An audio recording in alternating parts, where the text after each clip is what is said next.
Alrighty. Oh, it's better.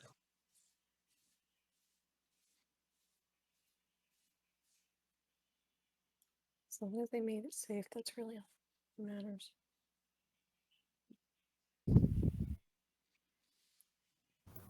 How many tabs do we have open? A bazillion. Seems that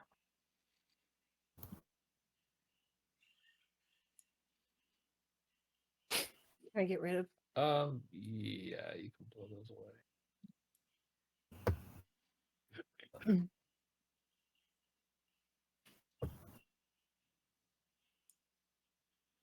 Oh. Yeah, okay. Alrighty. I remember looking at them, but I like. That's Gregory indicating his preparedness to proceed. It is. Naps prepared. Everybody ready to go? Right. Of course, I have to blow my nose for the 400th time. Hold on. Immersion. It's like we're there. Yes, I must be allergic to some sort of dust or mold in this forest. I have a D8 bionic shit.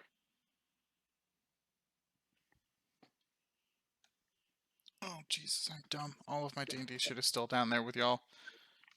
I leaned We'll over wait. to reach for my dice and begin testing my dice, and they're all downstairs. Go get your stuff. This is the third session that includes the date of Kithorn 6, which I thought was an interesting bit of trivia.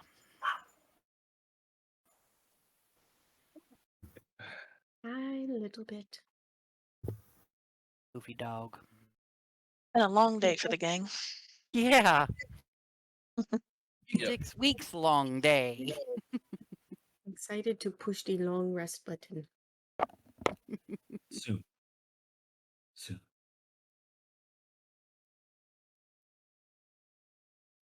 Not quite yet, though. I was going to begin the session by reviewing that lovely little tidbit of trivia and then offering Maiev, or Ashley Burris, the opportunity to share any thoughts or feelings she has after having viewed the recorded session, murdering my dog, and then, moving on from there. And not necessarily in that order. Not necessary. Not necessarily in that order is the first thing I have heard having gotten back. So I said that I would start the session by revealing the interesting bit of trivia that this is in fact, the third session that is occurring at some part, at least, on Kithorn 6. Yeah. And I then will move forward to giving Ashley Burris an opportunity to relay for us any thoughts or actions that she witnessed during the session she didn't get to be here for, to color them in a way that would be Maiev appropriate. I know we were careful not to color her spells and stuff on her behalf. Honestly, brain is a sieve, so I'll have to rewatch it and just kind of type y'all up something, I guess. Okay. And I would also like to give you one opportunity to do or say or have any action to everybody going to bed, which is technically the beginning of the session. Okay. Before we all go to bed, Maev is gonna sit down after determining where in the building that we are Foggy is. Mm-hmm.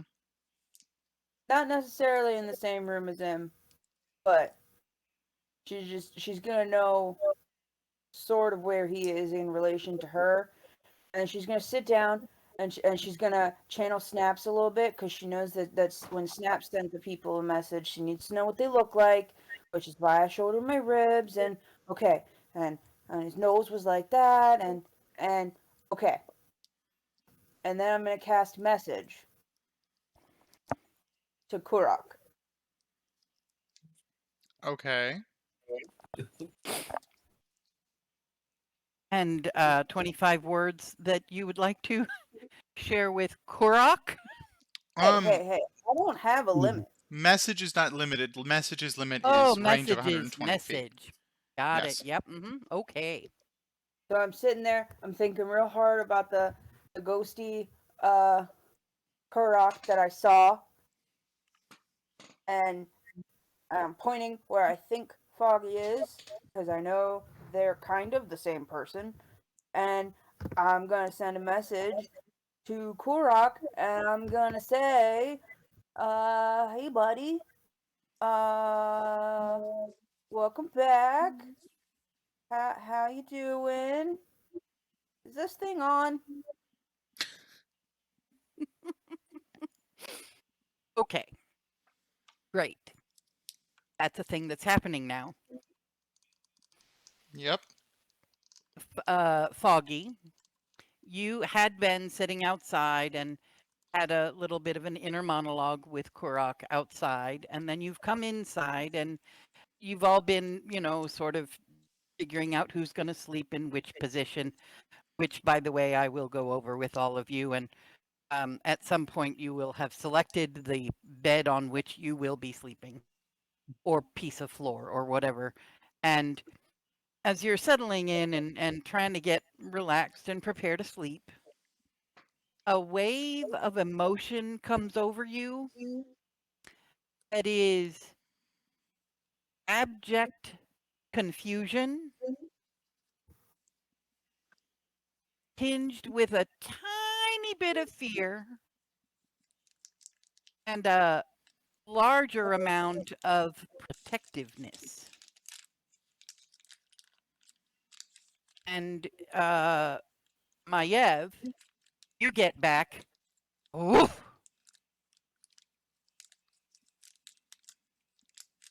Okay. I'm gonna cast message again and go, right.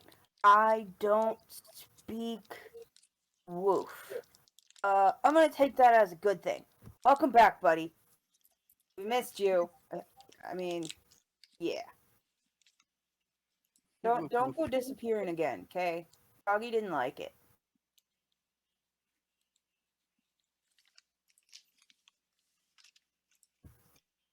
Give me a moment to determine what that does to Foggy's emotions. Again, lying there, relaxing, you first experience this wave of confusion and maybe a little anxiety and protectiveness. And then those feelings, as soon as they start to subside. Mm-hmm. And what you get is a sense of levity or brightness of emotion, lightness, the emotional equivalent of a chuckle. Got it. And Maiev just gets back 2 or 3 more, much less aggressive. Woof, woof, woof. Cool.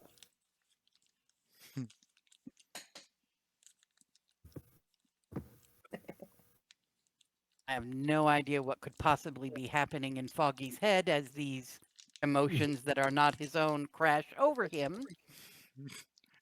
It's a lot of just like looking around, possibly trying to identify where maybe Rasa, maybe Snaps is, maybe Dusk is, someone who he would be thinking about having some kind of send words to me thing, and just maybe assuming that it's someone's trying to talk to him, but Good.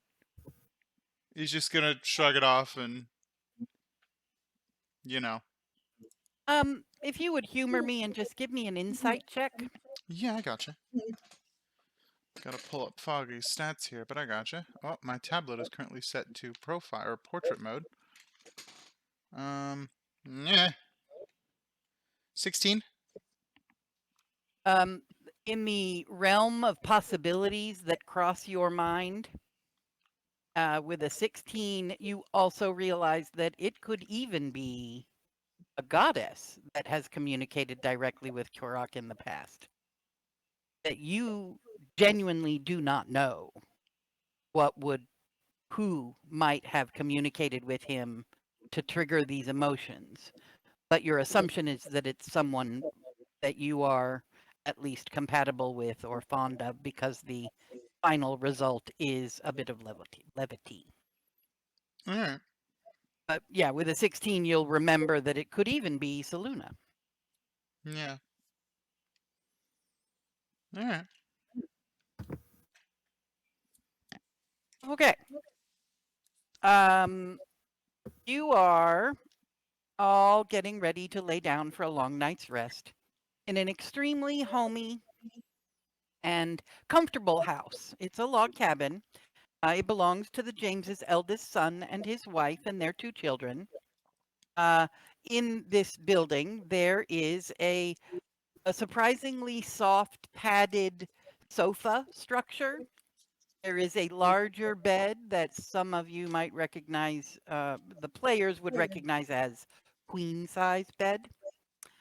And there are 3 smaller beds, 2 twin size beds and a toddler bed. And then that comfy padded sofa. I would like to know who's sleeping where, please. I Well, mean, Duska, I'm sure, looking at my Duska looks over at my Ev and just says, and just looking for the biggest thing. I don't know if it's bigger, the sofa's bigger or one of the beds is bigger, but we'll just go. I could use a nice long sleep on the floor. All right. Oh, Maev is probably. She's probably going to position herself near the entrance to whichever room we're all bunking down in, and just kind of plop herself on the floor with lean up against the wall and keep an eye on everybody while she starts putting a treant on her leg. This is a 2-bedroom log cabin, so the queen size bed is in one room and the 3 children's beds are in a second room. Got it. I said, well, I think I'd only fit on the queen size bed. So, room for one more. No, well, we're all close to the same size, but my Evan, Duska, the 2 tall.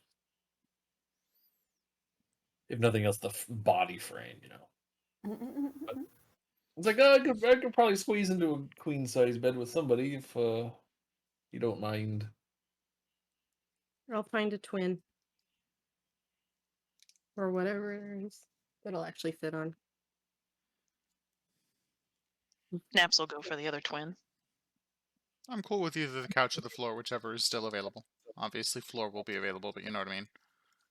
Maev is kind of perched up against, like leaning against the door frame of the children's room, but able to see into the adult room. So you could either lay on the floor in one of those rooms, or take up the sofa, or crawl into bed with Dusk. I'll take up the couch. Why not? Okay. Duska's just gonna sprawl out in the bed. Oh, this is really rough. Oh. Starfish! Then he smells his armpit. I think Maev is even gonna go so far as to pull one of the remaining sleeping surfaces into the doorway, so if she lays or sits or whatever on a piece of furniture, she can see her whole party. All that's left is a toddler bed. If Foggy took the sofa, all that's left is a toddler bed or getting into bed with Dusk. Yeah, I'll just pull the mattress off the toddler bed and pretty much sleep my ass in the hallway between the 2 rooms. Okay. Using the Great. toddler mattress as a pillow while on the floor/wall. Yeah, pretty much. Okie dokie. That's great. So Mayev and Foggy settle in and find themselves whisked away to a peaceful, relaxing, and dreamless sleep of the weary. Snaps, Dusk, and Rasa, you fall asleep and you start with normal dreaming processes. There's treants, there's a half-orc flying through the air, purple fungus things. It's all more of a memory than a fearful reliving. But eventually, you begin to feel that uneasy sensation in your belly, like the weightlessness one feels when they are falling. And your dream goes into darkness. And as your vision comes back into light and focus, you are looking down upon your own body, sleeping somewhat restlessly below you. And you feel yourself float up to the ceiling, and Rasa and Snaps now have a clear view of each other in their dream senses. And then somehow you float through the ceiling and to the outdoors, and you're looking down at this beautiful log cabin. And as you float further up, the view of the entire community shows up is available to you. And it is from up here quite idyllic. And then that feeling in your belly goes from weird to bad. And you see the little village fall away behind you. You are lifted up and begin flying at a higher speed through the forest to the north of town. And then you start to veer off to the northeast as the sweeping imagery changes from forested hills to harsher mountain terrain, and finally to the western face of some colder, snow-dusted mountains. You realize as you make this trek, flight, that this time your flying speed isn't quite as breakneck as it has been in previous dreams. You actually have an opportunity to really look and see that the forest area north of where you are currently sleeping doesn't actually have any real roads through it.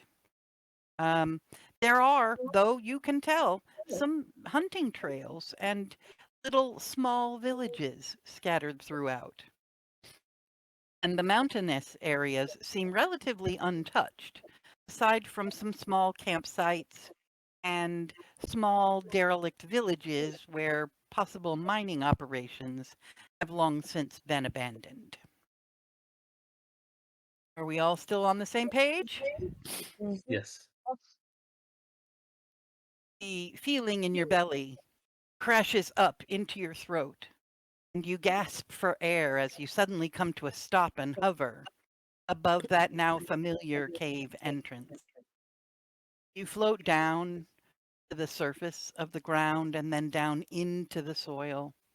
And as you are passing through the soil, your vision is blocked completely. It is pitch black.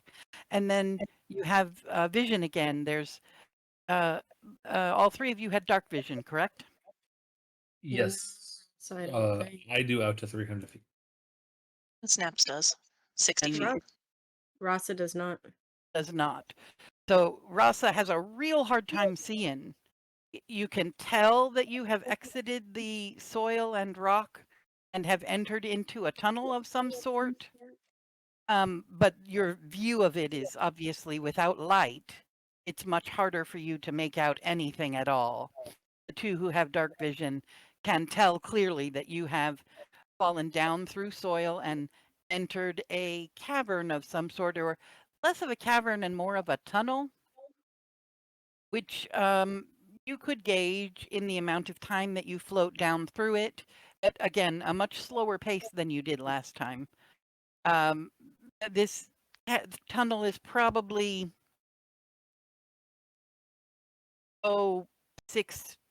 maybe 6 feet tall and wide. And although you can't see it, Rasa, you do sense your exit from soil to clean air and then back down into that smothering sense of soil.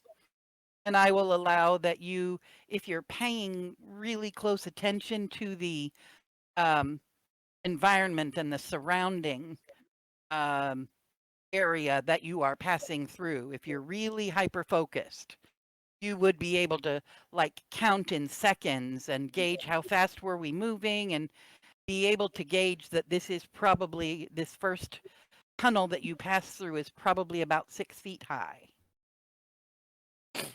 And then you're back into the dark, suffocating sensation of being in soil. And after a moment or two, there's another break and you feel yourself drop down into another tunnel. And Rasa, if we talked about your goal and your I want to statement was to pay better attention to the structure of these caverns and look for opportunities to make use of the terrain. Yes. So I'm gonna, for you in particular, you're really focused on that kind of stuff. So your perception, if I could have a roll.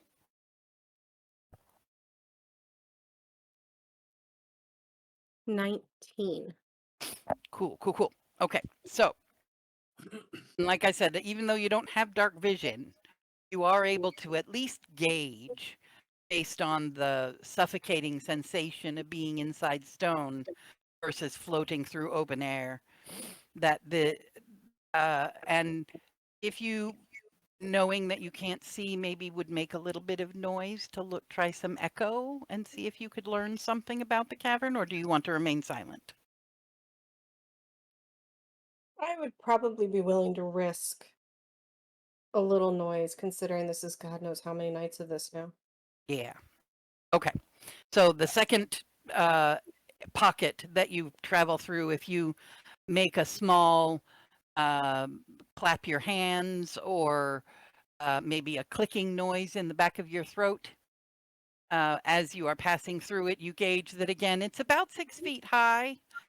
And you can also tell based on the echo that this area that you are in is probably either very small or curved in such a way that the sound bounces away from you rather than right back at you. You're not inside a small box. Okay. The sound definitely is able to travel away from you.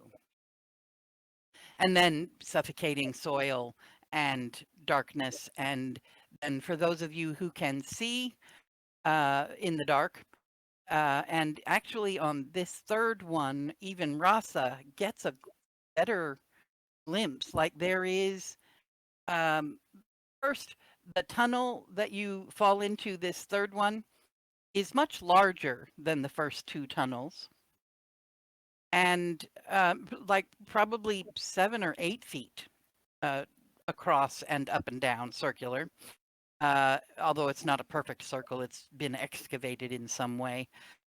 Those of you who have dark vision recognize that the walls of this are a little more roughly broken up than the first two tunnels.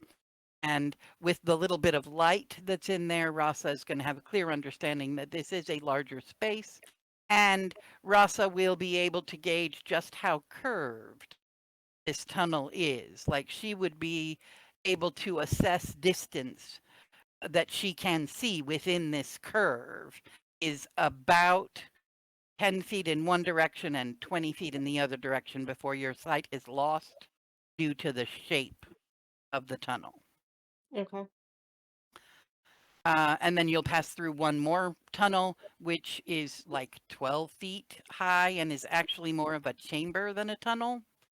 And again, there is a little bit of reflected light coming in from outside. And this is probably the first time that any of you have passed through these tunnels in a slow enough speed to really have a look at what's in here. And those of you who aren't paying really close attention to the terrain may or may not notice, but Rasa will notice that this particular area is much more roughly, the walls are much bumpier. It is definitely, there's more rock debris on the ground, and the space is like 12 feet high and almost 20 feet wide. And along one side, there are piles of debris or something in lumpy piles. And they are individuated piles, whether it's a soft mound of dirt or a pile of straw. You're not really certain. The light's not quite enough to really know what it is, but there are definitely 6 or 7 individuated mounds or piles in the room along the edges of the room. Okay. What else might Rasa get with a 19? The light out in that the adjoining tunnel.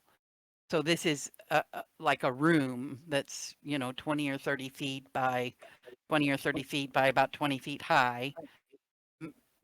Was it 20 feet high? Maybe 18 feet high.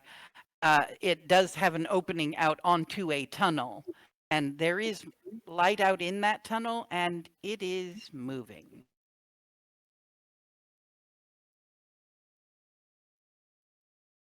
And then you would, again, down through the soil, down to another tunnel that is remarkably taller and wider and bigger around and messier than the previous ones. Again, curved and weird, and you can't really see very far. But there is more reflective light bouncing around down in this tunnel than there was in the previous 2. And then you would be lowered down into that room that you're all quite familiar with. You've seen it several times. This may be the first time that Rasa realizes that this room, again, it's much more roughly excavated than when you first came into the cave up top. And that the space in and of itself is, by scale, much, much greater. The ceiling is like 30 feet high. It's 60 feet wide, 80 feet wide. I mean, it is a much, much larger space than any of the other spaces you have been through thus far. Does that Okay. mean anything or make sense to you? Yeah.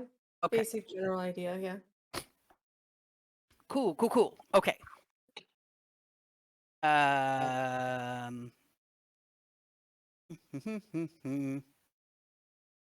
Float down through the surface of the mountain, through the cave entrance, down through the darkness and many caverns and tunnels, and finally coming to a stop, hovering near the ceiling of the really large chamber. It's dark and it's damp, and there is a woman screaming to your left, and several women in chains huddled along the walls. Just one clarification question, I guess. Yep. With this main cavern that we get with the women and all that, is it completely open? Are there any, I don't want to necessarily say like artificial columns or It is, Entrances. yeah, it is very roughly excavated, and there are several support pillar Okay. or structures of, a stalagmite and a stalactite come together, or Okay. areas of stone that were intentionally not excavated. Okay. Yeah, I wasn't sure if it was like a full-on like cavern or if it was okay. Yeah. Get- Better picture. You get a sense at this point that what you have passed through is mines scaled for creatures sized such as yourself, Mm-hmm. with curvature to the tunnels that seems to be almost circular, in Okay. a spiral going down. And as it progresses down, there's going to be offshoots. And you can tell there's going to be, as mines have, there's going to be a little offshoot where humans, you know how mining structures work. Yep. But the further down you get, those offshoots are, at least that one, they're much larger and more open, and the tunnels themselves have almost doubled in size as you Okay. progress down. Yep. Nope. I'm following with that. And then the last question for the cavern itself, am I seeing like only kind of the one main entrance, or are there multiple, or Um, entrance, exits, whatever you want to call it? It does Doors? appear that there is the one main tunnel entrance to the area, although it is, like I said, very roughly hewn, and there may be cracks and crevices that you can't quite see from where you are viewing the room. There may be behind pillars, behind cracks and crevices, Not a problem. other egress that would be small, but possibly. But more There's- than likely, the way we came in is probably the only way to come in. Yeah, but there's plenty of nooks and crannies that appeal to you and your nature. Okay. Thank you. Plenty of nooks and crannies in this very poorly excavated area. Okay.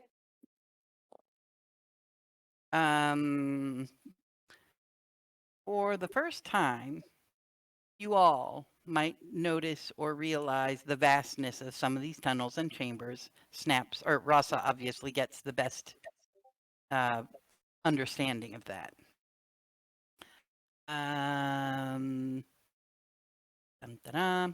As always, you float over Inseldide, and you see that she is again and still chained to this stone table, surrounded by these three huge and horrifying monsters that you have now seen several times before. They look mostly humanoid, but horrifically misshapen. They are covered in warts. Their heads are bulbous. Their noses take up the majority of their face. They are strangely lumpy and bumpy. One of them has an enormous left arm and a skeletal one on the right. Everything about them is just wrong, damaged, deformed, warped, or corrupted. Dusk. Seeing them again triggers that unresolved itch in the back of your mind. Something about that guy back in Dracot from the Moonshay Isles, it's really been itching at you. Yeah. Right. So, yeah, if Let's you have want to like narrate a little bit to the what's going through Dusk's mind. yes, please.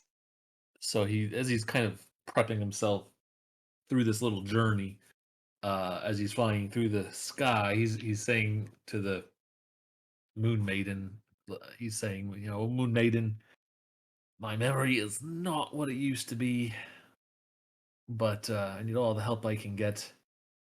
So with your divine power, I'd cast enhance ability on myself, Fox's Cunning,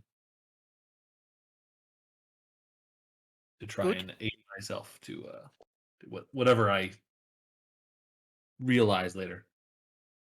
And Hope- Fox's Cunning will give you advantage on a history check, am I right?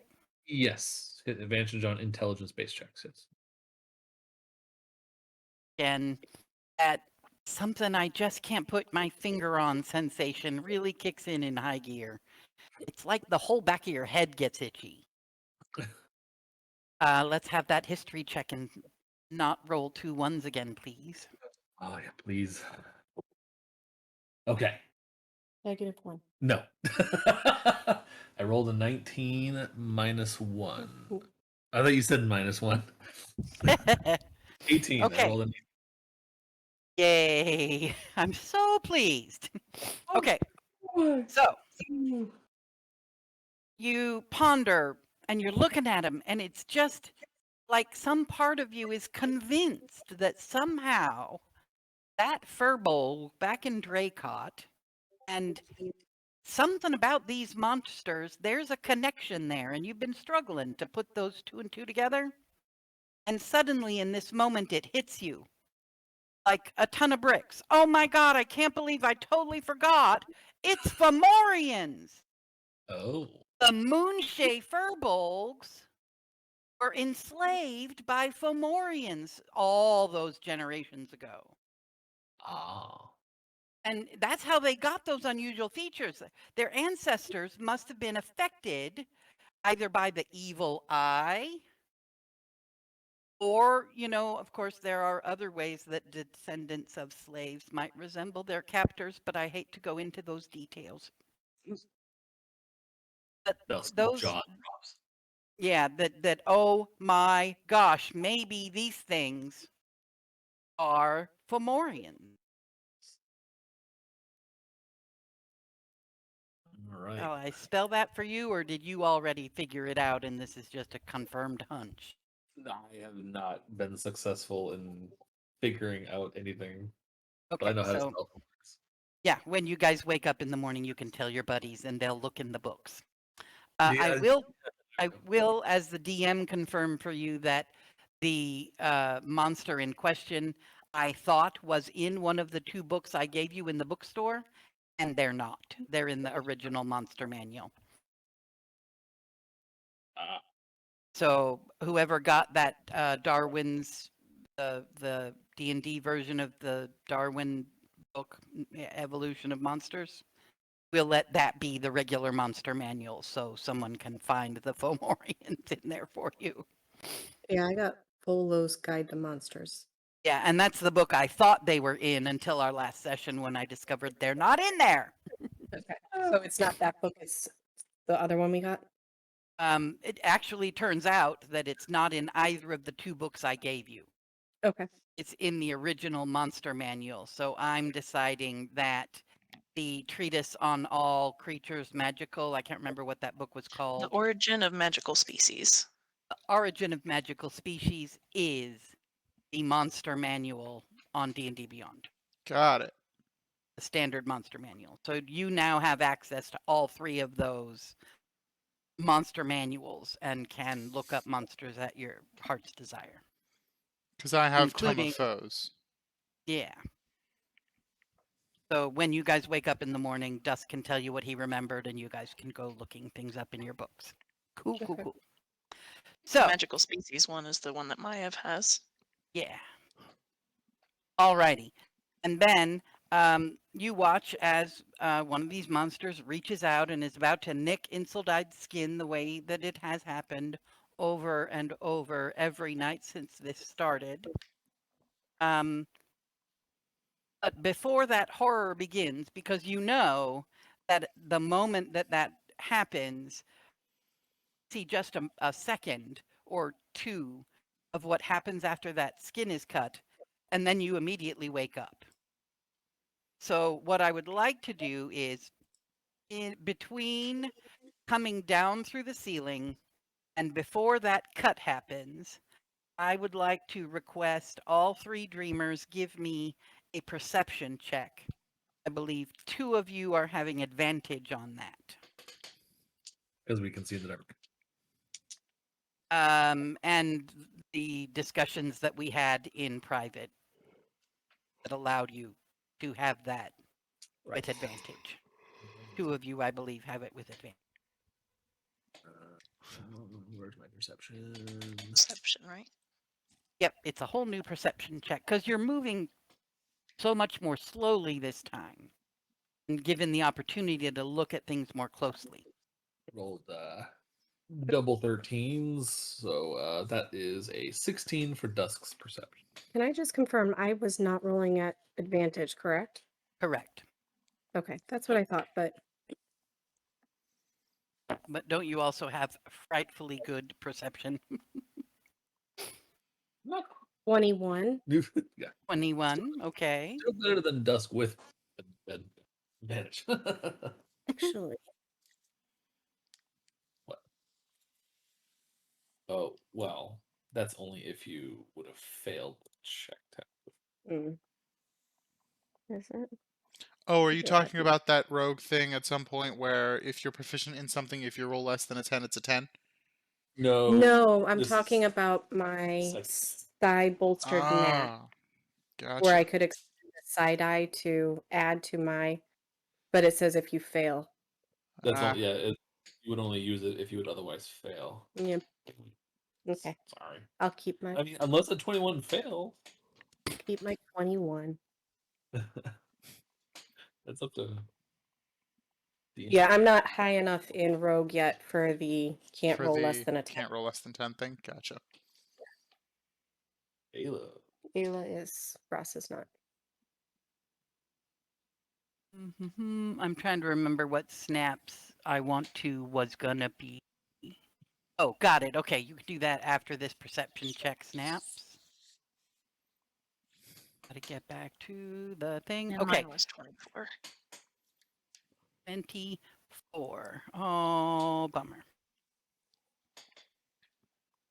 Okay. Everybody, including Dusk, is going to notice that as you view the entire area, your eyes will scan across everything that is familiar to you. But you will all notice the little girls that Rasa has been comforting in all the previous instances of the dream. As your eyes scan past them for just a moment, something about them looks different or altered or like fuzzy in some way. It's like you got something in your eye for just a second, and then it clears up again, and they look all right. And you look around the rest of the cavern and swing your glances all the way around one more time. And again, those two little girls kind of flicker for a minute and then resolve into the familiar image that you've seen of them all along. Rasa and Mhm. Snaps are going to realize that a few of the other women who I, as DM, have never pointed out to you before, there's like holes where, like, it used to be more crowded over there on the left, and there are fewer women over there on the left. And some of them, like the little girls, it's like you got something in your eye for just a second and they flicker and flutter and then resolve back into the condition they were in. That Snaps and Rasa. Normally don't focus, not all of them, but a few flicker. And then Snaps, you and only you will be startled and surprised by this weird,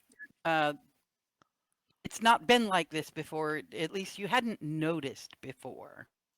And as your eye is glancing around the room and you try to focus on any one of these other women that seems to be shimmering or flickering that isn't the two little girls, one of them, that shimmer or flicker, she's human, and then during the shimmery, blurry, flickery part, she's a half-orc. And then she's human again. And your vision clears up.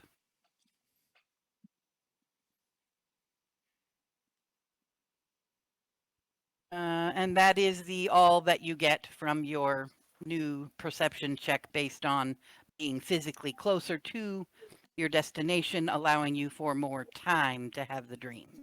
There's a bit of a time dilation that you can presume is happening because you don't have to spend so much time flying to the cave. Does that make sense? Mhm. Mm-hmm. And then Snaps will have her I want to moment before the cut and the breaking.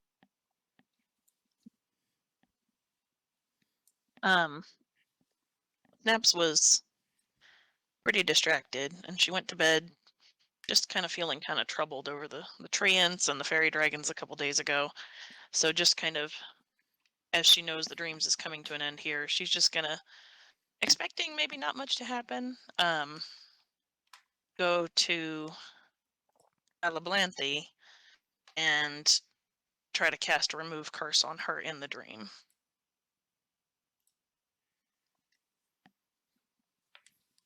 So Alablanthe, in the last moments before that cut is performed on Inseldide, is over there shouting profanity at the monsters. And like the other little girls, she does flicker for a second. Like her hair goes from being in a ponytail to being down around her shoulders and back up into a ponytail. That swollen belly stays the same, regardless of what her visage looks like. And tell me what the spell looks like and how long it takes to do it. Da, da, da. It's verbal and somatic. At your touch, all curses affecting one creature or object end. It is one action.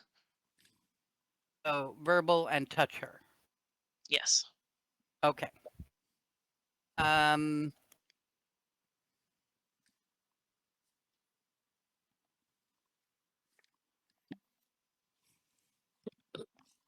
sworn I wrote this down. Here we go. You reach out with your skills and abilities that are endowed with power from beyond. You reach out toward Alablanthe and you lay a hand on her belly and start to search for a malevolent web of spell work you expect to find. But your hand, your grasp comes back empty. It isn't that you're reaching and blocked or prevented from taking hold of a thread, but instead it's as if the magic you are reaching for isn't within her. It's simply not there.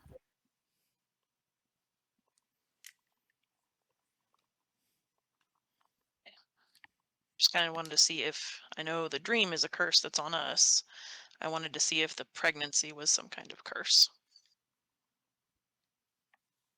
And it does not feel as though whatever's happening in her abdomen is magical in nature.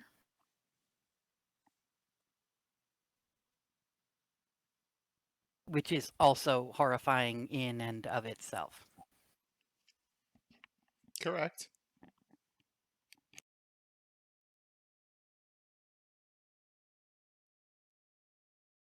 That's it. That's my thing. That's the thing. So you've had a confirmation of a hunch. Dusk has finally gotten an answer to a question. Rasa has gotten a much better view of things. And that horrible monster reaches out and snick. But again, things are moving more slowly. You're able to pay better attention. So I got to find my spot on this page so I can read you a thing that I wrote down. Here we go. You watch as one of the monsters reaches out and nicks Insildide's skin with a blade. And her abdomen explodes as a small version of these monsters tears its way out of her, gnashing and chewing with horrible fangs. At least, that's what you're expecting to see. This time, because you've been numbed by seeing it so many times now, the horror of it isn't coloring your perception as much as it had been. It is still horrifying. But that small creature may not be gnashing and chewing. It could be something else. It could be struggling more than attacking.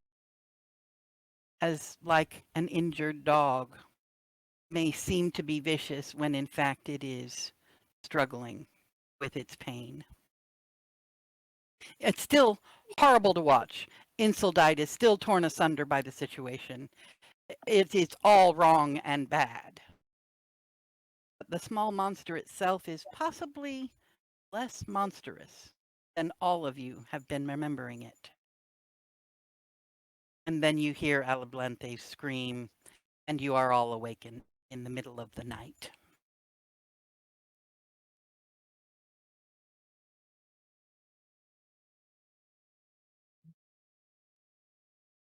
I would probably try to reach towards my bag and grab out a piece of paper and try and do rough sketch as best as I can from memory. Just to try and get a lot of the details that I remember right now down on paper as soon as I can. Yeah, and you could, because you rolled a 19, and Mhm. it was the thing you were focusing on this time.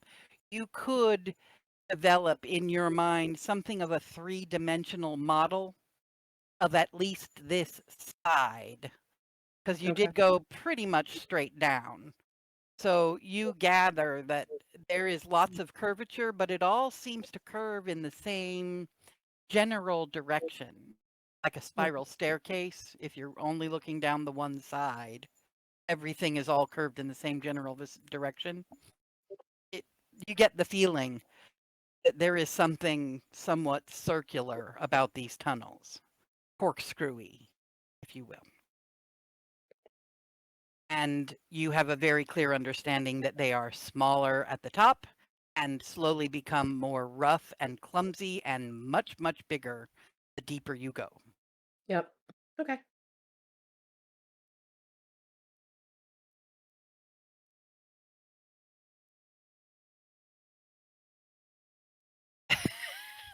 Okay, I just got the view of John Travolta. What's going on here? He should be suffocating.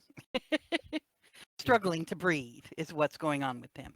Okay, so you all wake up in the middle of the night. Is anybody going to scream? Or are you just going to settle back in and go back to sleep? Snaps is past screaming at the dream at this point, but she's probably gonna step out for some air. Dusk is going to sit up straight in his bed, and he's going to be shouting, "I remember! I finally remember! Fucking Fomorians!" Fucking Hoodoo-One-Yins? Fomorians! You don't know about Fomorians? Do I know about Fomorians? We could have yet another history check from everybody. Woke up We the would have house. anybody who I think Maiev is the one you said has that particular book. Yeah. Maiev, have you been browsing that particular book as you guys were walking yesterday? Probably, yeah. So you may have your history check with advantage.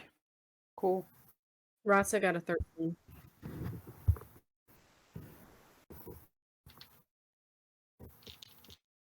15 from Snaps.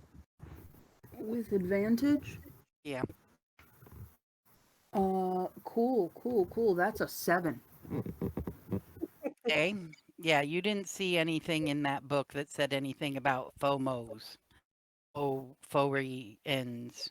Faux-re-mo-ins. You didn't see that. You're missing Outerians! Well, that's why they're all grumpy. They're Fomorians. Dusk, did you roll that again for me now that you're awake? Oh, okay, I'll roll again.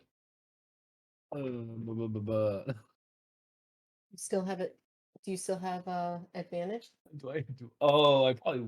Well, I don't know. Would I still have advantage? Yeah. It lasts. An hour. An hour. Yeah, you'd still have it. Oh, thank God. 3. With your advantage. The first roll was a natural 1, so. So that's why I shouted it, because I was like, I'm gonna forget Fomorians. What the fuck is Fomorians? All right, so nobody did better than a 13? No, I have the highest at 13. Okay. Snaps got a 15.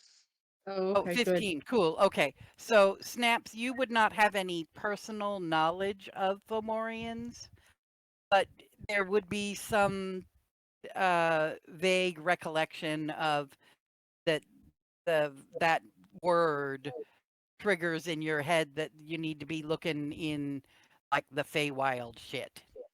Or wait, no, maybe it's Underdark shit. Or maybe there's some connection between Feywild and Underdark. There's something that's what's going on in your head. Rasa, you are from the Ice Spire Mountains, correct? Yes. And there are Fomorian clans in the general vicinity of the Ice Spires. So your 13 will give you at least an understanding that Fomorians are a giant kind and that they do have some sort of they are cursed in some way and that they did originate in the Feywild. Okay. But you don't have a whole lot on that. You know that on the other side of the mountains, I can't remember the name of in this very moment. Hang on one second.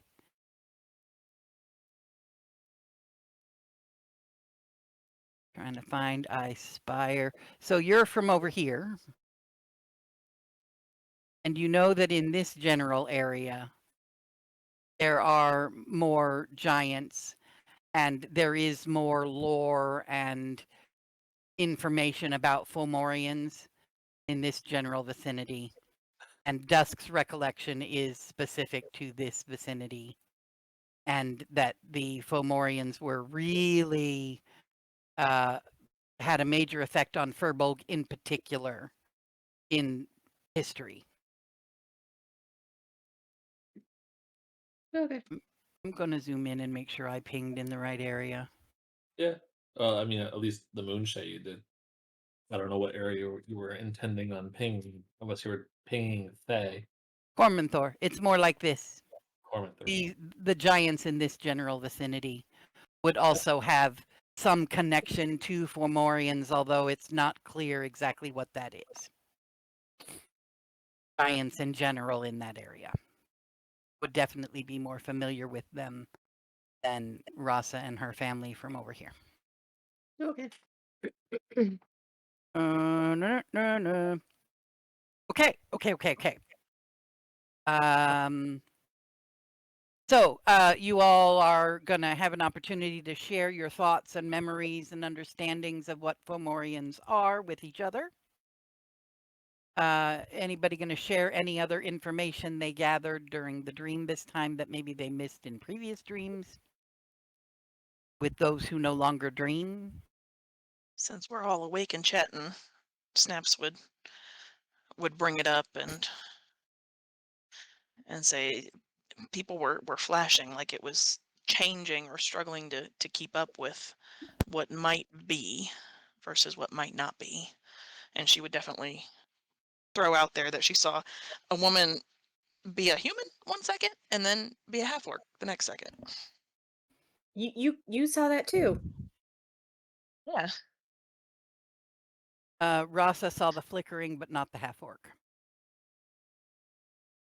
Well, yeah, flickering that they were. And the girls were there and then they weren't there and then they were there. And they were kind of fuzzy. I noticed that they were fuzzy. I didn't really much notice that they were changing, but It's They- like we're seeing a vision, less reality. We're not traveling in time. We're seeing a vision of a potential future, perhaps. now can you remind player, because I think we managed to reach out and we thought we spoke with like the girls' moms or something like that once upon a time. There was a message with Alablanthe. Oh, okay. And there may have been a message to the girls, I can't remember, but there was We definitely only a spoke to them in sending. dream. You spoke to the girls in the dream and Alablanthe in waking Okay. time. I couldn't remember who all we had reached out to in actual physical awake time. I tried to reach out to Insel Died in actual real time, but she was like super out of it. So she might already be captured. Oh, yeah, she was, when you spoke to her, was some number of days ago, she was in the gray. Mhm. She was already in the Mm. gray when you talked to Oh. her. Okay.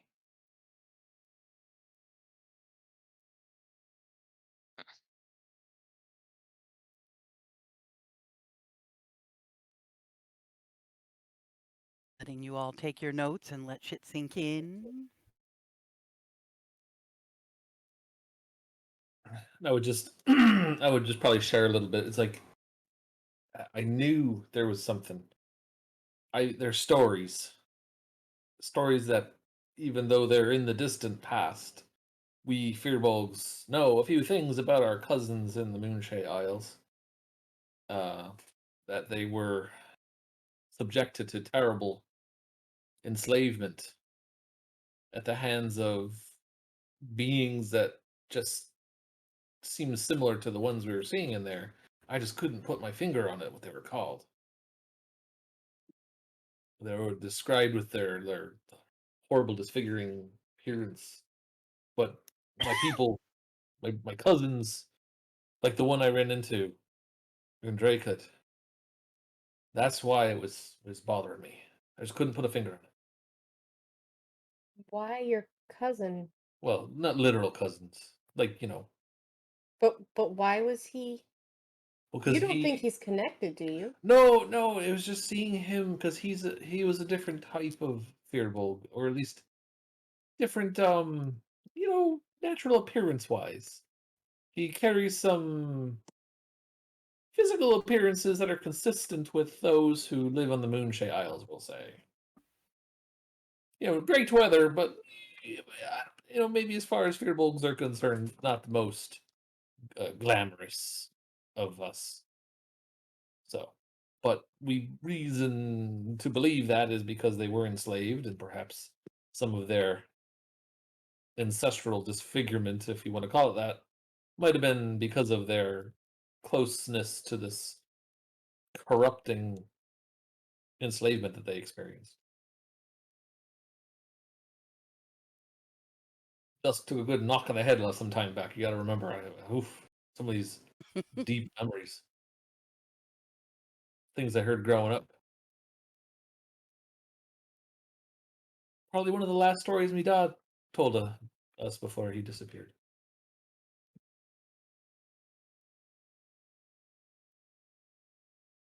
You know.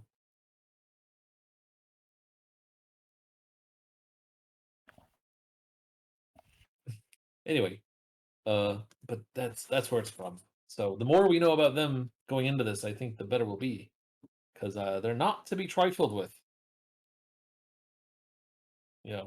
Imagine them enslaving a whole bunch of people built like old Duskier. Not exactly pushover.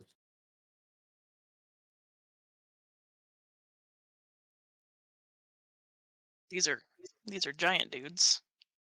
Right, and I can speak a little giant, but I would be fooling myself if I could blend in with them. I might be able to disguise myself as one, and I kind of just demonstrate by kind of uh, mutter a little bit of Fearbold magic, the veil of Thorold, something that I was taught to say, and I just sort of, you see, like all of a sudden, my appearance sort of shift, and suddenly you're looking at one of them, or at least one of the ones I saw, a mimic of imitation of one with my disguised self, Fearbold magic. You turned yourself into one of the creepy things? Yeah, like don't get excited as you hear my voice coming out of it, and I'm it's like I can try and talk in giant, and I'll start talking in giant. It's like, but it's not gonna sound like one of them.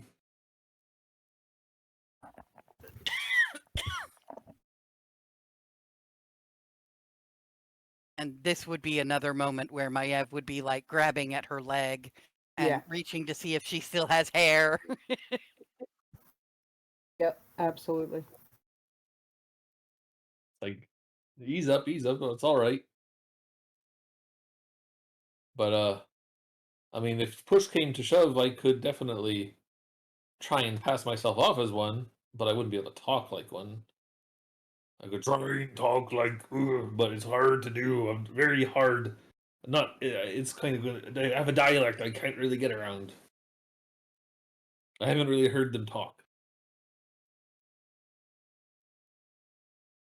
Yeah, you at one point in the dream that Maiev accidentally got herself cursed.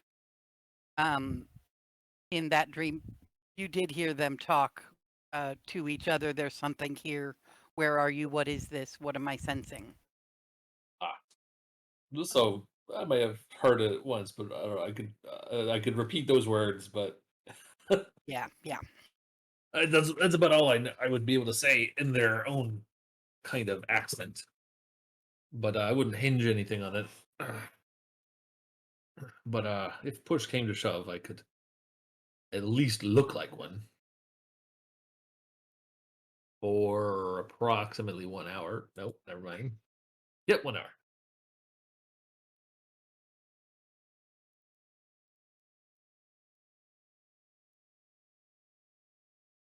Isn't that cool? Keep it in our back pocket. It might be useful. I'll drop this guy itself.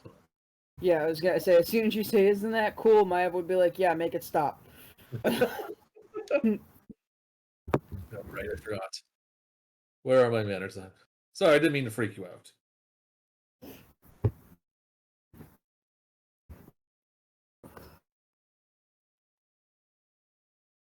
Please hold.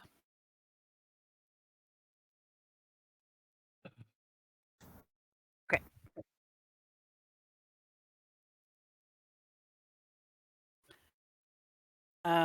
If you'd like, you can all finish reassuring one another, and everybody can go back to bed and complete their long rest.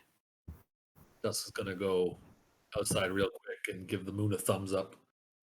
It's like, you got me. Good, yeah. You had my back. Good Once he teamwork. comes back in, Maya is gonna barricade the front door. You've locked him outside? No, I said when he comes back in. Oh, all right. All right. All right. And then Dusk is going to start changing some spells up. I can officially poke the long rest button. Yes, you can all go back to bed. I'm assuming you go back to sleep where you had originally gone to sleep. And the rest of the night's sleep is restful, you know, for the most part. You definitely are more comfortable in this structure than you have been in inns. It's not as comfortable as, say, sleeping at the Homestead of Joy.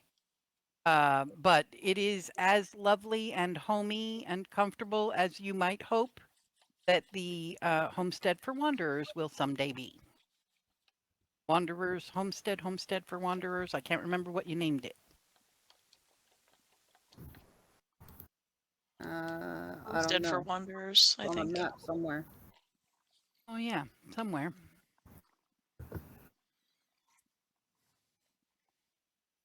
That's not our home. That's not your home. That's a very sad, sad thing that happened.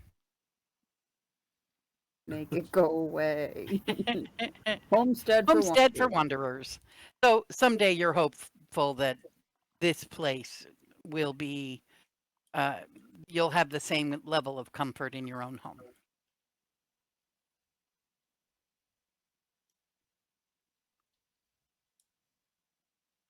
Oh, I am severely zoomed in now because I was looking closely at the homestead. Let's zoom back out.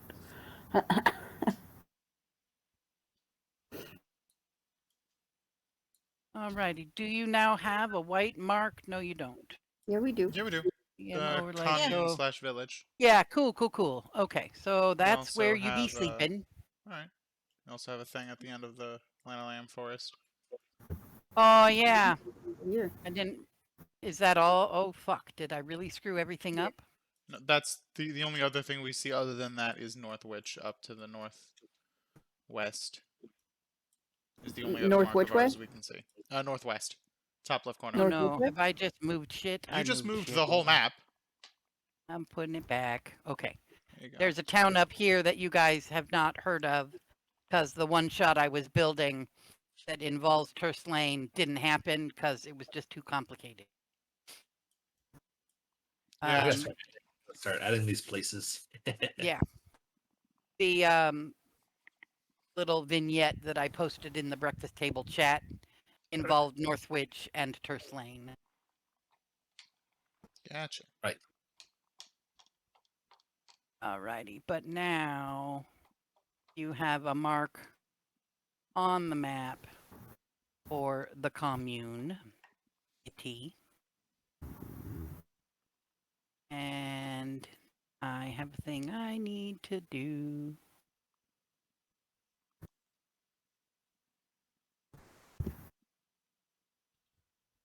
Oh, crap. Put you back on the recap because I don't want to screw that up. Pardon.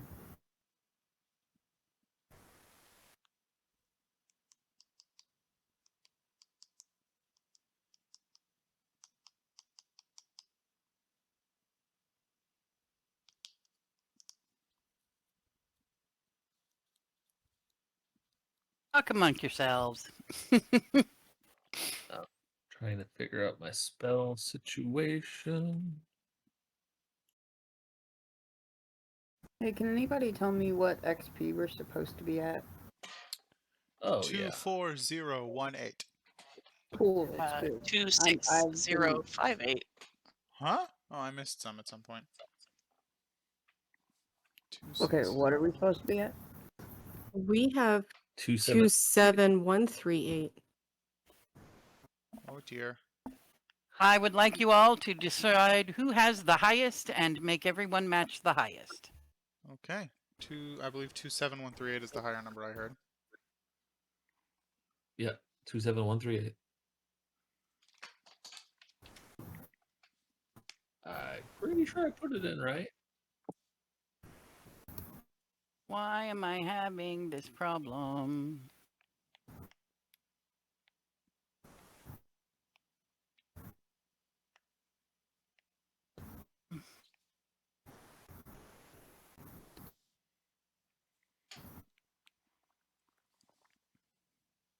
What in the hell?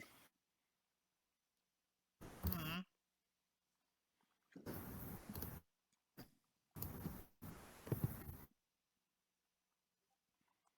Sorry guys, I did a little Yes, cleanup and some shit's gone awry on my end.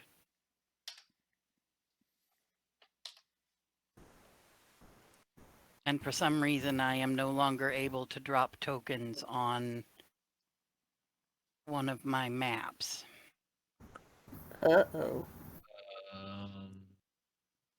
Are you on the correct layer? Well, I was on the map and background layer. I couldn't do it. On the objects and token layer, I couldn't do it. Refresh page? Yeah, sometimes that's all it takes is to reload. The UI got borked up somehow. Have you tried turning it off and turning it on again?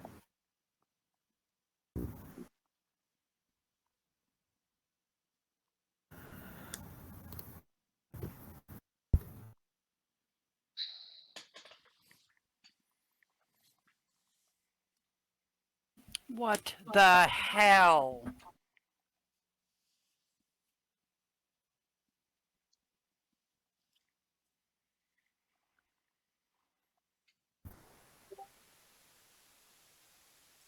Release the tech support monster.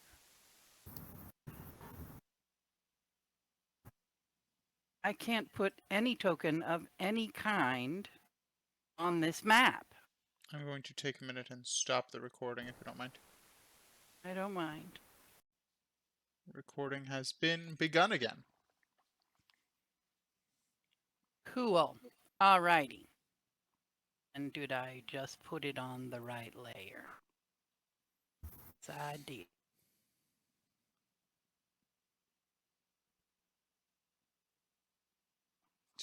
Just making sure I didn't accidentally pull anything else off the correct layer. Cool, cool, cool. Alrighty, so hopefully, I have not fucked things up, and you are waking up on Kithorn 7 in this lovely little community. You've all gone back to bed to get some more rest, and as the morning approaches, the sun is rising. Dusk. Yeah. You're sleeping on the queen-size bed, right? Yes. Yes. Oh. You are awakened in the morning by a quiet giggling sound. Snaps, not Snaps, Maiev, you're sleeping in the middle of the hallway? Yeah, and I barricaded the front door. Oh, you from the did! inside. I totally forgot you barricaded the front door. Okay, so never mind. All of that doesn't happen. Cool, cool, cool. So you all wake up in the morning. Nothing is happening under the bed, and there will be no frog. No frog. There would have been the children who live here are gonna sneak in the night to try and get one of their blankies from their bedroom that they forgot, and the younger one would be like, I only have just the one frog. Can't I just give him the one frog? The one frog will not wake him up, and mommy will not get mad if I give him the frog. No. And there would have been a frog in Dusk's bed with him when he woke up in the morning. But that didn't happen. I ruined it. You It's ruined it, fine. Maev. It was just a moment of levity after a nasty-ass dream. So, but what I do need in the morning as you are all preparing, getting your clothes in order, packing your bags, prepping your spells for the day, I need a wisdom saving throw from Dusk and from Rasa, please. Wisdom saving throw minus +7.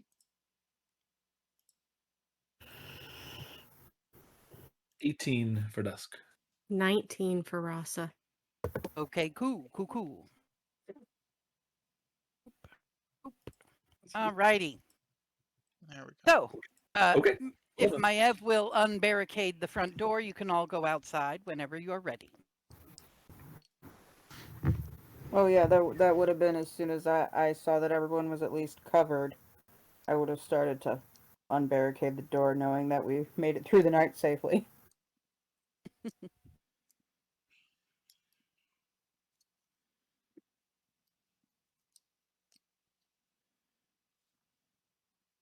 Are you ready to go for the day, or are you still adjusting spells?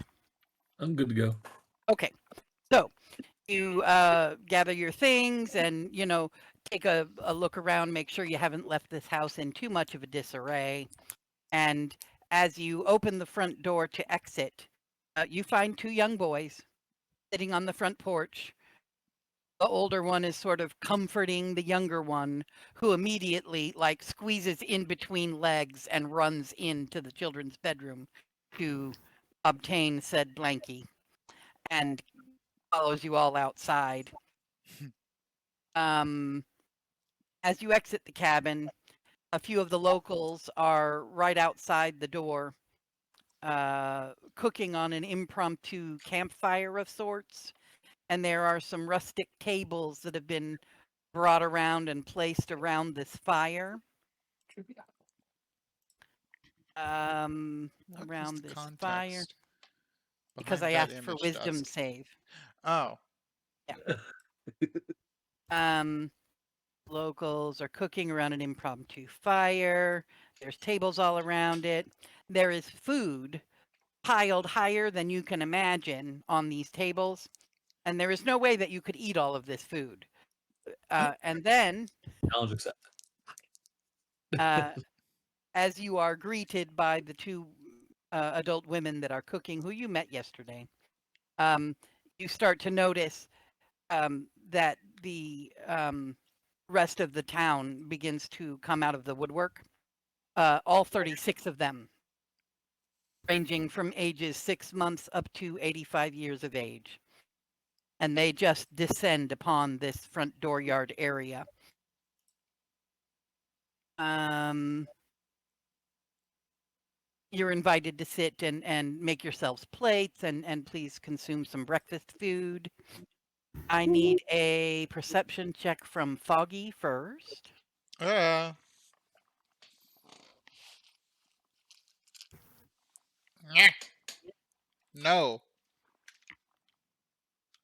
You just didn't perceive 9. anything? 9. Okay.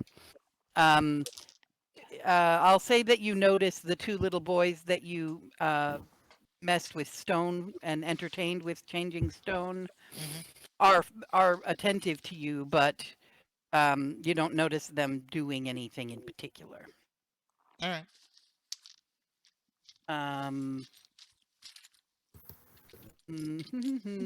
Maiev, you Mm-hmm. are as the meal begins and you've been given a plate and your food is piled on and I assume you're sitting next to Rasa and everything. Mm-hmm. You are approached by a younger woman, mid-20 something, who thrusts the youngest villager into your arms.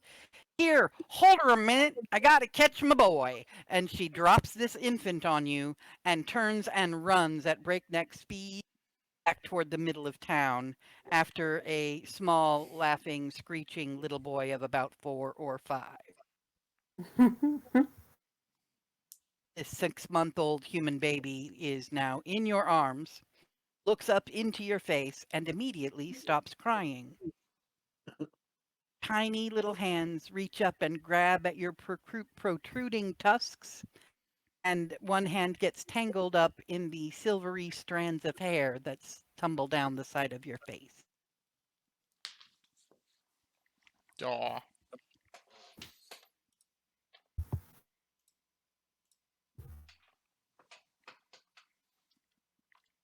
Snaps, you will find that your lap, although you're trying to, scoot up to the table and have some food, your lap becomes crowded by children of all ages, jostling for a turn to sit and cuddle the soft one. And those who are waiting in line are very sweetly and gently petting your tail. Like they're Snaps lined has up along gone. the tail and they're all trying really hard to pet it without, messing with it too much. Snaps was about to get Ross's attention for something when they descend on her, and then she goes immediately stiff, and there's just panic on her face. And they're shoving each other, trying to make themselves somehow have turns, climbing up into your lap, and just kind of create a sense of cuddle that is clearly a one-sided cuddle. And then the next kid in line will like, hey, it's my turn, and shove them off and climb up into your lap. Unless you prevent them, they will all take a turn. She's just kind of stiff and kind of starts reaching up and gently, awkwardly patting all of these random children on the head.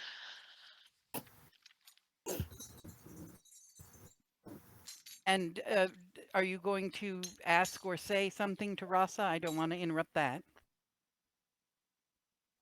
If I can get into the table and maybe wiggle away from some of the children, Yeah.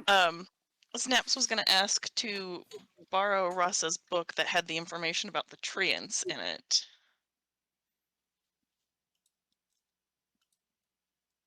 Did we That is, confirm? if the children will let her. I thought thought the we book that confirmed it had wasn't in yeah, my I thought book. it was Maev's book. Maybe it is Maev's book. Maiev has the Darwin book. Rasa has Olo's Guide to Monsters. Yes. Treants are in the regular monster manual. I think treants were in the book Rasa had. Oh, they yeah, are? yeah. The thing we were talking about that is important about Maev's book is the thing we learned about in our dreams. Yeah, the Fomorians are in Maev's book. The treants were in Rasa's book. Oh, okay. I thought we disproved that, but sure, yeah, I'll give it to you.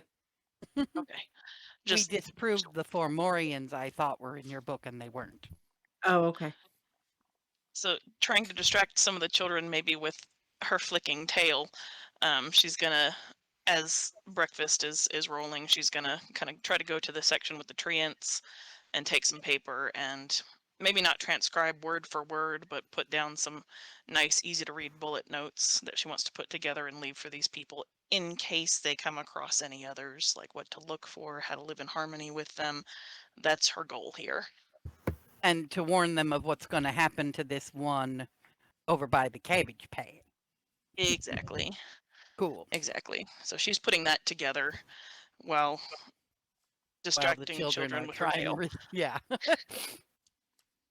I imagine that they are now like small kittens being entranced by the waving feather on a stick that is your tail. Nice. Dusk. Right. You are surrounded by older boys and several of the adults.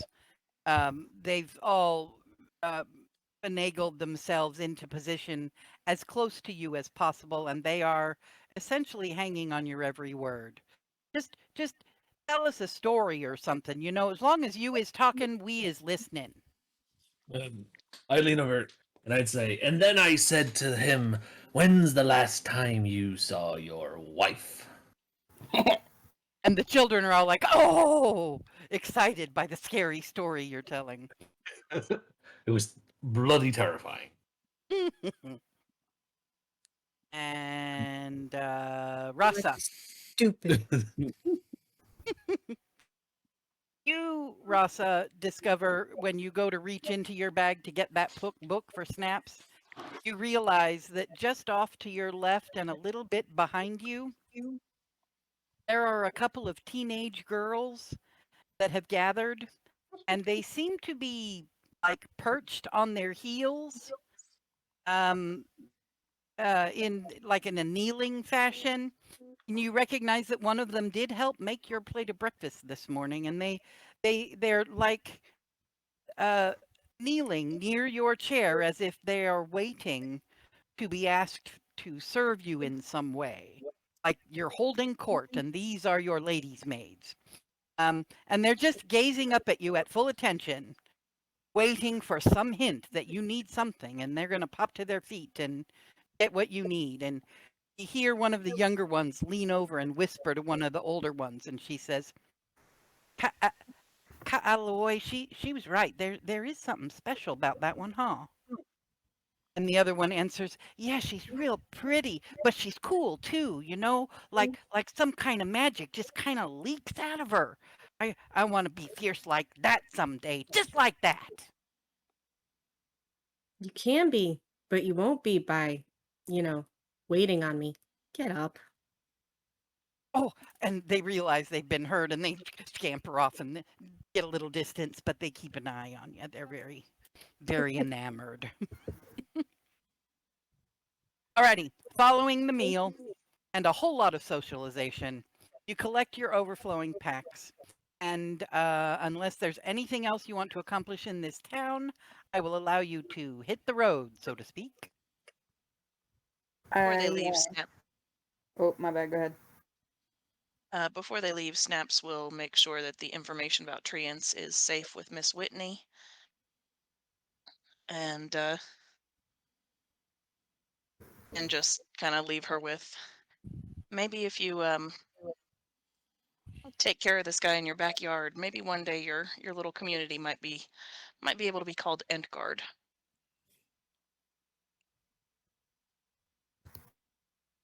Entgard. Well, that does sound like a nice name.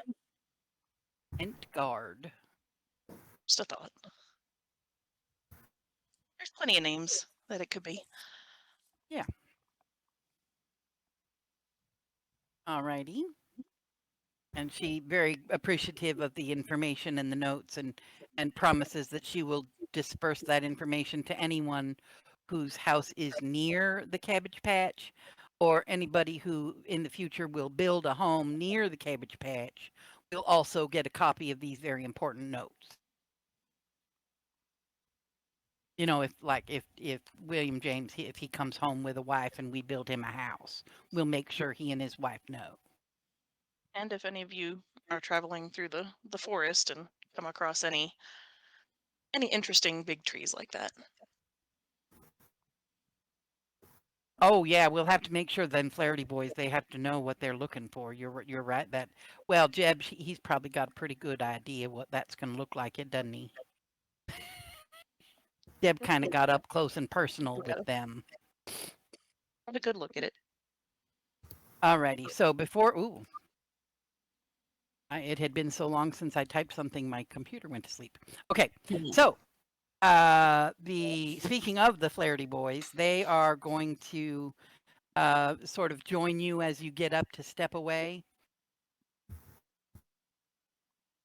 Uh, grab hold of whoever seems to be taking the lead on the walking and remind wait. you.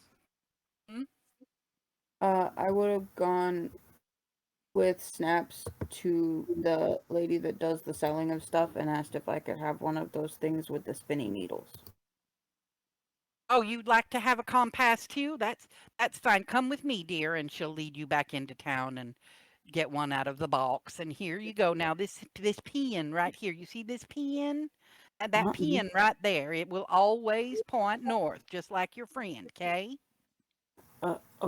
Okay. And she'll put it in your hand and she'll like spin you around a little bit. See how it just keeps pointing that same direction no matter what we do? That's what it's doing. It's pointing north.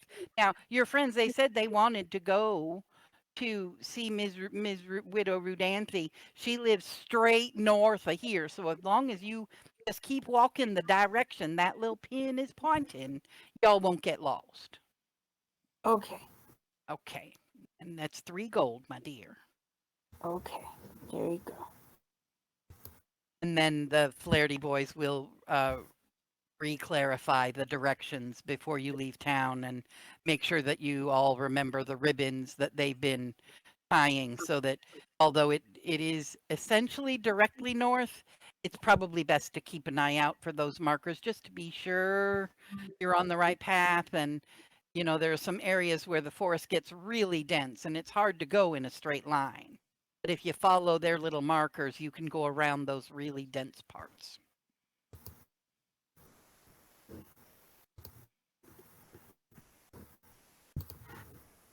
Maiev is definitely going to walk directly into at least one tree. At least one tree by staring at the compass. Yes. Face first into a tree. Thunk. Yes. Alrighty. Well, this is day 1 of 2 traveling northward. We will first do any role play, walk and talk hiking for the travel on day 1.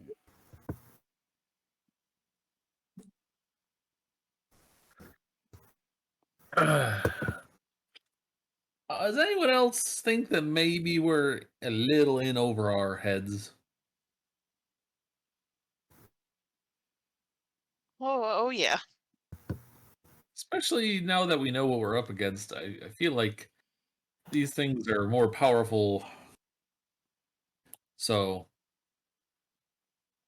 I just want to put a feelers out, right, to the crowd here, to the group, making sure that I'm not alone. Thinking like this is going to be tougher, I think, than we realize. Does anybody else not care and all it cares about is getting those people out? Well, like hair. Well, haven't we kind of sort of, and she's like looking at her compass and looking up while she's walking and trying to make words at the same time. Didn't we kind of maybe think that it's not right now, but like soon, and so like maybe we could stop it before. I don't Last know. night, the dream last night was the first time things, I wouldn't say changed, but were potentially different. I think we are going in the right direction. I don't know that we should just march right up to the mountain and right down through the tunnels, but following the clues and trying Right. to save as many people as we can and figure out maybe what's taking them there might be the Oh, way to absolutely. go. No, these monsters are going down. Mark my words. It's just I want to make sure we're at least aware that once upon a time, if it weren't for a friendly dragon god, uh, our gooses would have been right cooked. At least it seemed that way. I don't know if we got another dragon god coming on our side here in the depths of this place. I don't know that she can get down those tunnels, Right? but I don't know that we can just leave these people to their fate. I agree with that. No question.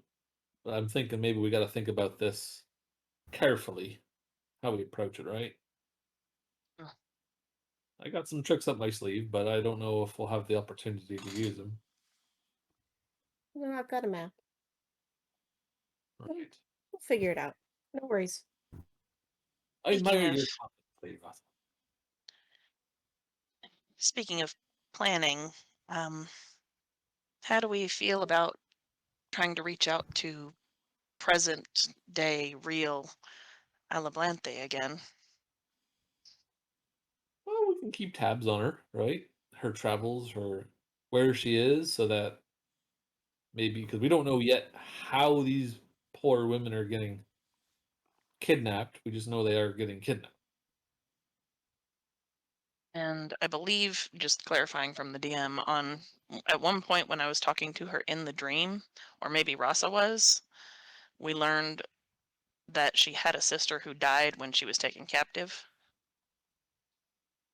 Yep. Yes, I believe you are aware that she has a sister who died. Okay. She didn't remember much about when Um, she was taken captive. I'm trying to remember. You, I think, know that they stumbled onto something or they were camping somewhere and some shit went down, but she didn't have a very clear recollection of the situation where her sister died. Hmm. Like it's all kind of when you were talking to her, it was all kind of fuzzy.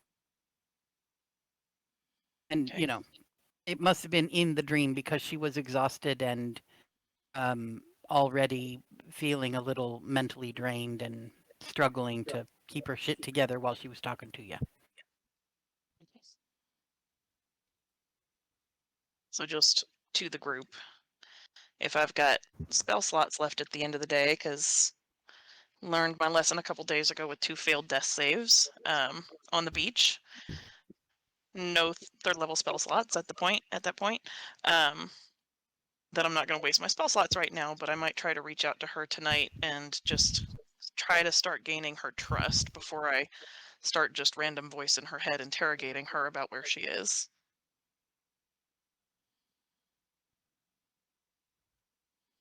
If the gang is chill with that. Yeah. Oh dear. Making sure that everyone has had a chance to view their DMs recently. Just in case I said a thing that got missed. Cool. Anybody else doing a walk and talk today before we do our travel rolls? No, my only major question at this point is similar to previous. Are we kind of near trees at this point in general? Oh, yeah, sorry. I still have you guys on the map, right? Yes. Cool. Yes. So today's travel will be a total of 3 squares, relatively straight north. 1, 2, 3-ish. So you're gonna, during the day, pass through that much forest. 1, Okay. 2, 3. Yeah. And some of it, like the guys warned you, some of it is going to be pretty fucking dense. And when we do our navigation checks, it'll determine how well you're able to pinpoint those ribbons and stay on track getting around those really complicated, dense underbrush areas. But yeah, definitely right on into the woods. Gotcha. All right. So I'm at some point gonna lean down and pick up a stone and do my little thing I do, which is the little fidget toy essentially that he plays with his mold earth. Just start with it as whatever it is, switch it to granite, switch it to sandstone, switch it to limestone, switch it back to whatever it was. And then at some point while we're walking, I'm just gonna sort of elbow my Ev. What is it? Another tree? What? No, you're What? good, it's fine, calm down, and stay quiet. Oh. And I just lean in a little bit closely. Watch this. And I just toss the stone up and down a couple times, just trying to gauge its weight. And then just toss it up and then don't catch it. And as it falls down by my foot, I just kick it in the direction of a tree with the intent of it bouncing off and tapping probably Rasa just on the back of a shoulder. Okay. Let me have an attack roll or a Sure. dexterity. Or a dexterity check, whichever one, maybe sleight of hand. You decide what it is you're trying to accomplish will tell me by telling me which roll you did. Oh yeah, rather than focusing on the force of it by using an attack roll, I'm going to try and maybe not have it hit super, super hard. So we'll have this be straight dex. It drops the check, but I don't want to hurt anyone doing it. So, woo! 19.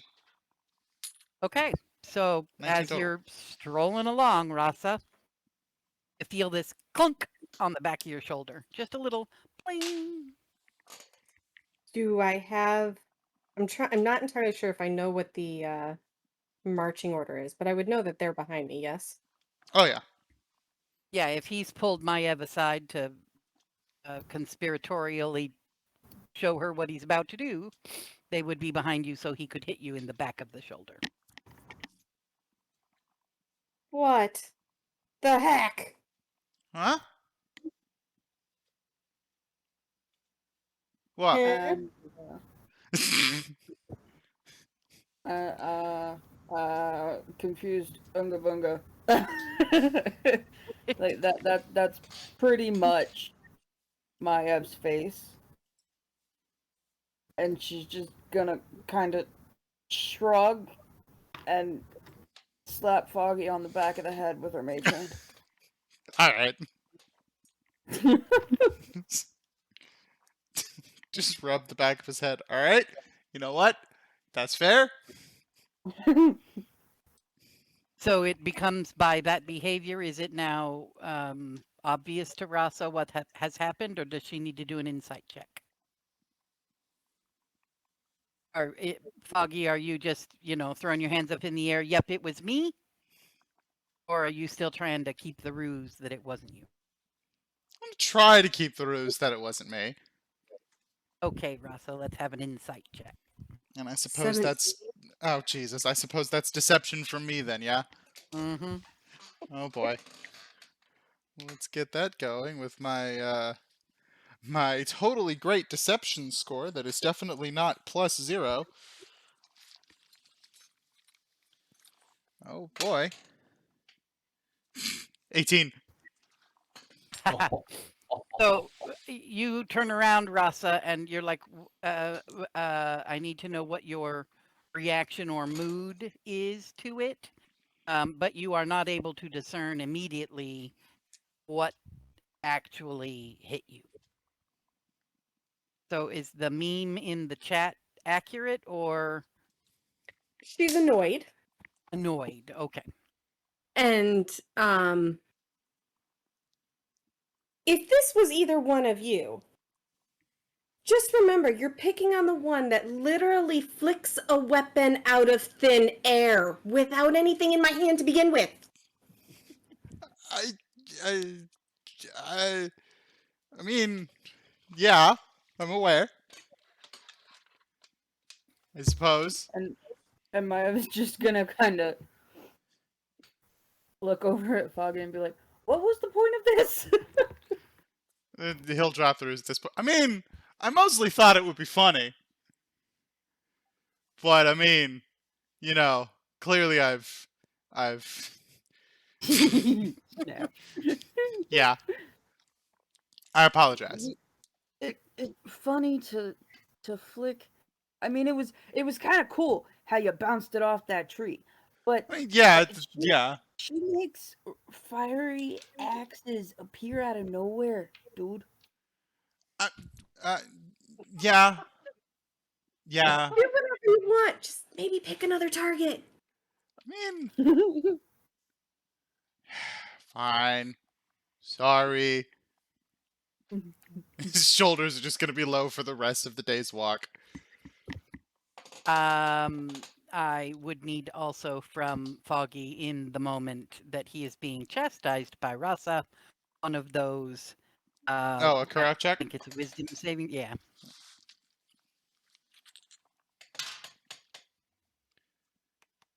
Dirty 20.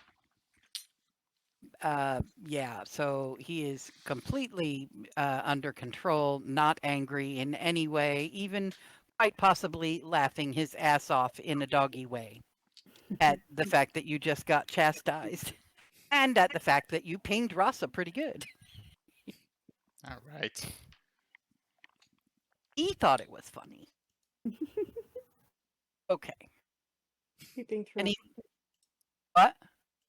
She's mumbling to herself. You're creeping through a creepy forest and I get hit in the back. What do you think I'm gonna do? You Yeah. can flick rocks anytime you want, Elbar. It's all good. Just a thumbs up. Continues walking solidly. Oh, my joke didn't go over well. Okay. I need to know who is rolling your navigation checks and who is rolling your keeping a lookout for the baddies checks. I normally do perception, I thought, unless somebody else wants to take green. Yeah, there's Yeah. a survival and a perception check. All right.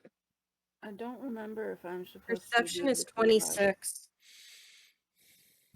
Am I supposed to Survival. do survival or is dusk? I know mine's +6. Yeah, you're doing those, not me. 22. Oh, yeah. So Rasa is full on hyper focused on the forest, especially after getting plinked. She's going to be a little more alert and maybe try and catch any other shenanigans that may happen as she's keeping an eye out for dangers as well. And Dusk is eyeballing every one of those ribbons, every opportunity to redirect around some inconvenient terrain. You catch it, you find it, and you navigate the group in and around this very, aside from these ribbons, it is a wild and wildernessy forest. 26 lookout. Give me a moment to do my, is it a baddie or is it a, it's a free, safe day. So you make it through this 8 hours of travel without any untoward activity. Rasa, you're 26. I would say as you move along that you will breathe in the sweet scent of sun-warmed bark and a rich, earthy aroma of the undergrowth. And somewhere along the line during the day, you catch above you a flock of these wildly iridescent songbirds flitting in and amongst the very thick tree trunks around you in this elaborate dance of full of lyrical chirps and whistles. And the music of it kind of warms you and creates a gentle sense of peace, the likes of which you have not carried within you for several weeks now. There is something comforting and soothing about this forest, which you might surmise is innately magical based on what you recently read about the Treant. So that would be the random encounter roll for Okay. the day. Then I need to know if anybody has any downtime activities. You can mark off any extra reading hours that you need, or carving hours, or any additional conversations to be had around the campfire as you are camping in the midst of a forest. So before it gets too late, Snaps would send a message to Alablante.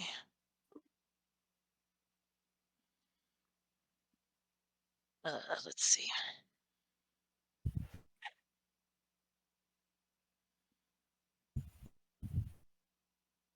right, this should be exactly 25 words. Hello! Snaps again. I am Tabaxi adventurer with Fate's Wanderers out of Dybrook.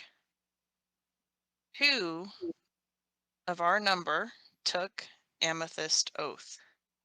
You have questions for me?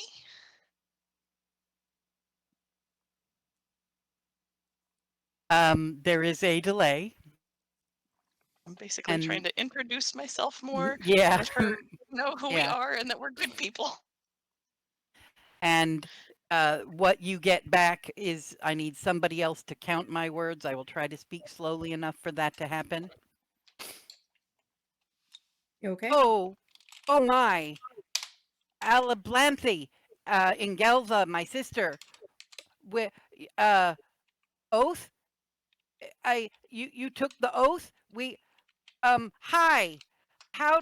But how are you talking? Is that it? Yep. Yeah. So you got the how are you talking part in her response. Okay. Just trying to keep this as chill and as few details as possible here.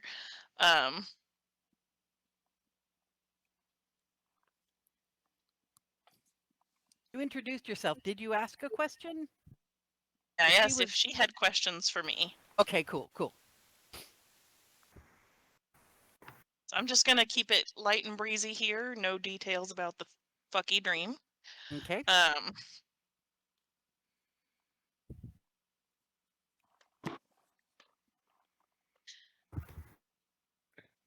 Saw vision of possible future. You were there. It let me contact you. And I'm going to kind of leave it there for the moment. Okay. Hobo cleric? Yeah. You can hear the flabbergasted in her tone. And I'm sorry, you said to her, I got distracted. I apologize. Tell me again what your last message said to her. I saw a That you vision saw a vision of her. So she's of going a to answer possible back. future. Got it. You saw our future? How, was I old?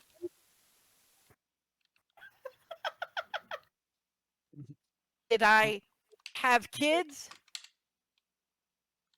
I'm counting. Is you my get to count. sister still stupid? Ow!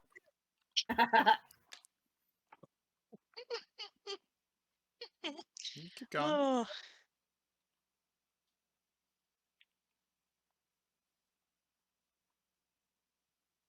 Is that where she ended? Yep. Oh yeah, it's not even a full 25, but sure.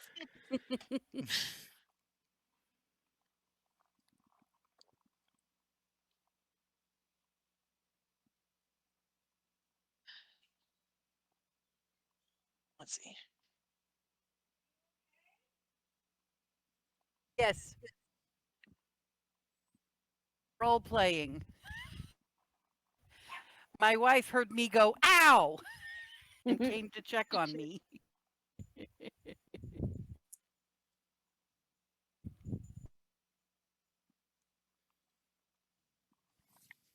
We are holding for Will to give us the oath again.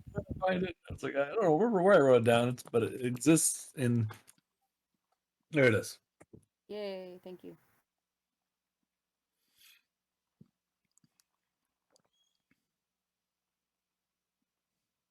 I'm gonna print it. So let's see why. No, I only think I have another thing I can do. one more. Okay. Funny. So trying to hold back the giggles. She's gonna say more recent future. Closer future. Trying to avoid it.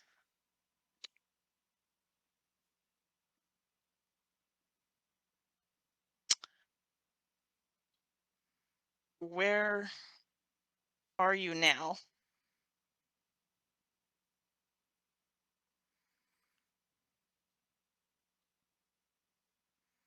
Is that the end? Yeah, I'm just gonna end it there. All right, getting ready to count response. You're good. Recent future sounds ominous. We are north of the Lannerlam Forest, east of Northwich. Just exploring, looking for wrongs that we can right.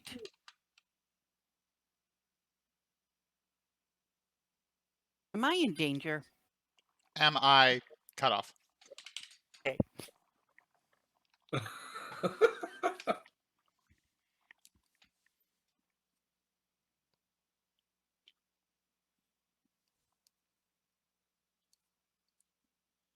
I'm gonna upcast your level 4. Yeah, I'm gonna have to upcast to my level 4, but since we've stopped for the night, I don't feel too bad about doing that. And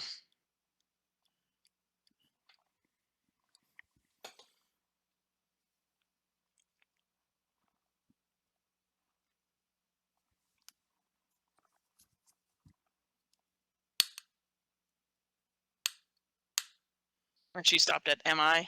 Mm-hmm.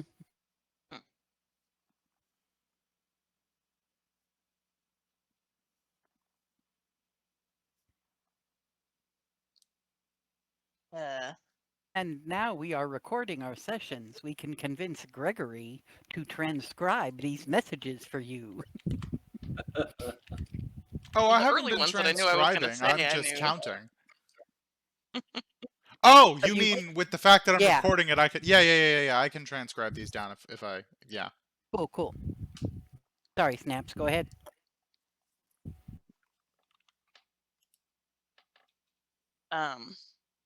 Last spell. We'll check on you tomorrow.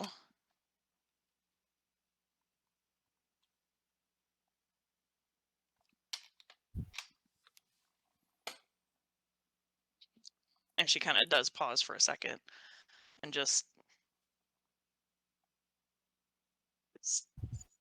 asks,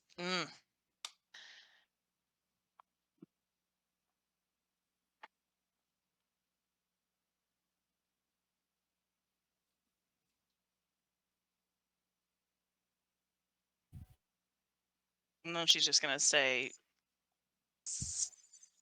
stay away from Hunting's Bane, please. And that's where she's gonna end it. And she's out of spell slots for the day. And your response would get you Ready? Hunting's Bane Mountains. We were going toward them. We should stop going toward them. Oh crap! Last spell. You darn. You got 5 more ish.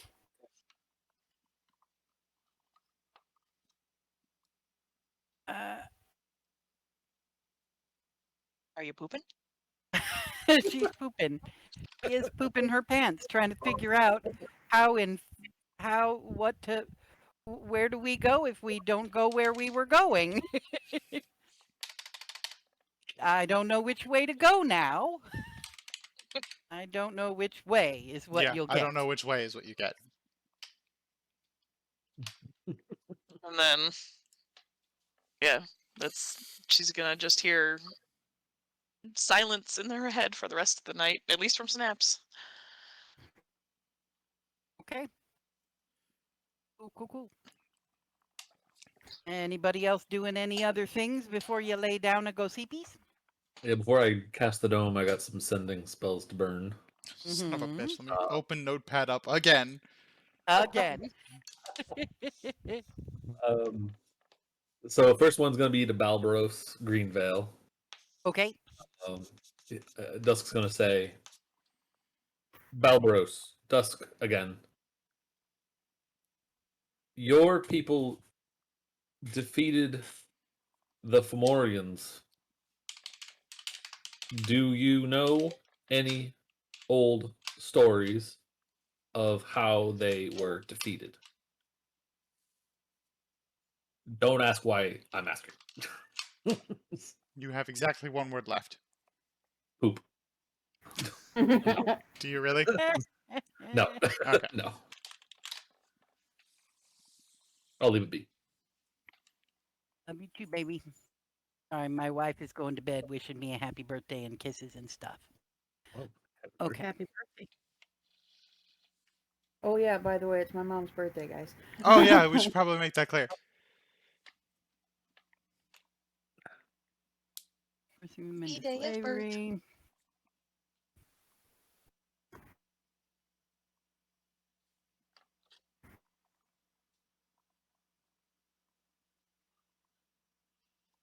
Following the spell plague.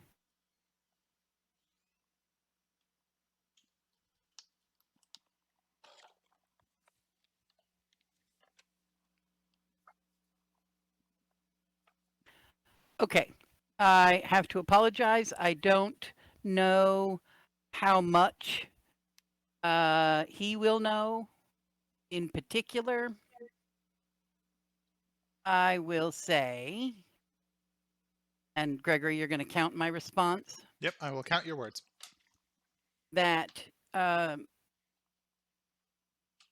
me a calendar. 1495. These dates don't work for me. It doesn't make sense. 2000 DR is in the future.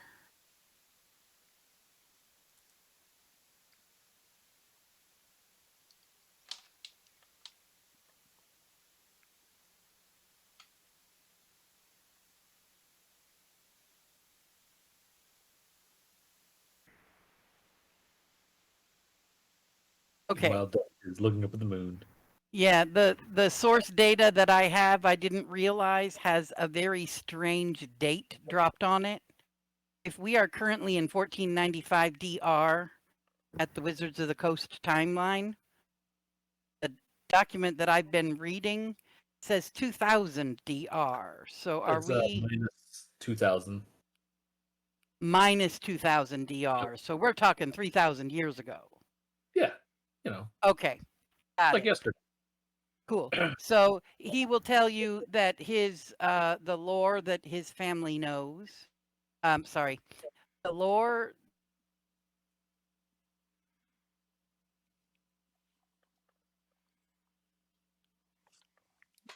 Sorry, I'm ready.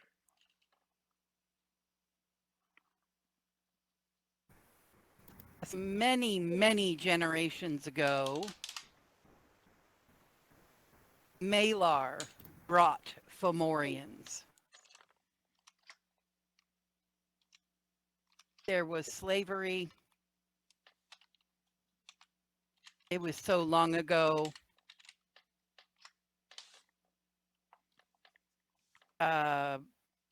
Method of freedom unknown. And Dusk would just look up at the moon. I was like, well, it was worth a shot. And he's gonna cast another sending spell. This time it's gonna be to that Worthurl dude, the university dude that sent us on that mission to those ruins. Okay. And Oh, oh,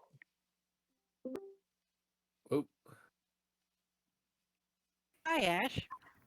What are you doing there? he's gonna say, let's see. I missed a lot of what just happened. My computer was having issues with the internet.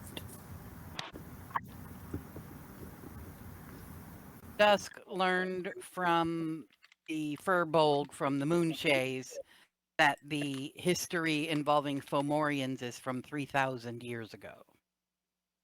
And he doesn't know exactly how the enslavement concluded, but that it was brought about having something to do with a god or goddess named Malar. Mm-hmm. And now he's sending a message to I'm the gonna- War Turtle. The Worth Earl dude. He's gonna say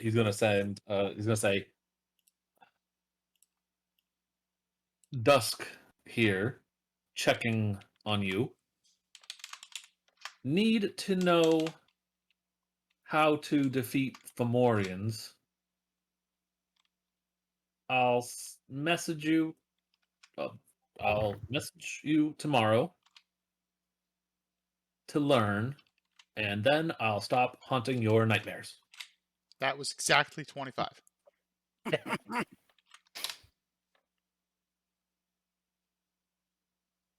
Dusk, I am have been well and well behaved. And Fomorians are a risky proposition.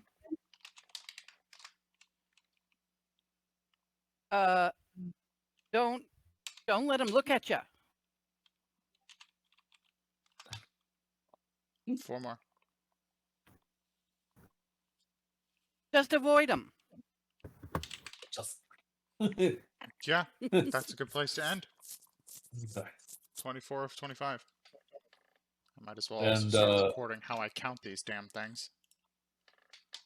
Also, anyone sitting near Dusk as he finishes this, listening to this message in his head, is going to look up at the moon and say, "Well played, Worth Earl. Well played." And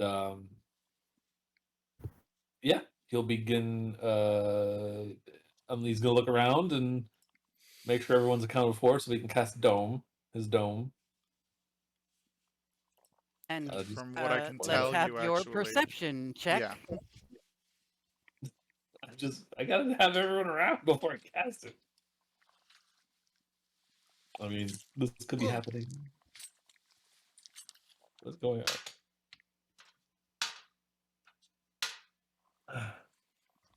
Yeah, no. 14. Oh, At least I think 14, if I know my modifier. well, Did that then you're gonna get without off looking the at my dome.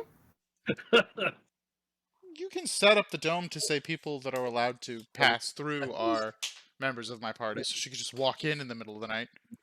Let me just double check. I imagine you would do that anyway, simply because people have to get up to pee.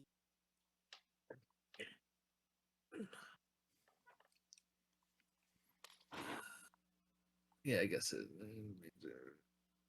Yeah. Well, All right. we're all chilling here. Creatures and objects within the dome when you cast the spell can move through it freely. Yeah. All other creatures and objects are barred from passing through. So okay, I'll roll a perception check to. Know if you need See if to. everybody's near you. Great. Yeah, I'm gonna scan to see if everyone is here. Just counting heads here. Dirty 20. Nope. So, You don't notice I'm gone. I Okay. padded Yeah. my blanket full to make it look like I Okay. was there. So yeah, I'm gonna her be like, bedroll okay. is there. It's all lumpy. Everything. Room Yeah, is everybody's planned. here. How long does it take to do that? Well, I mean, I cast 2 spells while you're doing this, so you know. Okay, so maybe I have time. Yeah, it depends on what you're trying to accomplish. This is a relatively forested area, yes. So more than likely there are trees around Lots us of and trees. like yes. Yep. So I am going to do my best to scale a tree that Foggy is pretty darn close to. Huh? Okay. Sorry, yeah. Oh, wait. Okay. While this is happening, I'm gonna activate my telepathic speech. And, gonna try and situate myself if I can get up into the tree without him realizing. And my entire water skin is going to be dumped on top of his head. All right. So am I? So the Are question we? is, Yeah. The question I then have is: do I make another perception check, or does the fact that I missed her slink away in the first place is that damning enough? He Yeah, said, hoping the there answer to the is question no. is yes. That's damning enough. Yeah, there is no way you are expecting a deluge of water to come at you from above. So there will Gotcha. be no dodging. But you are Oh, welcome yeah. to try to see where it came from after you're drenched. Okay. I think that's what I'm gonna. It's gonna start with ha, then like the getting water out of my ears motion. Fuck you. So, so Natural Dusk goes fucking one. Okay, so you have absolutely no clue. You're looking up above you. You're not seeing the source of this water. It's befuddling to you that it just apparated out of nowhere. And you also are experiencing an internal wave of absolute hysterics. oh, and at this point, Hysterical laughing on the inside. and I don't think Rasa would be able to hold it in much longer anyway. So, as she was slinking away and Dusk was preparing to cast the dome and all of that, I activated my telepathic speech because I can see Foggy now and I know Kurok is in there, and I'm just gonna kind of telepathically tell Kurok something very, very funny is about to happen. I can feel it. And then he gets drenched. Yeah, so And Dusk is like That's- tracing like the ground to like start casting. All of a sudden, just splash! Like oh, he gets like soaked, and I'm just like Dusk will like, what the? What just happened? Where'd that come from? Gotta know the time and place. Foggy's pulling his hair out of a ponytail and desperately trying to get it at least semi-dry again before putting it back up.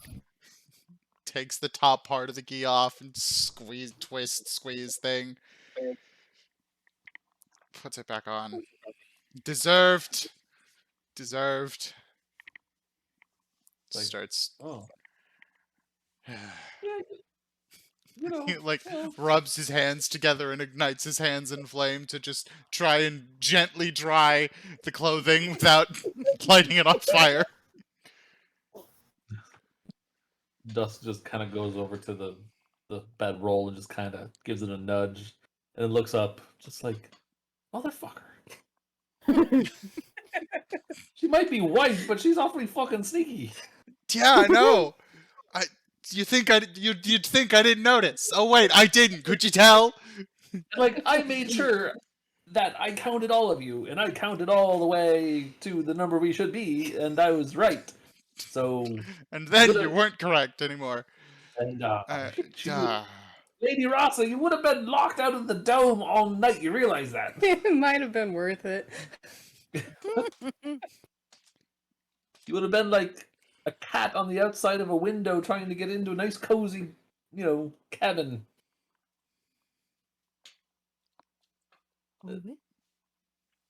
You just hide from all the denizens of the forest out there.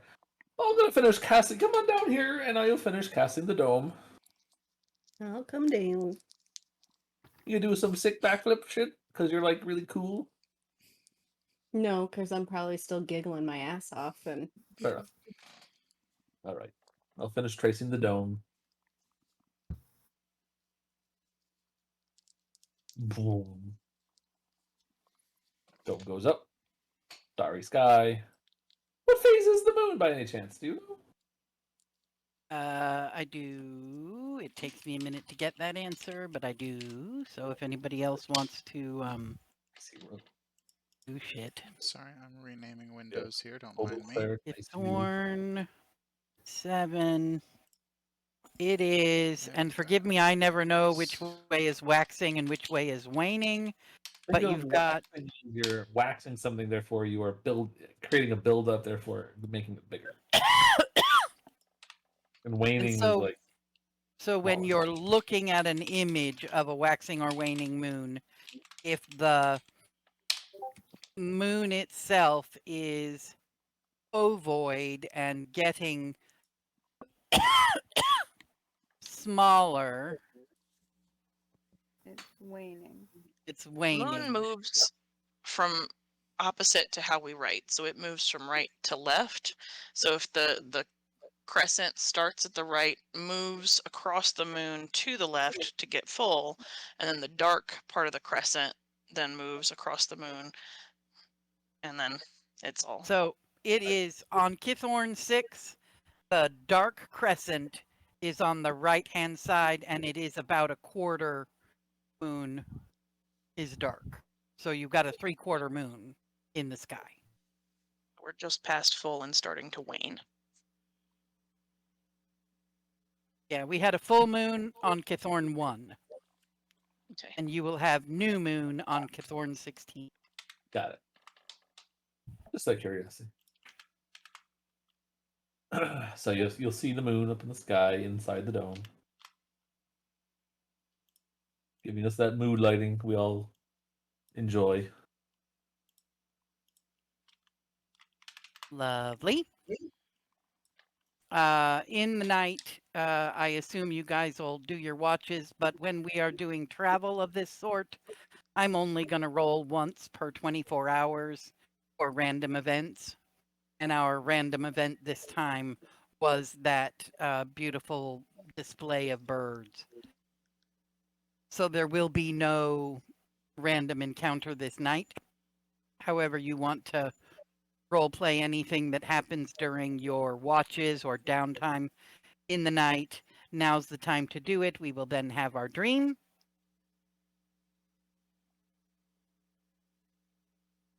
We're ready for the dream.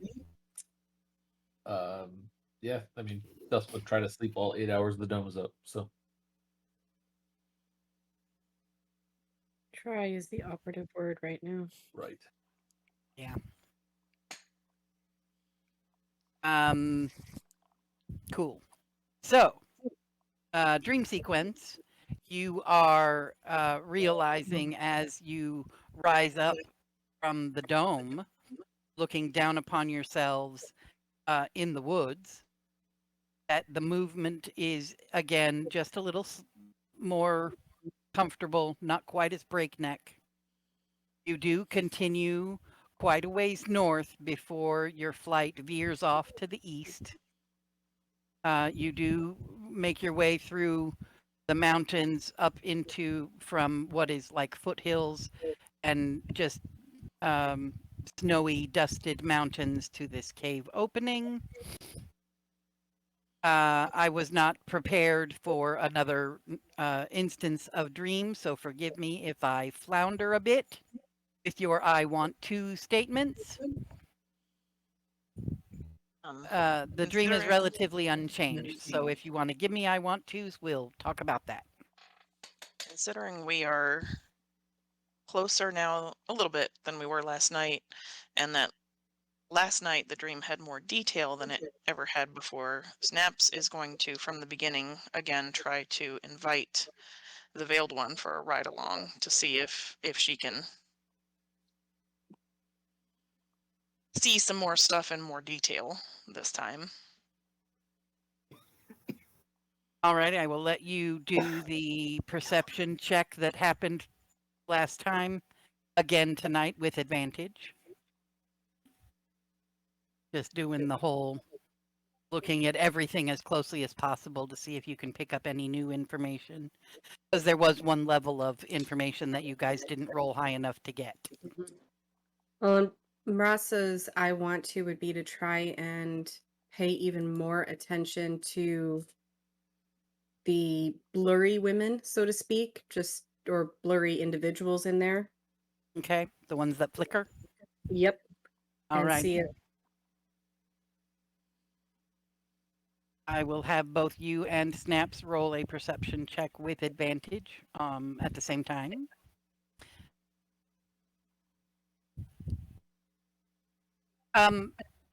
Gregory, did Foggy ever discuss with the other players about what he did that first time he had an I want to? Yeah, he would have once the possession / transformation died down. He would have made it clear that his goal in his was to divert and try and catch some of the previous pathways. He would have made that clear. Catch some So, pathways leading down into the main chamber. so for future nights, Rasa, you might remember that Foggy said he was able to change his trajectory, not just get a good view of the path, but literally change his trajectory during the dream. I remember that he could change his trajectory. I wasn't sure if there were consequences. It did feel like he was being dragged back to the path that the dream wanted him to have, and if he had pressed, he would have woke up early. I think he may have woken up early. And Okay. Grog freaked out a little bit. Yeah. Okay. I couldn't remember exactly. I just thought that it was not good. So that's why I hadn't tried it again. But I'll keep it in mind for next stream, maybe. Okay. And Dusk?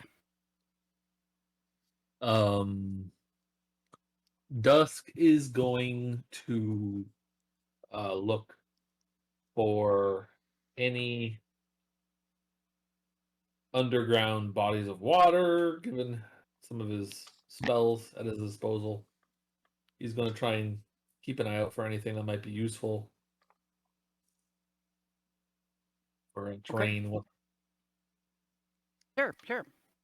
Alrighty. So,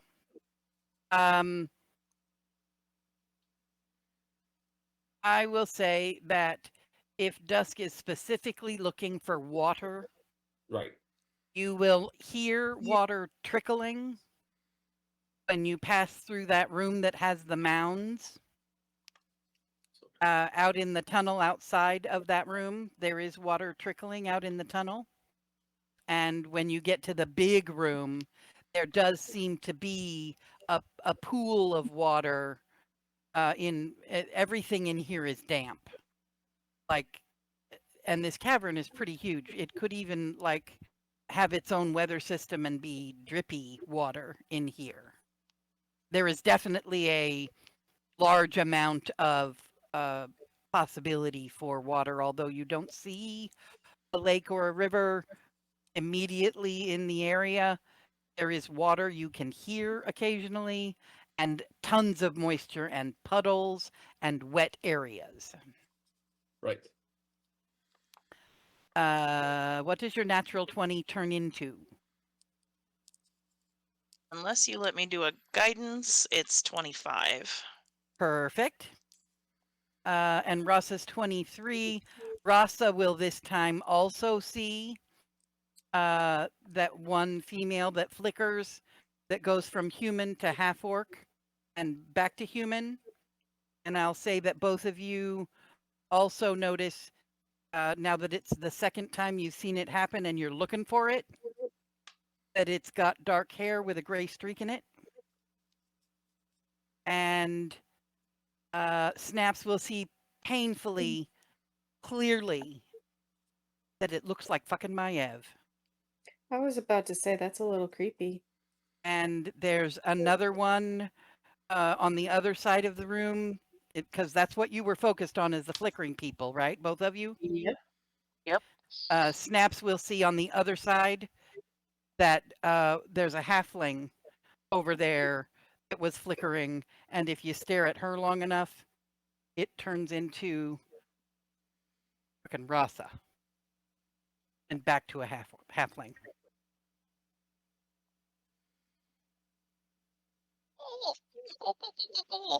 And then there's cussing, and there's screaming, and there's nicking, and there's waking, and there we go. Panic! Let me share that meme. Hang on. The video hasn't seen it yet. There it is. Yeah, there's a lot of context in the Discord. And I flick to Maiev it is in the videos just every now and again. Maiev is just laying on her bedroll, sleeping ever so soundly, relaxed, blissful, even drooling a little. Definitely drooling a little. Gravy cleric sees all. Mm-hmm.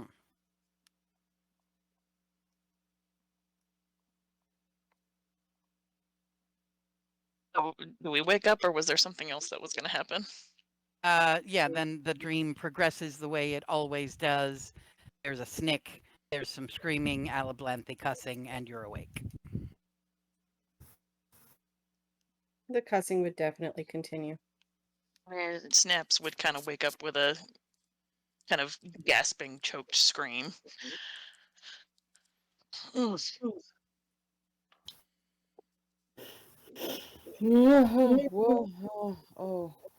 sorry, I fell asleep. You guys okay? No. No, no, no, no. No, no, no. So you remember the blurry people?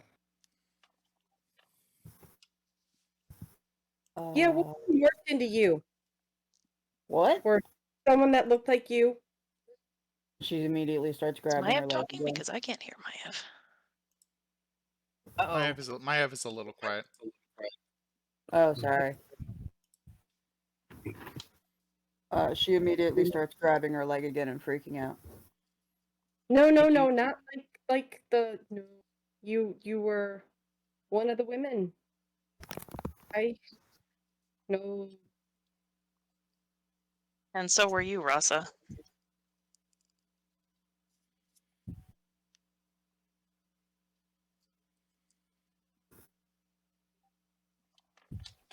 Did Rasa hear that? Yeah. I just means that we can't fail here.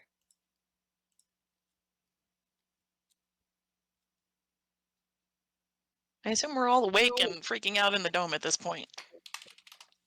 The stakes are high. The stakes are high.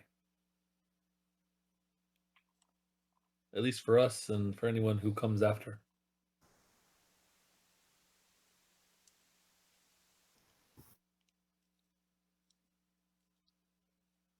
In the dream, you were looking at the flickering people. Alablanthe. Sorry, I seem to be echoing real bad. Alablanthe was last night flickering and her hair kept changing. This time she was flickering, her hair would change, she would disappear completely and then reappear, and then her hair would change, and then she would disappear completely, and then her hair would change. Sorry, I forgot about that part. Okay.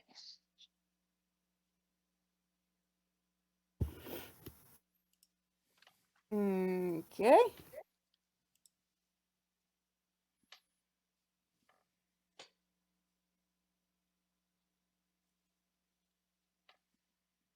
Let that loop a second time. There we go. So, getting a little real, isn't it?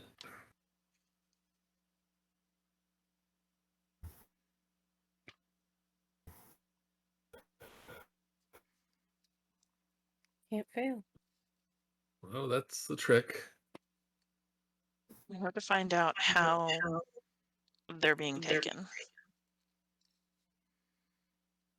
Yeah, so I did send a wee little message. I haven't shared this information yet, but I did, before I cast the dome, sent a message to our Worthorl acquaintance that sent us on that mission to the temple, the ruins, right?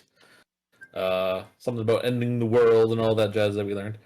or some sort of god that could something. Anyway, long story short, all he could offer off the top of his head is that don't let them look at us, which is probably going to be harder to make that happen. So I'm assuming that their power stems from their ability to see us. Any curses or magic that they can conjure,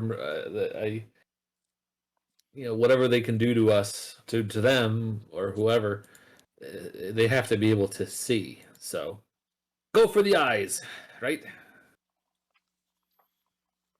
Maiev,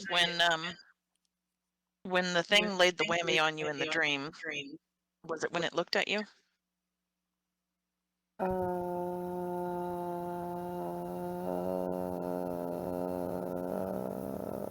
Why, Maybe? yes. Why, yes. That's what happened. You did a thing, and it spun around, and it looked at you. Yes. Yeah, that sounds about right. I didn't know it could see me though. I thought we were dreaming, and it was trying to hurt the lady, so I tried to hurt it, and then it hurt me.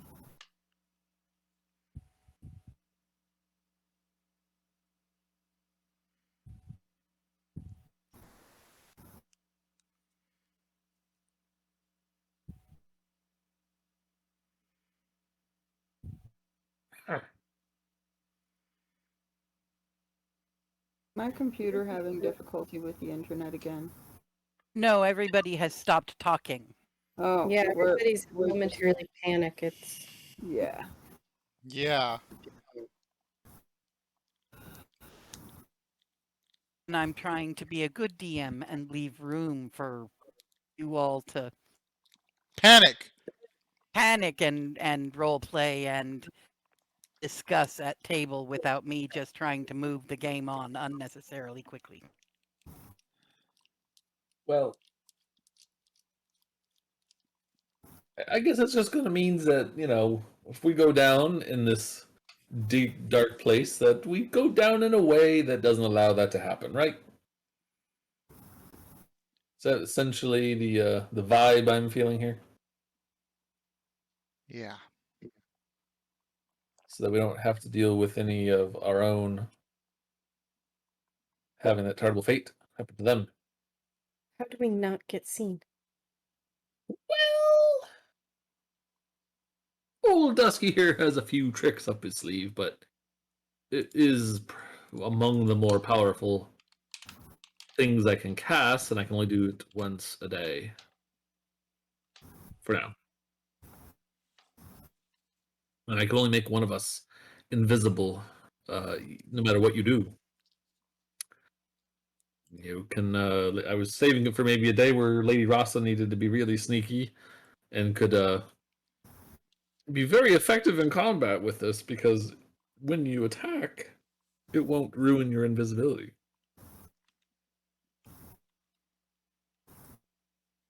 So, but I can only do that to one of us for now.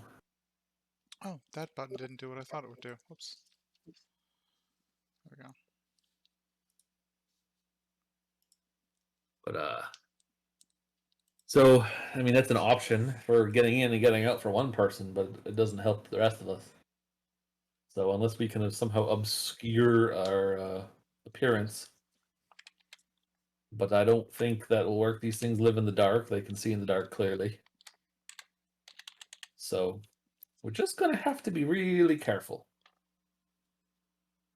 Thinking back to the very first time that the second time that we had the dream that we were able to have I want tos, I connected with Inseldied, the chick on the table, and tried to glean from her memories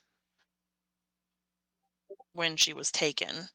And she doesn't remember a lot, but I think it wasn't these beasts that took her, these giant things. It was like people, right? Like I have no recollection of it being anything other than these monsters. They came in the night. They came in the night. Okay, so it was the things.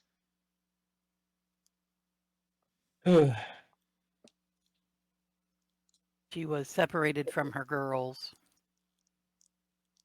and didn't know where they ended up. She was separated from them. She didn't know what their Fate was. fate was. She assumed that they got away or something.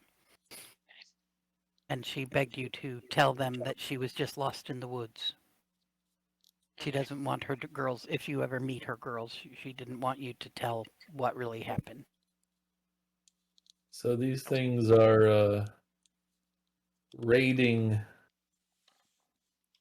villages and or encampments near them at night, stealing the women folk. It seems, and well,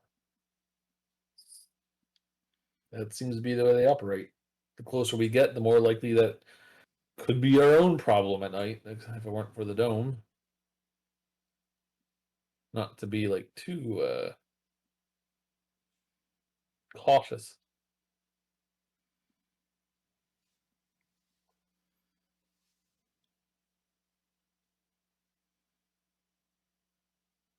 So yeah. Well,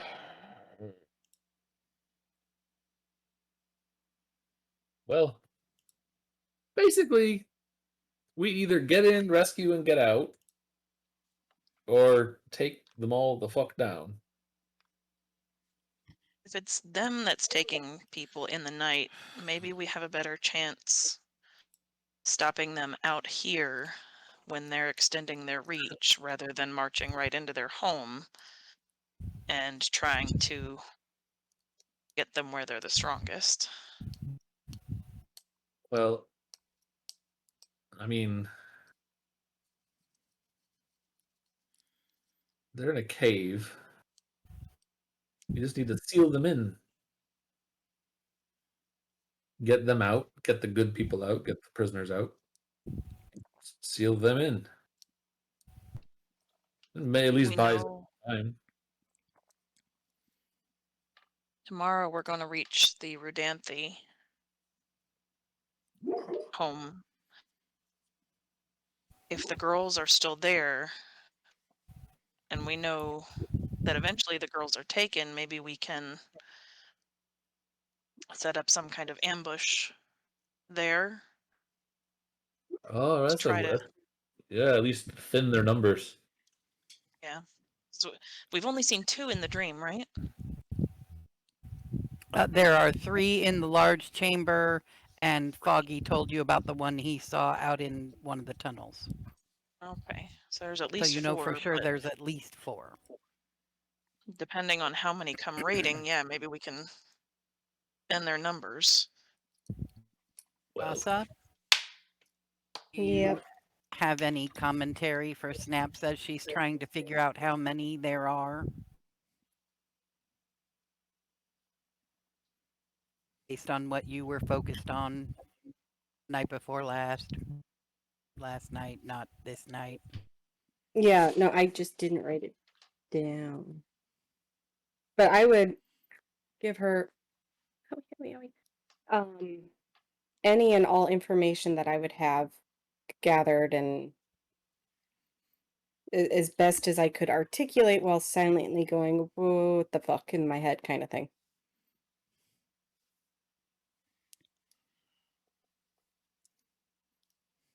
Let me double check a thing and tell you.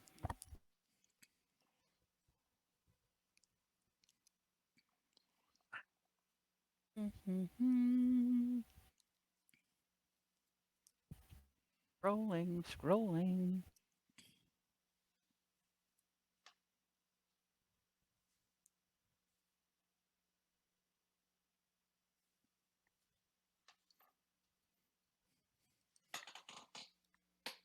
That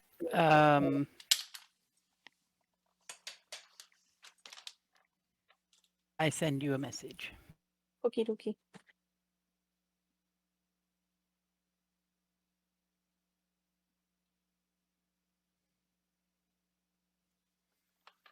look up answer again, just to be sure.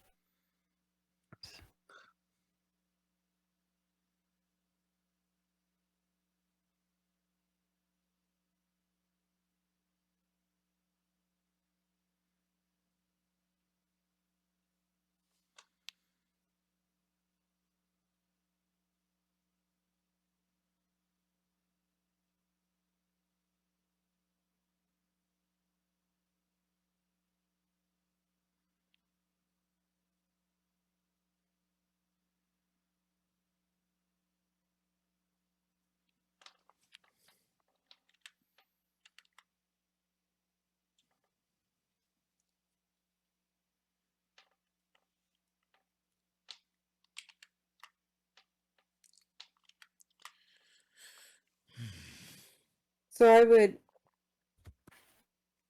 try and take out my sketch that I had tried to do after last night's, not tonight's dream, but the one before. Mm-hmm. And kind of show them it's not in this main chamber, but in this one outside of it. There were mounds on the ground, and I couldn't, it wasn't quite bright enough to tell exactly what the mounds are. But there were 6 mounds. And maybe the mounds are their beds or their possessions, you know, where there's a group per, or a mound per.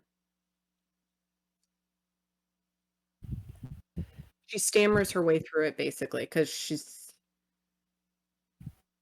so maybe there's as much as 6 of them.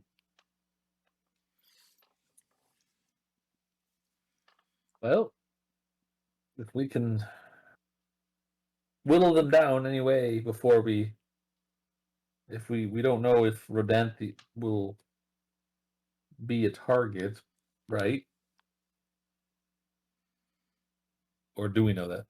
That's because They're the little girls. Rodanthi is their last name. oh right, The 2 little girls are at the homestead that we're heading to. right. So we know at least if we get there, we stand a chance of perhaps doing something. But if they attack with their full force, which they won't know that we're there expecting them, so maybe they'll just, you know, they get in and get out with a couple of them. But until we know for sure, it's a risk. But if we can take down even a couple of them, that I like it certainly better than marching right in. that certainly helps. So we'll see what we can do. But we got to definitely get there tomorrow. Hopefully we didn't miss our opportunity tonight.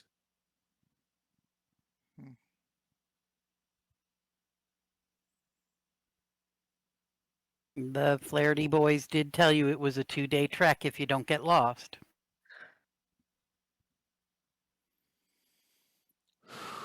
All right. So Duska is going to like, well, we need to finish this night's rest. We can definitely talk and travel. I think we need to get our rest and start heading out as fast as possible.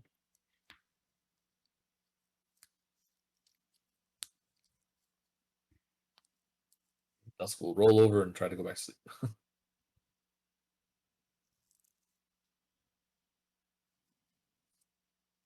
Alrighty, and we already knew that there would be nothing untoward happening on that night aside from, you know, bad dreams.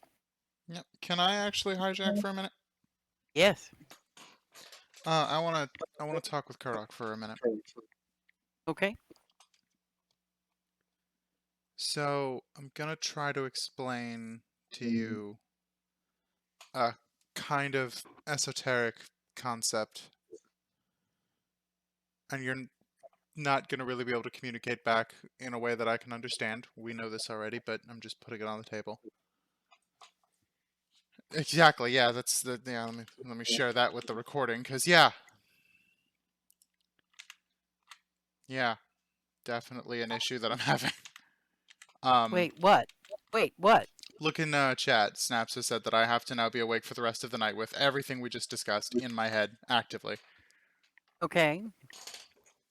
So, in regards to that, yeah, that's the thing I'm doing. So I'm gonna try and explain this to you. If you can think of yourself in a space within me, and then focus on the space around you, there's this like well of energy that totally encapsulates you. Can you at least kind of feel that?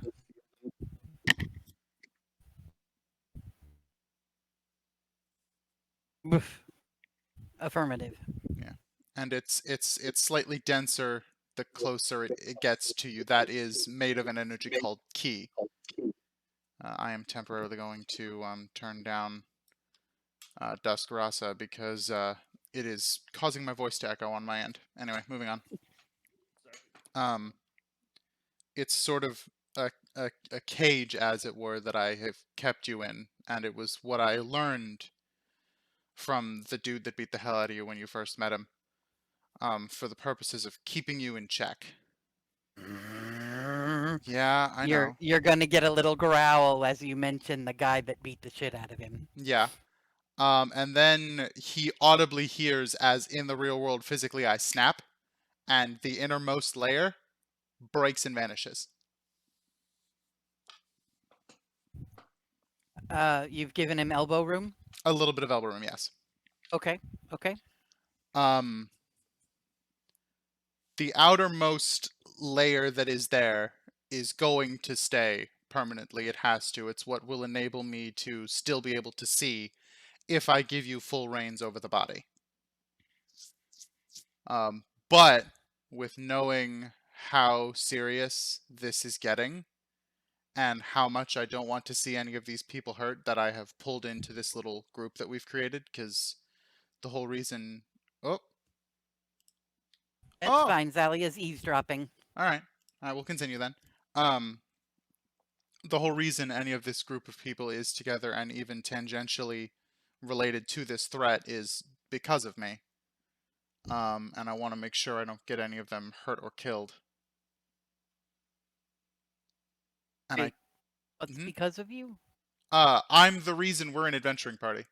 Everybody just kind of showed up in Dybrook, and I walked into the bar that everybody was in and went, "Hey, person outside is crying for a very specific reason. I can't deal with that alone. Can I recruit some help?"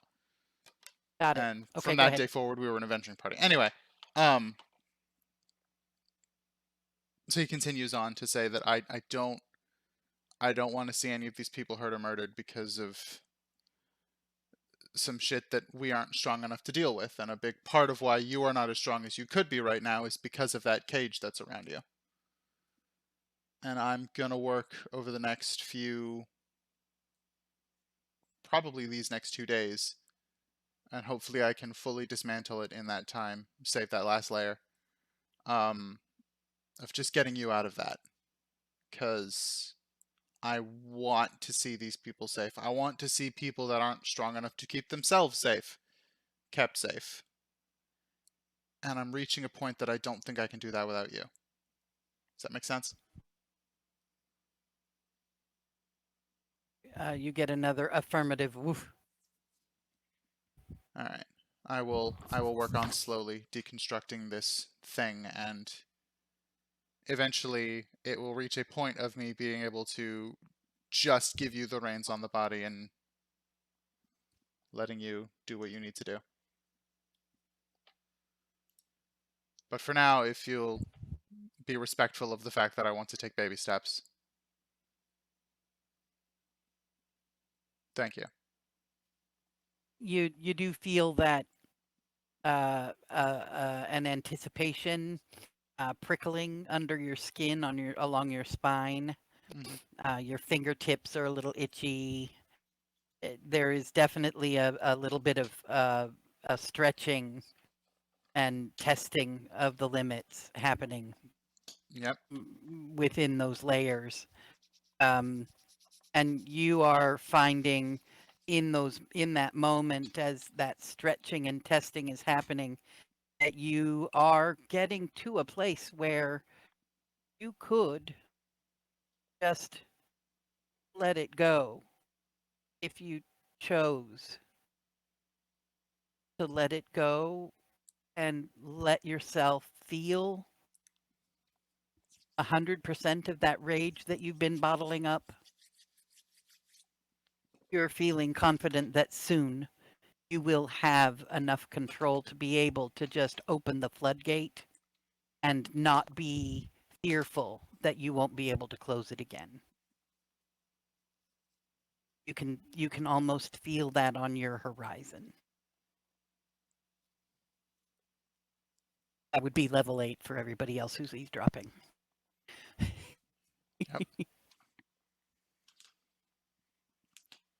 And Foggy just internally says thank you to Kurok one final time, and then sort of casts his gaze in the general direction of the moon, and then out loud says, "And thank you as well," and then continues to focus on conserving energy until the morning. Back to sleep you go. Yep, that was about it. Thank you. Mm-hmm.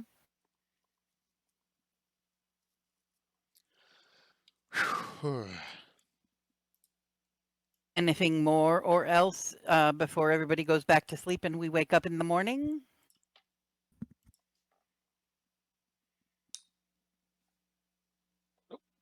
Maev, you're muted, so if you do have something, we didn't hear you. I have no idea.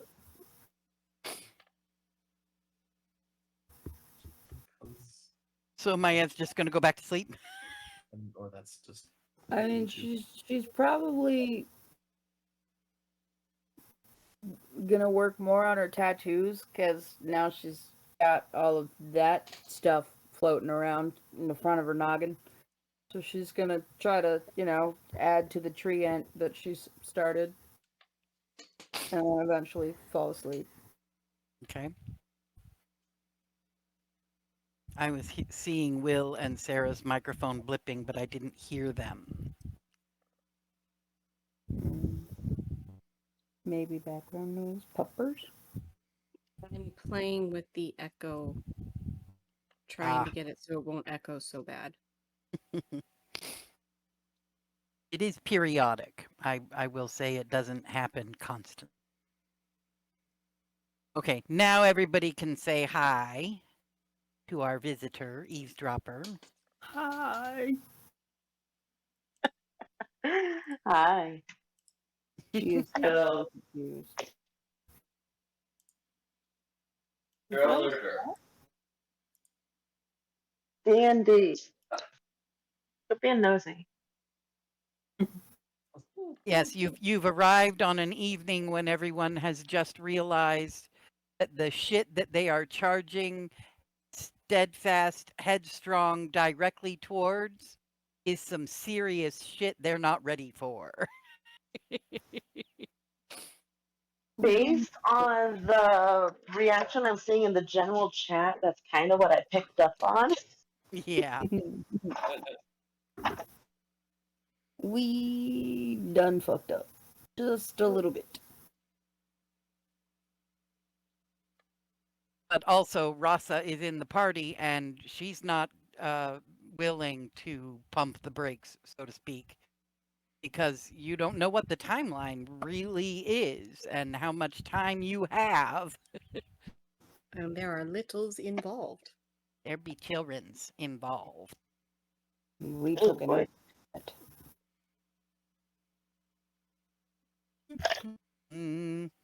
Alrighty, so unless anyone has anything else, I will have the sun come up.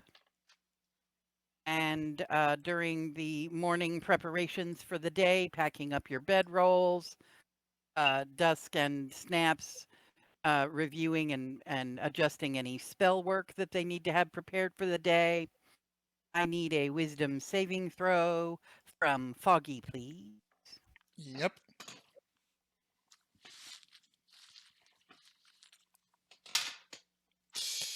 Oh boy. That is okay at best. 12. Okay. I can't do math. 11. Okay. And one from Maiev, please. What am I doing? Wisdom saving throw, please. Oh no. Sure. That's gonna be great.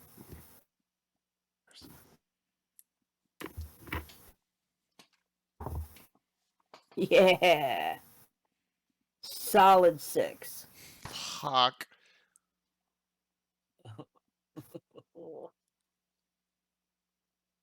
Okay. Cool. Thank you very much. It is morning. You could build a little campfire and cook some food. Do we want to proceed through the day? Do your walk and talks.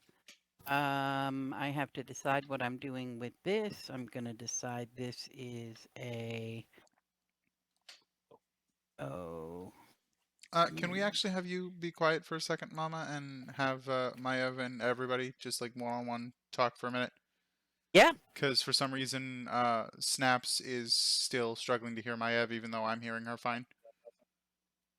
Yeah, I'm just not hearing her at all. How about now? At the user volume all the way up.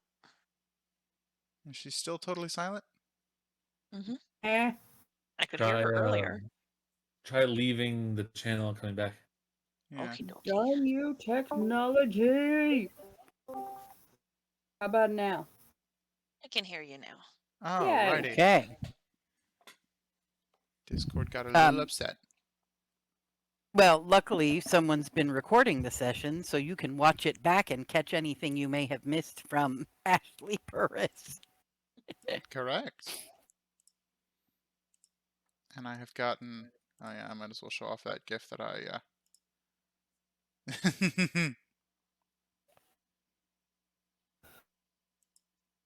Good. I've gotten pretty good. I've labeled things a little bit better in my little OBS overlay thing, so I can switch between windows a little bit more effectively. Cool.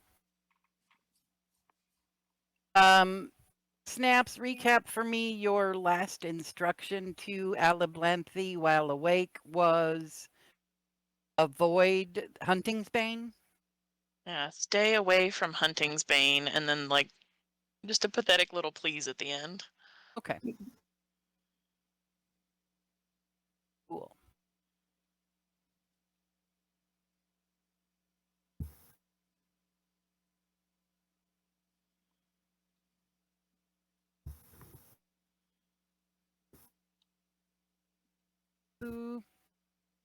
And you are waking in the middle of the Pharmasvar Mountains, having breakfast. I was saying before we had a microphone problem that it is 11:45 and we need to decide just how much more you want to do today. We have walk and talk role play that can happen during the second day of travel, which will lead you to arriving in Pecan Grove.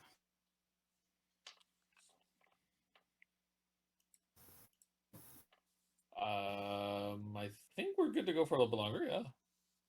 Yeah, I'd say it's okay to go for another like 15-20 minutes. Maybe do a little bit of walk and talk if anyone has anything to do, and then Yeah. stop Yeah, at let's maybe see. midnight, 12:15.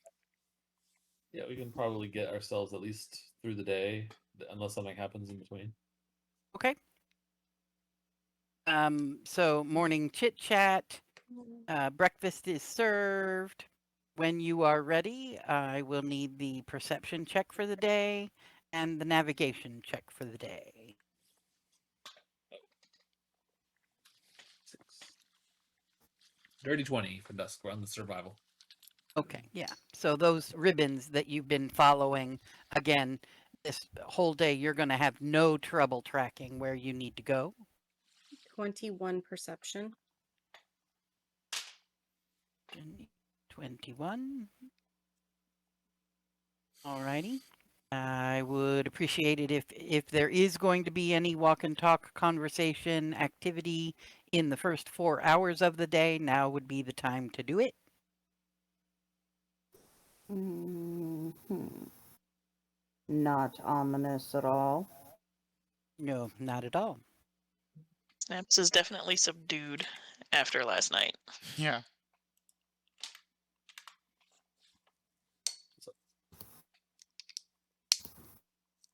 So, Over it. what are the odds? It occurred to me we're heading to a mine, right? Or was a mine, or there was a place here, right? That that we're heading to, where they made big holes in the ground. So what are the odds that maybe we can find some things that they use to blast the rocks out of the ground?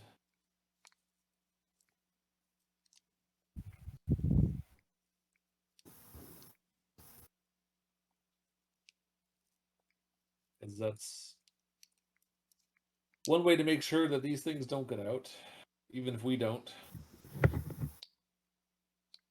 Well, you recall that you are headed to Pecan Grove, which is west of the mines where William James has gone to go looking for a wife. Who goes to?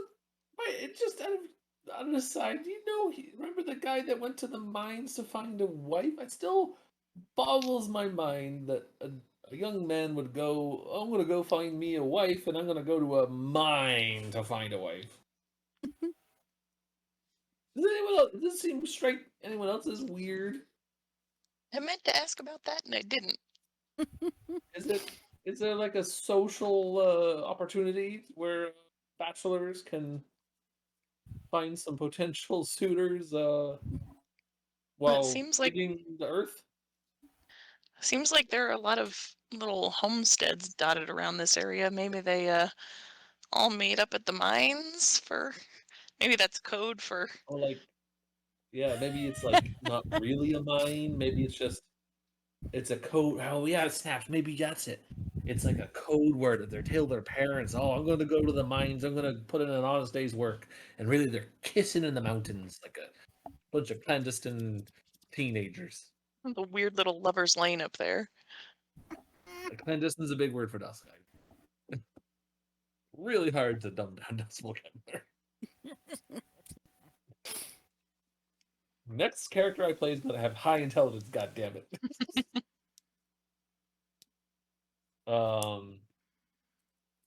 Yeah, maybe that's it. Maybe that was just a ruse, and there's something else there. But I don't know. It just struck me, if we need to bring the mountains down onto these things, how else are we going to do that?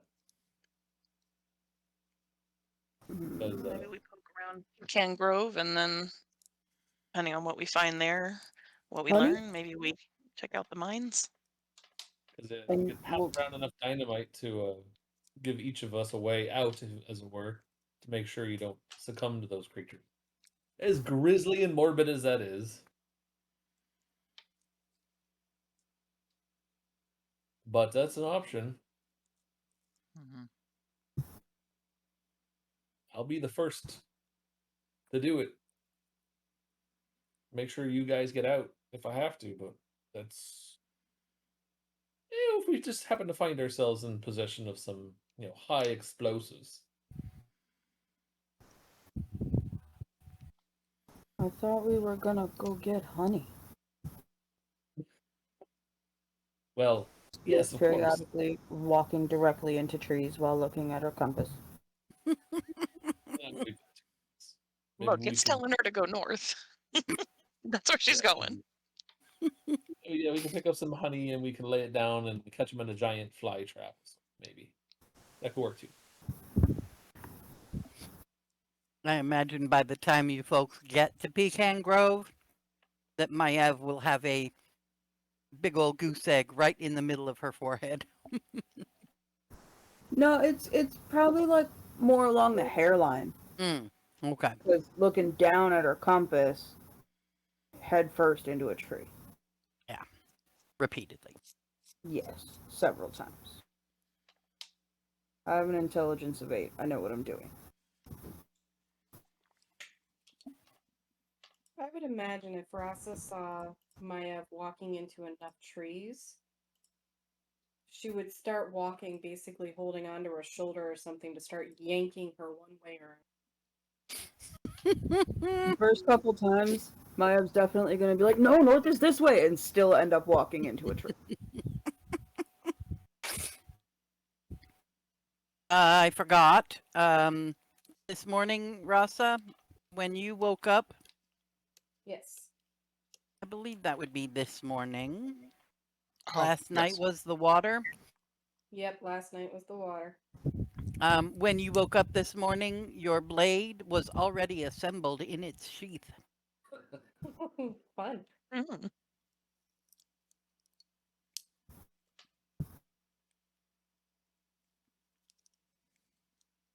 Okay, well, as I mentioned, 4 hours into the day, Some shit's gonna happen. your 21 versus my some shit. I don't know.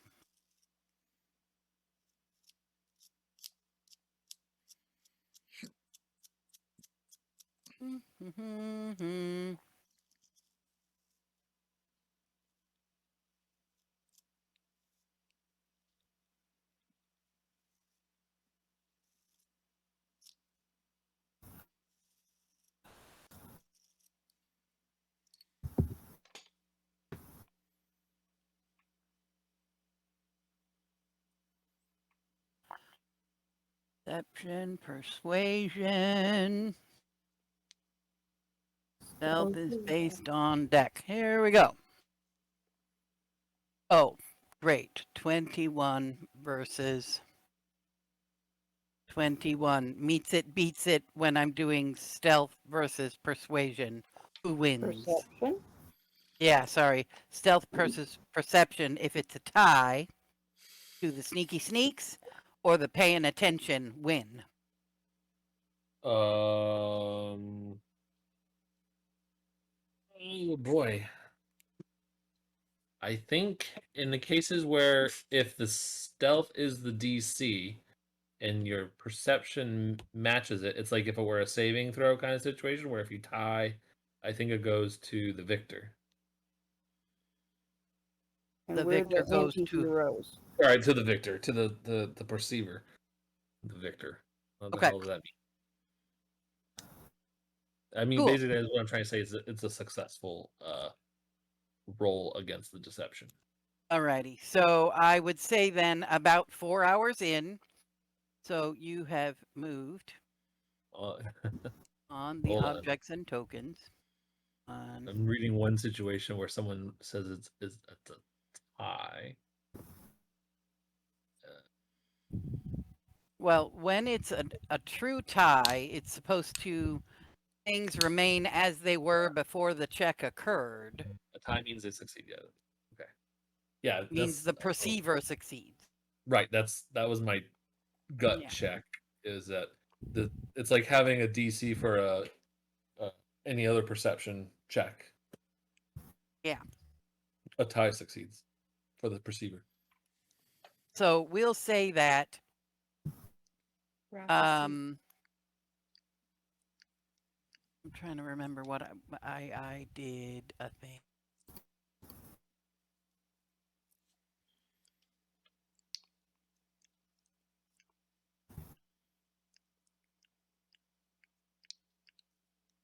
Yep. Okay, it's not 4 hours in. We're going to make it be as you settle down for the night because that's the map I'm. So your full 8 hours transpires. You have marched all day and are getting really, really close to, but have not yet arrived at your destination. And have maybe, for whatever reason, decided to settle and camp rather than march into these people's home at 10 o'clock at night. That work for you Last guys? time we marched into somebody's house, we were accosted by children, and I think they were a cult. Tracks. Or we could say that the 8 hours of travel to get to Pecan Grove is slightly extended by all of the diversions through the thick part of the woods and following those ribbons. Maybe some of the ribbons have blown away, and so although you didn't get lost, it definitely took a little longer. And so your 8 hours have transpired before you actually arrive where you're going. Sure. It'd be easier for me if we have this be at night because that's the map I made. No worries. Sure. So cool. You are preparing for bed. You haven't put up the dome yet. And you haven't even really settled in because you've marched all damn day. And you're tired. And you haven't really even settled in to sit down to a final meal of the day. When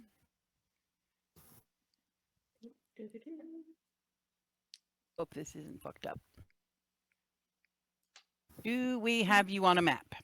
Yes. Yep.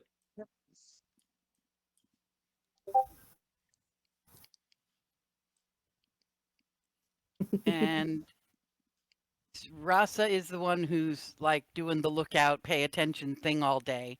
So as you're putting your shit together for the night, Rasa may or may not see something in movement in the woods around you. Does anybody see anything without moving your puck in the Yep. woods around you? Yeah. Is Yep. that Yep. okay? So Who would- technically, Rasa is the only one who sees that up front. Everybody else would not see it immediately unless Rasa somehow quietly points it out. Instant psychic whispers. We've got company. And my Yeah. question for you now before we act is, do we roll for initiative or start with a battle in our next session? We can roll initiative and get out of the way. Okay. Yeah, I'm cool with that. Oh, yep, nope, because we're not supposed to roll initiative with physical dice. I have to wait for Mama to say that she's ready to accept our initiative wait. rolls. What's happening? Because Mama You does are- initiative through D&D Beyond. You poke Yep. the number plus whatever the hell of your initiative, and it will do a roll. And Dusk has remembered to do it with advantage. Maiev has rolled it. Rasa has rolled it. Foggy is rolling it. Ooh. Did you get mine, or did I jump the gun? I got a 9 for you, if that's correct. Yes, it is. I just need a quick reminder of if Psychic Whispers is immediate two-way. Yes, to me at least. So You cannot contact anyone else that Rasa is connected to, but you can contact Rasa. Right. So as soon as you turn those on, you hear Maiev mumbling in her head about her stupid trees and fucking creepy things, and my feet hurt. Well, you'll get to smash things, okay? Huh? And assuming that she is facing the campfire-ish, I'll say one's almost directly behind you in the trees. And then I would tell everybody, basically, one is behind Maiev in the trees, and one is behind Snaps in the trees. And Dusk would just merely say, "Are we going to give diplomacy a chance this time? Diploma what? Are we going to be nice? Or are we going to just go guns blazing?" I would like to request a potty break before the next thing happens, if you don't mind. Alrighty, I will stop the recording. Thanks, I'll be right back. Recording has been started again. Okay, so not sure when the recording stopped, so I will just say that we have rolled for initiative, and there is no surprise round because Rasa had great perception. I will start at the top, which means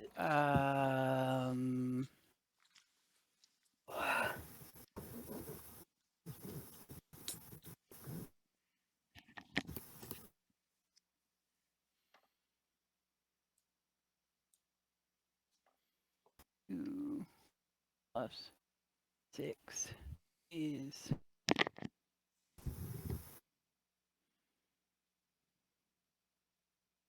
snaps. Does 22 hit ya? Oh yeah, yeah, that'll hit. Okay.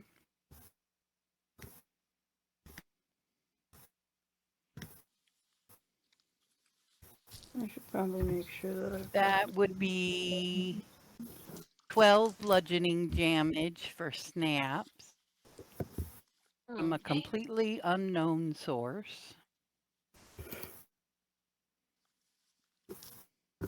What? Foggy, Yeah. does a 16 hit ya? No, my armor class is 17. Cool, cool, cool. Dusk. Yeah. Oh, well, that definitely doesn't hit you. I'm just going to skip that one altogether. 25 to hit. 25 does hit. That would be 10 bludgeoning damage. Maiev, 25 to hit. Somehow no. I don't believe you. Oh. That would be 13 bludgeoning damage. Does an 18 hit Maiev? Yeah. That would be an additional 9 bludgeoning damage. Rasa, that definitely won't hit you. That probably won't hit you. 11 to hit Rasa. No. So nothing happens to Rasa, but you're watching each other. You're seeing these. Rasa has brought your attention to something out in the woods, and each of you are experiencing this blasts of bludgeoning damage from unknown sources occur. Nothing physically hitting us. Nope. Don't see a damn thing, but it hurts like a motherfucker.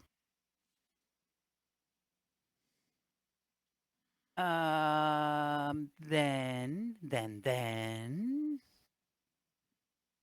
I click here. 6 feet. I gotta do some measuring.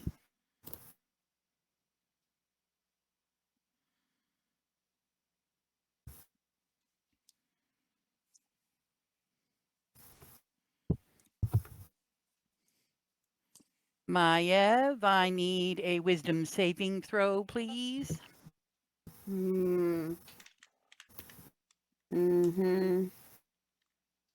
Sure. Cool. Those are things I'm good at. Oh, that actually wasn't too bad. 15. Nothing happens.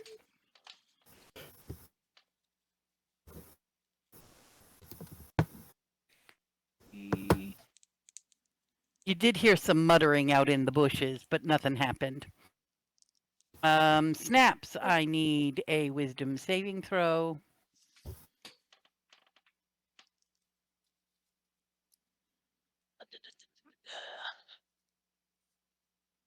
That's gonna be a 13. You take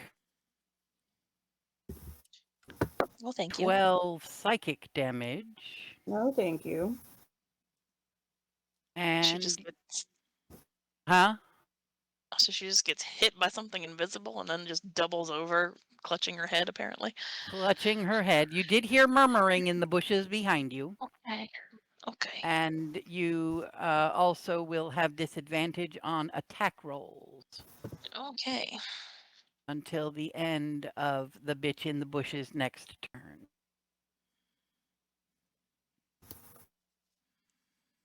And that's that. And then it's Foggy's turn.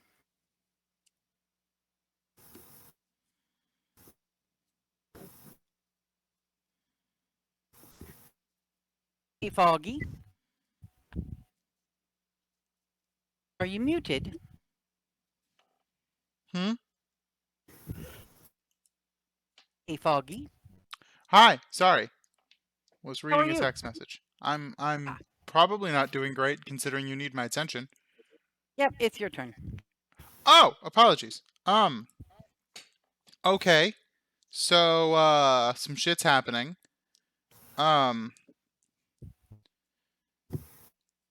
I see nothing around me, correct? Mm-hmm. And I am Rasa did unaware. bring your attention. Rasa told you there's something over there. But all I She know is said that there was there's. something. Yeah, there's something behind Snaps in the bushes and something behind Maiev in the bushes. Okay. Well, first things first. I'm gonna use my bonus action. I would like to rage. So I'm gonna rage. Okay. And then I'm going to, with my movement speed of 40 feet, this mouse is doing weirdness. I'm going to move to there. Okay, give me a moment before you do what you're doing. Okay.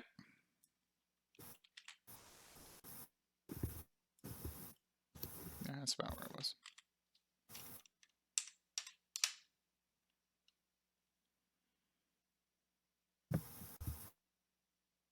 Does a 14 hit you? No. Okay, you're fine. Make your move. So what you're telling me is I just walked out of melee range of something.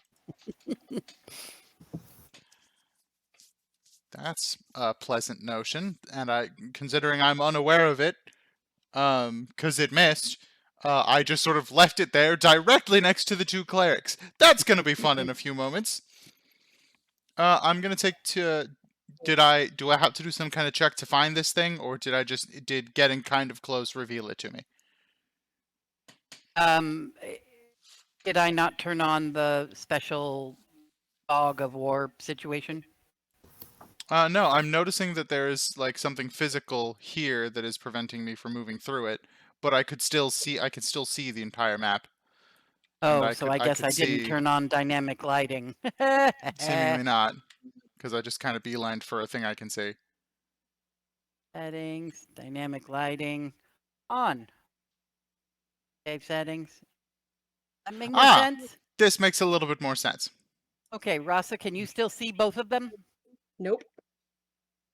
Okay, so Rasa genuinely, with her perception, knows that shit is in the bushes, but doesn't know exactly where it is. Okay. Okey-doke. Well, this is good. So, I guess then my movement looks more like to here-ish.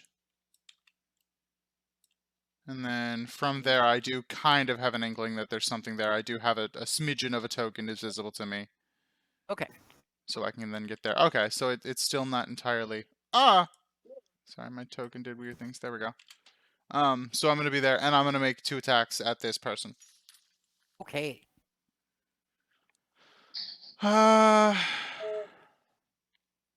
Fuck it, I am learning to trust Kurok. Reckless.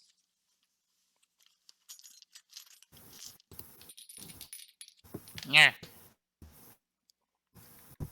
18 to hit.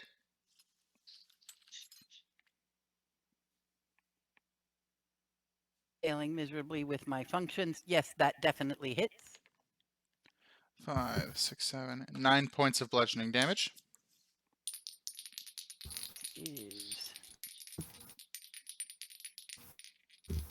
That was 9 points of bludgeoning damage. Correct. Okay. 21 to hit. Mm-hmm. 6 points of bludgeoning damage. Okay. That is action, bonus action, movement. I am done. Cool. Maya, what are you gonna do? Well, Rasa has perceived some sort of movement in the bushes behind you. right.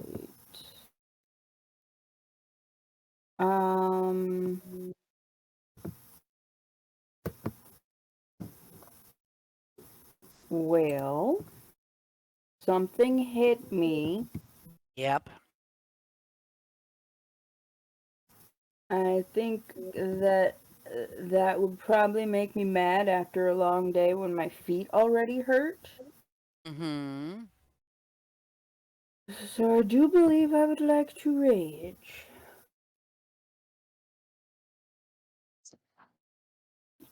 And then remember the new thing that my rage does. Rage and doing the thing. Doing those things. Okay. I know that I was hit in the back and something is sort of behind me.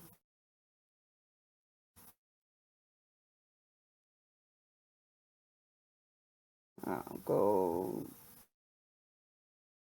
doing the wrong thing. I'll go 5 and 15. I heal. Does a 24 hit you? Yes. You take 8 bludgeoning damage, which you can adjust because you were raging before you moved. Before I moved? Mm-hmm. Didn't you rage before you started charging off into the bushes? Yeah. Okay. You said 8? I have cleared my screen. I don't know, so I could roll it again, or we can go with 8. It's up to you. It was 8 Okay. was your base damage roll. 8 was the damage. Cool. Okay. 4 would be with rage. Okay. And that was as soon as I started to move. Yeah. Okay, that's weird. So her pissed off scream goes from pissed off to ow, what the fuck, and then back to pissed off. Okay. And charging away. Here we go. That was 20, 30. No, 25. I can count. 30. I'm struggling here. Alright. I've got, my ghosty guys all over the place, and my eyes are all, fiery and stuff. And what just happened? Well, your token was in a weird spot, so I put it in the middle of a square. Okay. Token layer. Yeah, I don't know.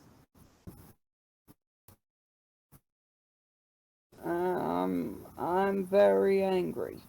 And there's a humanoid in front of me. Yeah.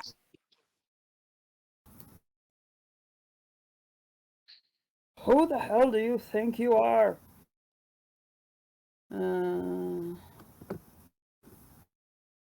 I shall take a reckless attack. I have too many things going at the same time. Okay. I am angry. I have my ghosty guys. And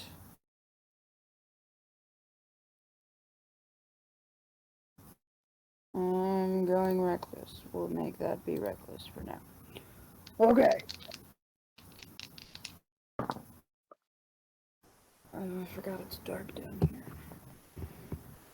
Okay, well.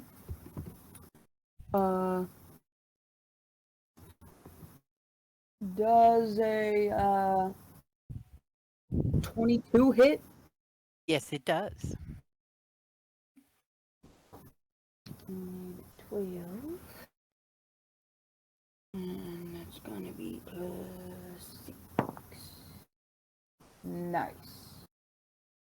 Max damage. Wrong character. So just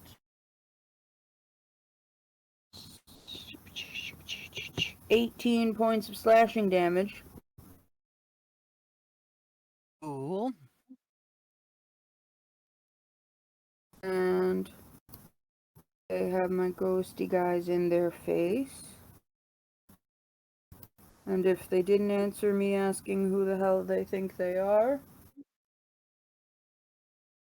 I will swing again.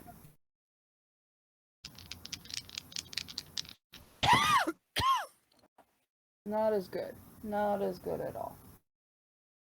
This dice is now out of the game because that was 2 2s in a row.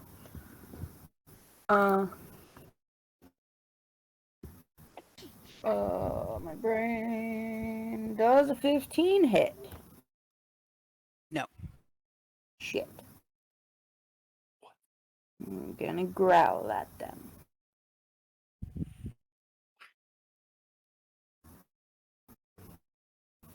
Oh, wait. Oh, yes, we're good. Growl away. Oh, okay. I messed up my order of operations on some baddies, but I figured it out. If you be all done, Dusk, what are you gonna do? All right. First thing I'm doing is putting up my Twilight Sanctuary. Whoop. I will even do though that all for out of you. it. That is You want me to just do it? 30-foot radius. Yes, please. I don't think it'll show up unless you trigger it. Like that. Perfect. All right, he's gonna do that, and realizing he's not sure where that whack that hit him came from, he's going to use his bonus action to Firbolg magic hidden step, where he Okay. will turn visible until the start of my next turn, or until I attack, make a damage roll, or force someone to make a saving throw. So I'll go invisible. I'll meld into the dim light that fills the sphere that we're in. I'll just kind of melt into it until you can't see me.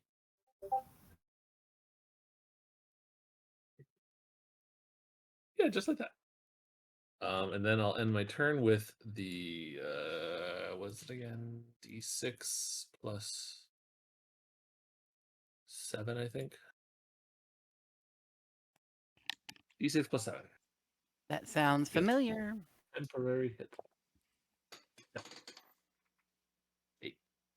I need 8. Fantastic. All right, that's my turn. Did I'm gonna move I? actually a little bit. I'm sorry. I'll move while I'm invisible. I'm gonna come down here and get a little more centered on everybody. What is the aura around Maiev? Why can't I see it? Don't know. Very well, so You have a dark colored circle around you with a 30-foot radius. Is it supposed to be there? Yes. Okay. Did I make it so yes, everybody else can see it? you can. Yes. I need to see it. Are those the ghosty guys? It's a different thing, actually. But yes, it's the ghosty guys. Can you see it now? Yeah. Yes. Okay. Oh, I love that color choice. Good choice, sis. Can you see it now? Yes, she can. Why is my phone flashing? Okay. So, Dusk is all done? Yes, he moved there. Oh, he moved. I'm sorry. Hold I on. didn't, but I was invisible. s-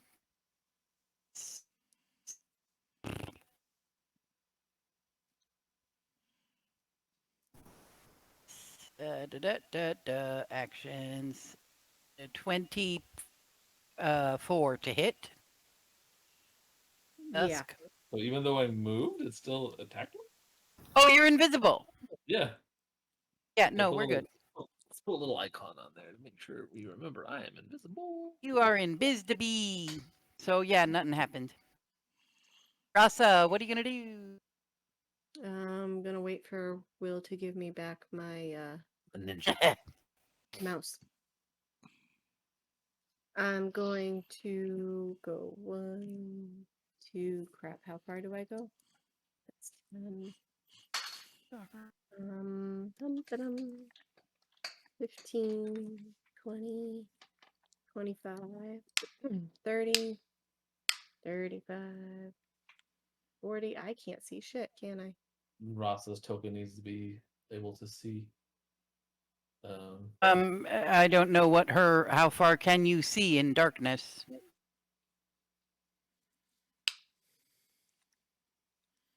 Not. Is it that dark? I mean, it's nighttime, so I gave her 10 feet of night vision distance, and it starts dimming after 5 feet. Sorry. I did light up the campfire, didn't I? Yes. I wasn't sure if that was a literal campfire or not because I'm standing in it. Yeah, he's Yeah, I standing on the figured you point. guys could. Yeah, that's true. I did light your campfire for you. Okay, I'll step 1 square off to the side of the camp. Okay, cool. So not- It's not quite a full moon. I suppose I could give her a few more feet of night vision if you think that would be fair. Well, I could probably move up because I didn't exactly go on. Well, I was. How's that?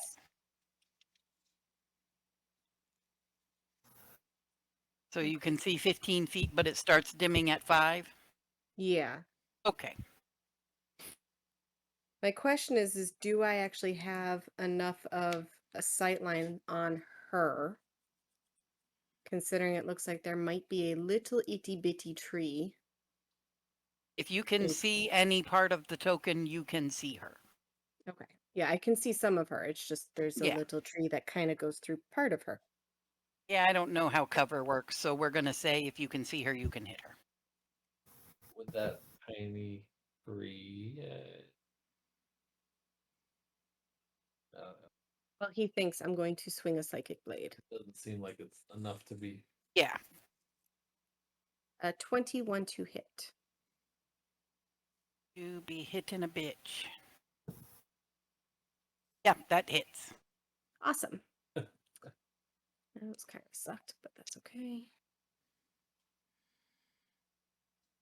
With sneak attack? 17 points of psychic damage. Got to hit you when you moved. Sorry. Nope, that's fine. 13 hit you? No, it does not. Yeah, so it wouldn't hit you anyway. Moving on. Okay, so the 17 psychic damage to start, and then that one hits even higher. Okay.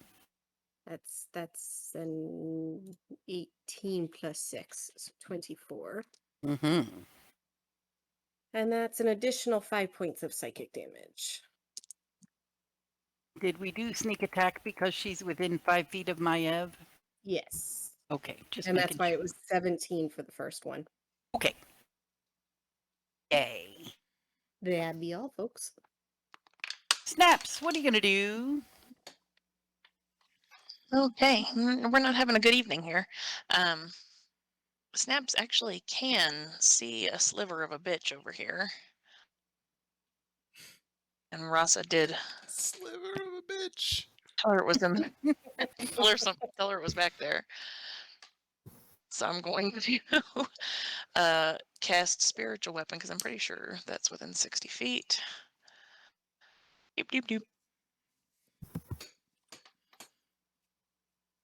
And I'm going to cast spiritual weapon there and take a swing, and that's going to be at disadvantage because I got whammied.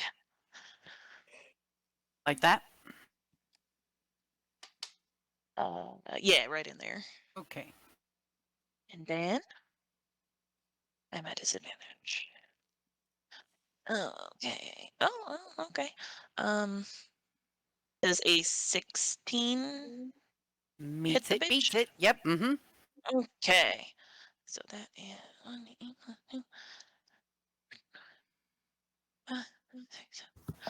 7 points of force damage Cool. on the bitch. And then bonus action. No. Yes. No. Action. That was my bonus action. This is my action. I'm angry, so I'm going to curse her with a path to the grave. Path to the gravy. Path to the gravy. Wait, no. She's got to be within 30 feet. So, I might regret this, but I'm going to move closer. Ooh. Something hit me. Yeah, probably. I think it's My arrow 18 is to 30 hit. feet from her. Oh dear. 18 to hit. Does not hit. Oh, cool. Ignore those solely then. Cool. Cool. And I'm going to whammy that bitch with my curse. And so the next time myself or an ally hits her, she has vulnerability to all of the damage. Yay.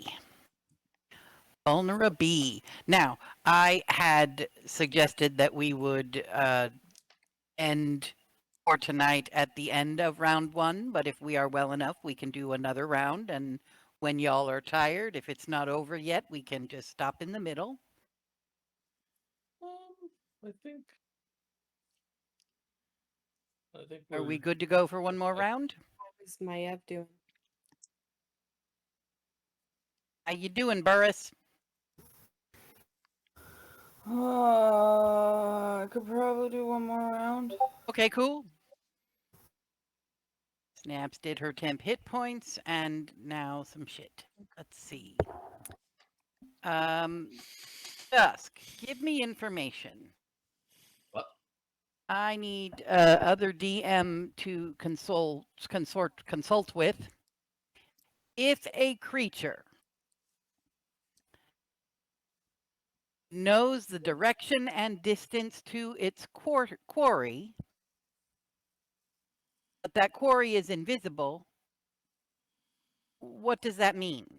You still would try to be an attack with disadvantage. Disadvantage. Fabulous. Sounds great. That's like, yeah, if you were just kind of wildly Yeah. swiping in the general direction that you think they're in. Cool. 5. 5, 10, 5, 10, 15, 20, 15, 20, 20, 30, 35. Cool. Okay. Starting with snaps. An 11 to hit. Does not hit. A 10 to hit. So snaps is good to go. Dusk. A 19 to hit. Negative. A 25 to hit. With disadvantage? Oh, at disadvantage. Thank you. Yep. Thank you. Yep. 8 and 6 is 14 to hit. Negative. Okay, no boo-boos for you. Maiev. What is the effect of this aura around Maiev? It's a reactionary thing. Okay, cool. Dirty 20 plus it 26 being a dirty 20 to hit. Yeah, that just hits a little bit. It's not a dirty 20, I'm sorry, it's a natural 20 plus 6 to hit. Oh, yeah. Yeah, that hits a little That bit. hits a little bit Okay, more cool. even.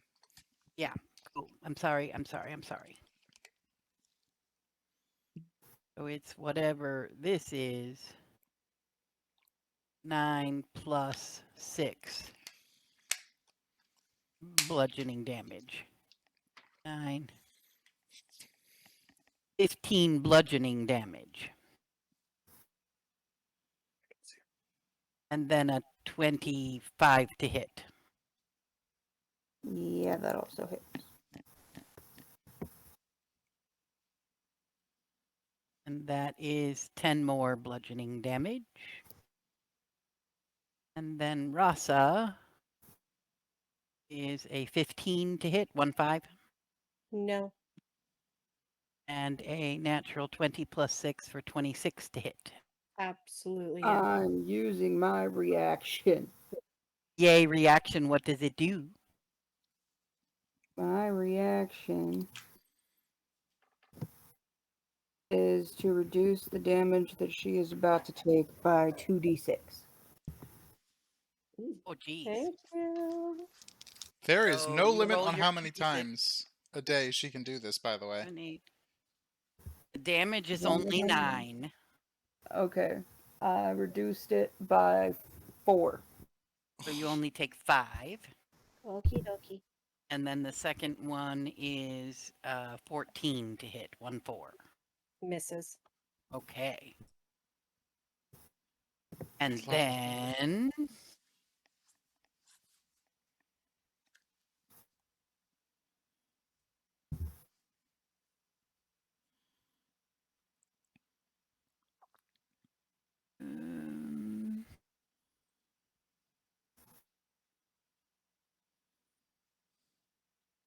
it does this or that twice.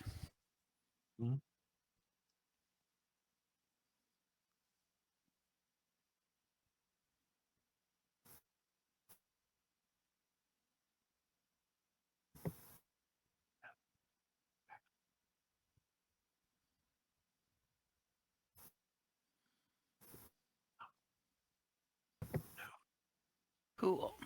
Okay, so object and token layer. And the distance on that is up to 500 feet. What? Cool. We're going to go and hope you can't see me. What the fuck? And then Seriously. What the fuck? Now, is that something we see as like actual movement, or did it like flip. Yeah, I mean, you may still be able to see them when they reappear, but it is a blip. They disappear from here and reappear elsewhere that you may or may not be able to see. And they disappear from here and reappear elsewhere that you may or may not be able to see. Well, I'm glad I used my reaction to try to help somebody. Yeah. Augie, what are you going to do? Well, I currently can't see anyone. And I'm gonna regret doing this, but I want... I think I'm gonna end up sacrificing rage if I do this. I'll have to will Karak into... Because I'm gonna... Yeah, if I get whomped by something, I'll stay in rage, but, yeah, I'm gonna activate boots to make sure... Well, do I even need to? Yeah, I would, because I don't want to burn key points. I'd rather burn the boots to make sure. I'm gonna... No, I'm not. I'll just end up there. Make a better line for it. There, I'm gonna go that path. Hello. I said that. I said Cool. that. Thank you.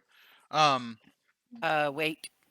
I Before had a you feeling. continue speaking, when you hit, draw me that line again.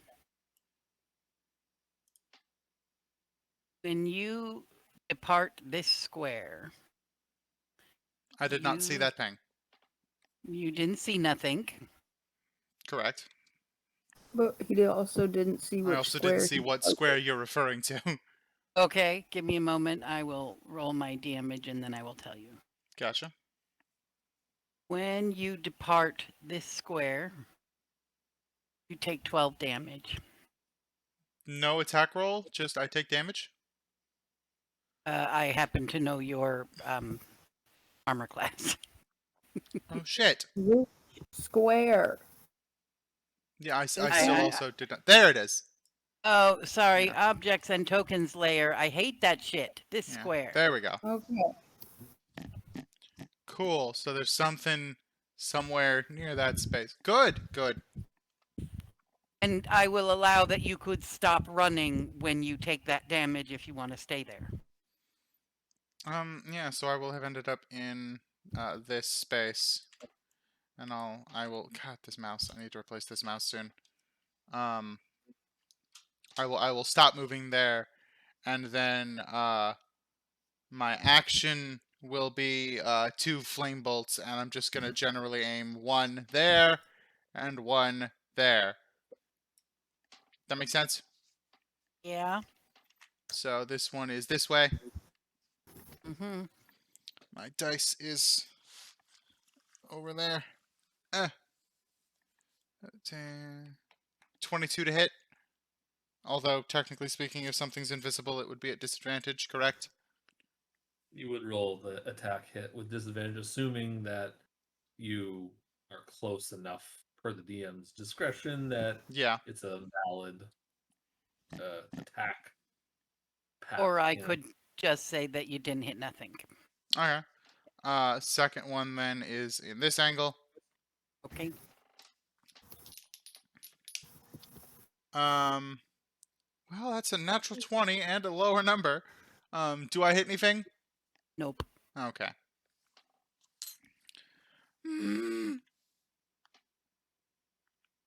Point. Try again in 2 different directions. Yeah, I'm spending a key point and throwing 2 more. Okay. Let's go with this line. That about work for you, Mama? Yes, you may draw that line. Okay, firing. 14. Like launching torpedoes. 19 at disadvantage. It wanders off into the bushes. There. You already did that line. Did I do that line already? Fuck. Or at least really close to that line. There. Okay. Roll for attack. Disadvantage. Fuck, one of the dice hit the floor. Damn it. That's 22 to hit on this line. No, wait, that's way better than the other one. 22 totally hits. 17, sorry, I picked the higher of the two at this disadvantage roll. 17 to hit. 17's good. Okay. And I'm sorry, you're doing your radiant sun bolty thing? Yes. So it is a sphere of fire that comes out of your hand, radiant light that comes out of your hand and just Yes. flies off in a direction. Correct. And you see it hit something here. And I glanced First away from across I it. glanced away from my screen for 1 second. Where did you mark? this spot. Sun- Can't the see it. Tokens and layers. God damn it. Sorry. I hate this whole layer situation. I want to be able to have a token on the token layer that you can't see. Yeah, I don't know how to do it. I don't either. Okay, so can you see it now where I'm pinning? Yes. Okay, that's the spot you hit. All right. You Cool. hit something. 1d6 plus 2 plus nothing because you don't get rage bonus here. 5 points of radiant damage. Okie dokie. And that's all? We all Yes. done? Yes. Ooh. Maiev, what are you gonna do? I'm gonna be angry It's good. at the whole situation.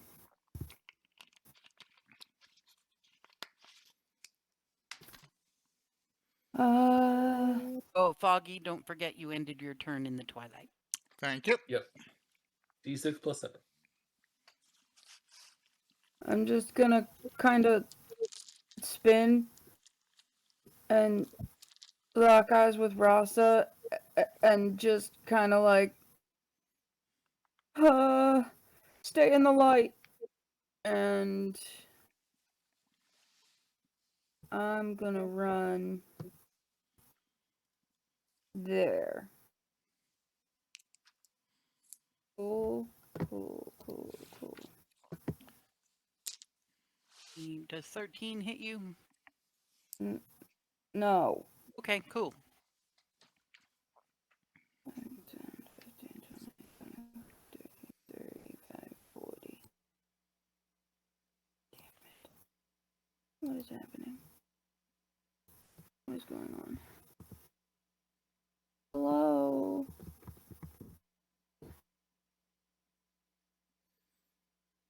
The fuck? Controlled by Ashley B.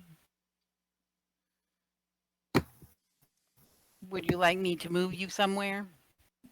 Yes, please, because apparently I'm incapable of moving.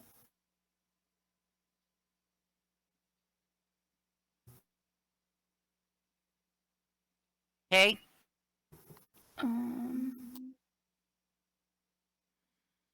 Okay. would you like me to move you 1 square at a time in case you see something along that path?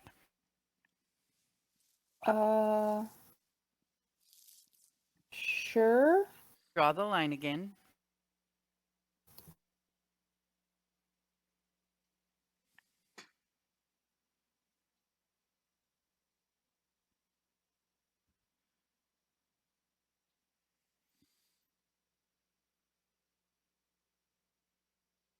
I wasn't sure if you'd be able to see anything because I don't remember where the lines are drawn.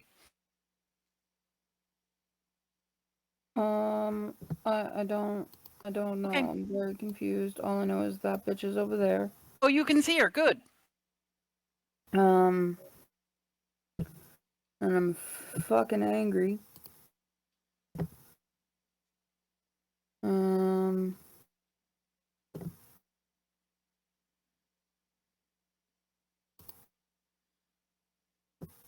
I'm gonna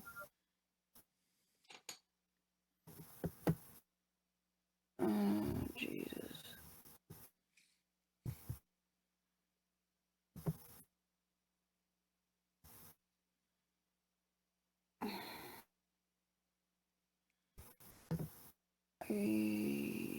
Shit, is that specifically? You can decide to do that. Specifically on that. Okie dokie.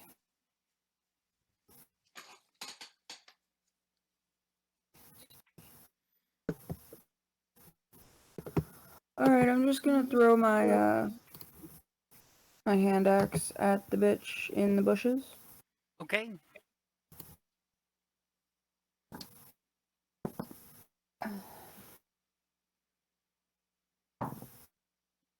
Maybe.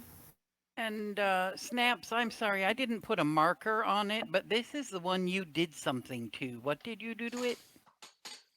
I cursed her, so she's vulnerable to all of the damage of this attack. Okay. If that's the one that was over on the left side of the screen. Yes, that is correct. Does a 16 hit? Yes, as a matter of fact, it does. Cool. A d6 plus 4 plus 2 is melee only. Okay. A d6.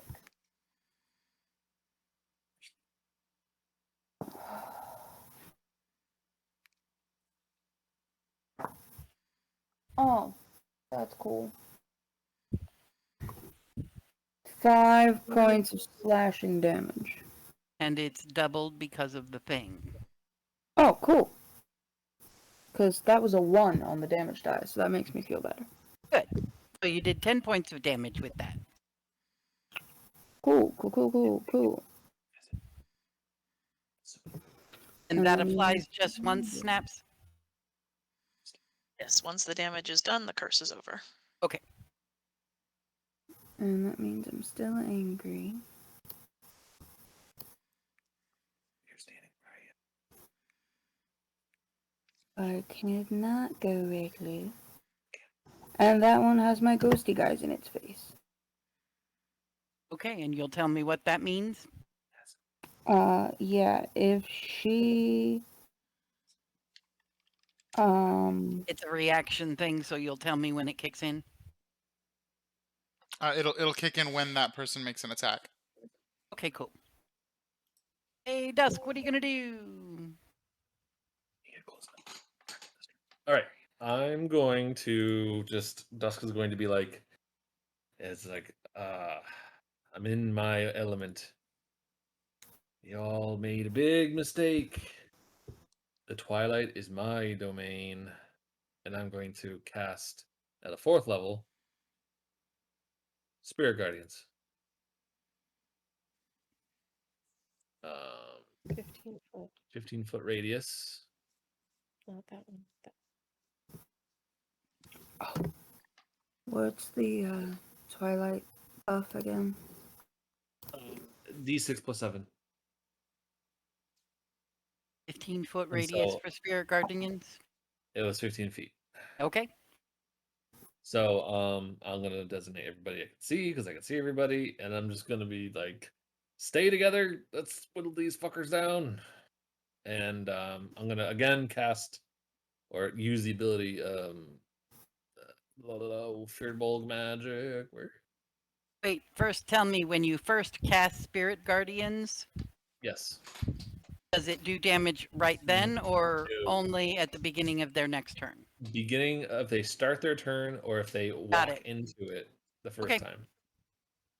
I'm going to hidden step again to go invisible, and I'm going to kind of start walking this way to I'm going to keep Snaps in there. I'm going to head over here a little bit to get. Oh, it is moving on me Mm-hmm. because I can see. I don't think I'd be able to see them Okay. from the campfire. And I'm gonna if get- you walk into an area that it is in at this point, It still that does is not. it still doesn't apply. Okay. Nope, but it will if they It start will their if turn it in starts its there, turn. Got it. correct. And, or if something comes into it to attack us, if it started outside of it on its turn and then walked into it, then it will force a save. But you don't get to just walk around and have them do the thing. Correct. Right. Okay. So I will end my turn there and do another D6. Oh my god. Bump it up by 1. Did that. And I will end my turn there. Rasa, what are you gonna do? Question for you. Yeah. If I'm not sure if it's possible or if it would take a full action, because that'll kind of determine this. But would it be possible to do maybe like a perception check to see if I could see if there's any grass on the ground that is being depressed more, or that would give me a clue as to where somebody might be? It is not a thing that's ever occurred to me. So as an action, she could do a perception check. What? It's her call if it's a full action. I'm just giving her advice. Well, a perception check would be a full action, but what I don't know is whether you could even perceive it. And she has devastating passive perception. Yeah, I do not know if an invisible creature would depress grass or not. I guess it would.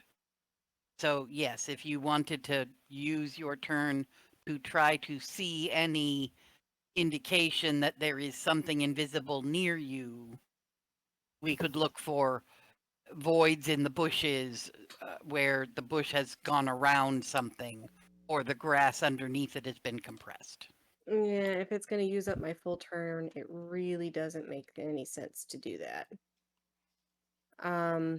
Okay, so I'm just going to take the swing then, I guess. And we're going to go 5, 10, 15, 20, 25, Okay, wait. 30.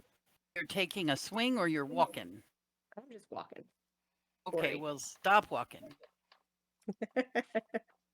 Stop walking here. There. And then you walked here. I'm just going straight until. Okay, at this moment, Mm-hmm.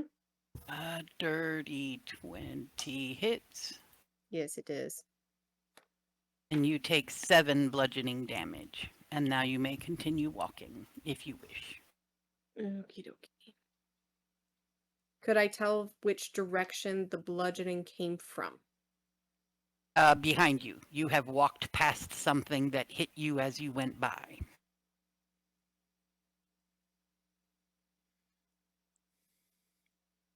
So it's So still one of two yeah, possibles. It had to be either. I'm on the wrong layer again, aren't I? No, I'm No, not. I we saw saw that. those ones. I saw that. Either There. here or here. All right. Well, I guess it could have been over here.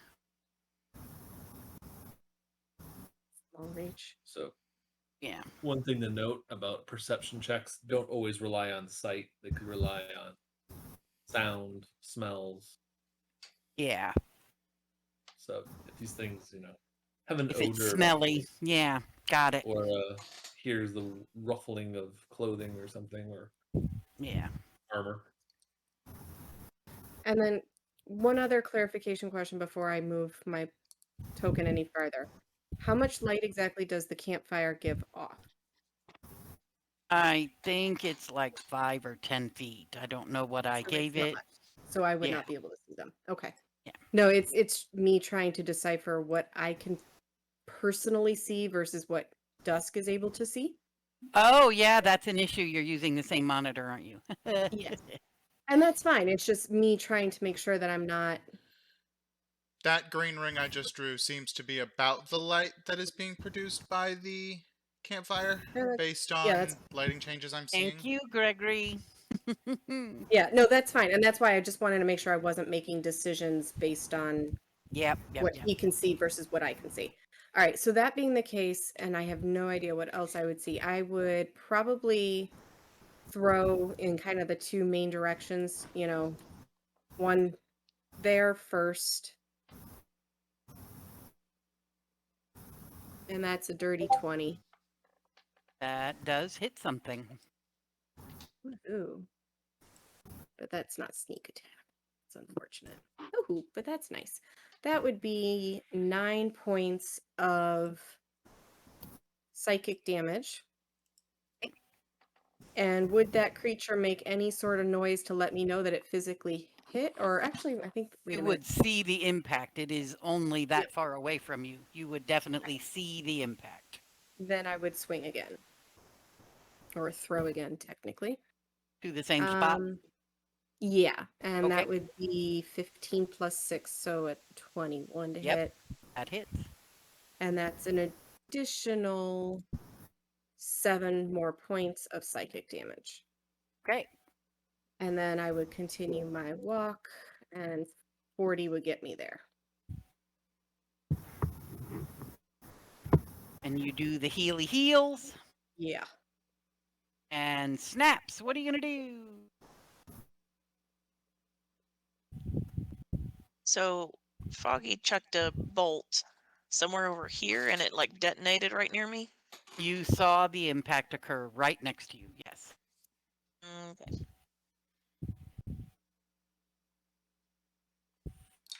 We are going to do the bonus action and move our spiritual weapon, which I don't have control over. I'm sorry. It's okay. Polka button controlled by fuck. Controlled by Ashley Whoa. Save. There you go. Ah. Okay. Her disadvantage is gone now, right?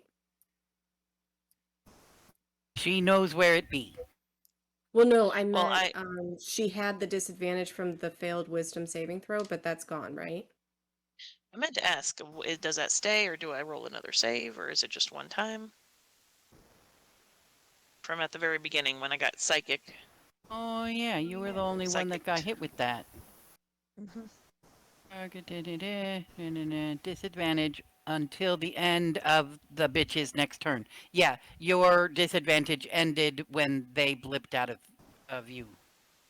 Means no longer disadvantage. So we're gonna do 5, 10, 15, and it's right. If it's right here, I'm gonna take a swingity at it. Sorry, you doing what? I'm Oh, taking a swinging hit in that with square. Yep. yeah. It's 14. That'd be a hit. Oh, okay.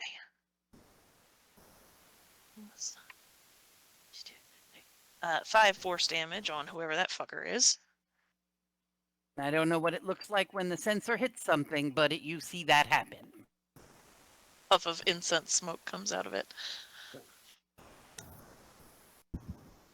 Oh, Does it act as fairy fire? Don't think so. Does the dude start coughing? Ugh.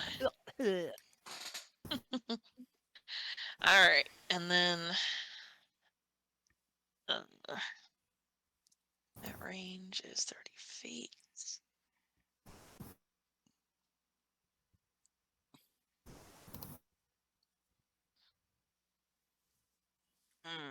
That bitch is Man, just out of fairy my fire, range. that would have fucked me up at the beginning of this session. Unfortunately, I do not have it. yeah, I didn't want to cast it on all of us. Well, it was deserted, so I probably could have cast it, but I figured Twilight Sanctuary was more important. They were all clustered together at the beginning of this shit. Yeah, but initiative. Well, you know what? Fuck it, I haven't done this before, and I didn't do my bless right at the beginning, so we're gonna take a departure from Snaps as usual, and we're gonna add another circle to the mix as she also casts Spirit Guardians. Oh, Hell yeah. have we seen your spirit guardians before? What do you? No, you have not. It's a What does it look like? 15-foot radius.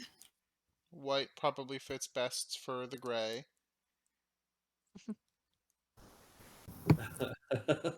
There you go. And they looked like...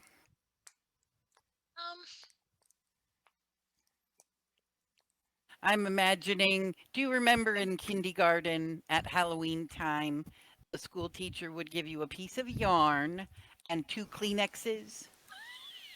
Yeah, kind of a little bit more smoky, like little tiny Halloween ghosts. Little Little smoky spoopy. Halloween ghosts. Floating around her. It's spoopy season. It's always spooky season in my soul. Boy. But yours is at 3rd level? Yes. Yes. Just 3rd level is where I'm casting it. That is total of 7d8 potentially. That is so cool. I love this. I love it. I love it. I love it. Alrighty, are you all done? Yeah, that's gonna be it. Cool. Okay, so on the stupid layer, please roll both Spirit Guardians now. And this guy is there a saving throw? Is there anything he can do about Yeah. this, or he's just gonna get hit? He's got a saving throw for each of us, I'm sure. For Dusks, it's a DC 14 Wisdom saving throw. For Snaps, it's 13. Is not all that wise. Oh, but he rolled a natural 20 on the first one, so 21 wise on Dusk, and 8 wise on Snaps. Okay. Snaps. He will take He would have taken 20 damage, rolled down to 10 radiant damage. Radiant. Radiant. Cool. And from snaps? 9 radiant damage.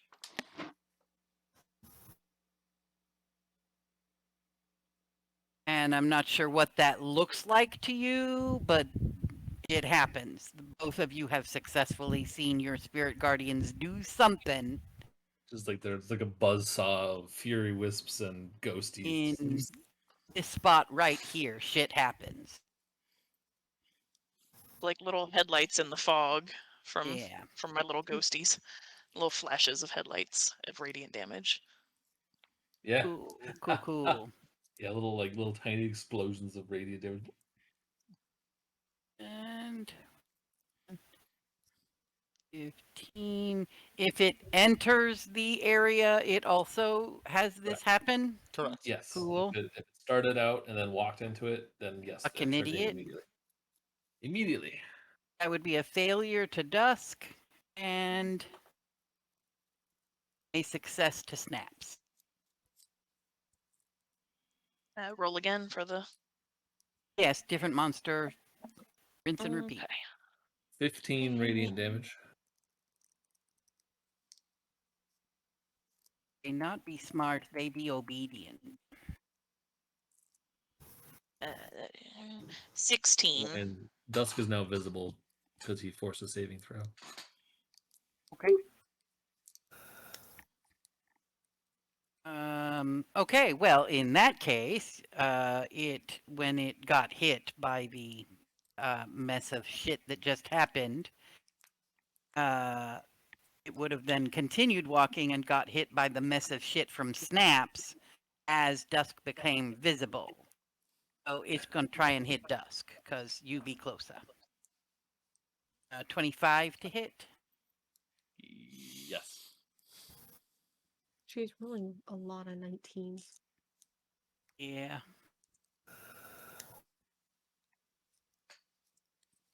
$11 bludgeoning. I'm sorry. Who just got hit? Dusk. Dusk did.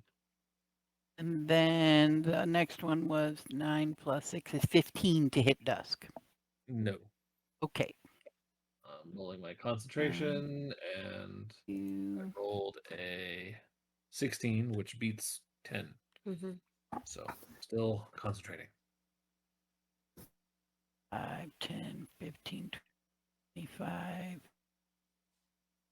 30. 5, 10, 15, 20, 25, 30.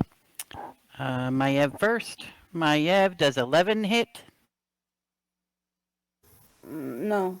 About 16. 16 is my armor class.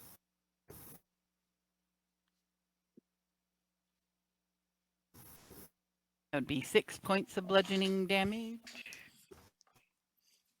Rasa, does 13 hit? No. How about dirty 20? Yes. 6 points of bludgeoning damage from behind you. You were facing Dusk, correct? Yeah, I'm facing Dusk because that's the way I was. Yeah, it came at you from behind you. That's the end of that. Then... Oop.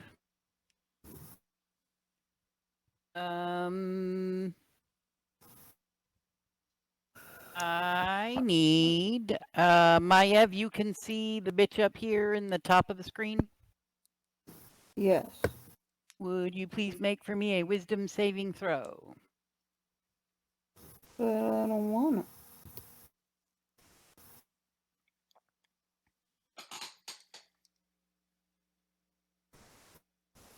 I've lost all my dice. I totally forgot you were ready for one more round and I have thrust you into a second round. I apologize. Wisdom saving throw is 11. You take 6 psychic damage. And Dusk, may I have a wisdom saving throw? Saving throw is plus.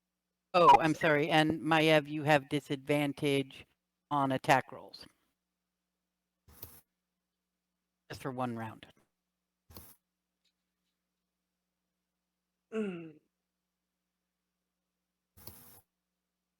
What was Dusk's wisdom save? Natural 1. A, E, Okay. A. I'm using my reaction for this because I don't know how bad it's gonna be, but it was too fast when he did the last round of damage. 2d6. Whatever he's about to take is reduced by 7. Dusk takes no damage, but he does have disadvantage on attack rolls for 1 round. Fair enough. So spirits full on entirely mitigate that damage. Nice. That was Saved very me. good. Too. Then I need a wisdom saving throw from Rasa. Oh shit. Even though I can't see anybody? Correct. Darn. Can you flip to me, please? Wait, I'm sorry. You can't see any of the bad guys? Nope. Nope. Oh, None they of them. can't see. Then they can't see you. Can anybody see a monster at the bottom of the screen? I mean, I can. Yes. Yeah, I was gonna say I hate to say it, but yeah, I can. Okay, Yeah, Rasa would but be. if Rasa can't For see the it, most then part, it I can't can see only her. see the green circle. Oh, I wonder if that's a distance issue or. Yeah, bottom of green circle is here. Wow, Yeah, here, hold can do on. this. Let me move her That. body. Oh, but you're still looking at the same screen Dusk can see. So if Doesn't see it. Yeah, I'm just. you can't see it, okay. No, I'm basically saying that I can see everything in that green circle that Foggy drew. Exactly. Yep. Plus a I'm little bit extra on the top. got it. Okay, so then no, you cannot see it. So I need a wisdom saving throw from Dusk again, and from Foggy. Damn it. What was it? Wisdom again? Yeah. 19. 21. You take no damage, but you still have the disadvantage from that other one. And what was yours, Foggy? 21. Yeah, you're good. You don't have any effect from it whatsoever. Cool. And then it is Foggy's turn. Alrighty.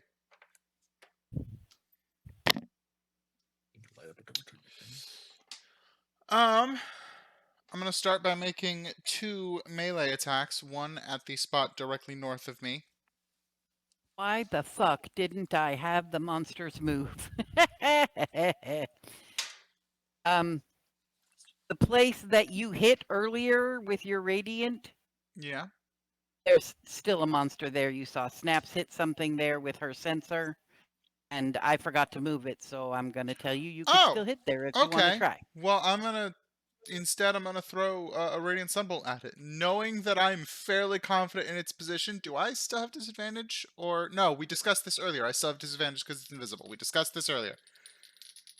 Because one of them still had disadvantage on Dusk, even though he was invisible, or even though it knew exactly where he was. Yes. So still disadvantage. Can I stop wasting natural 20s, please? Dirty 20 to hit. Yes. 5, 6, 7 points of radiant damage. Second one because I get 2 points, 2 attacks. Okay. 14, 19 to hit.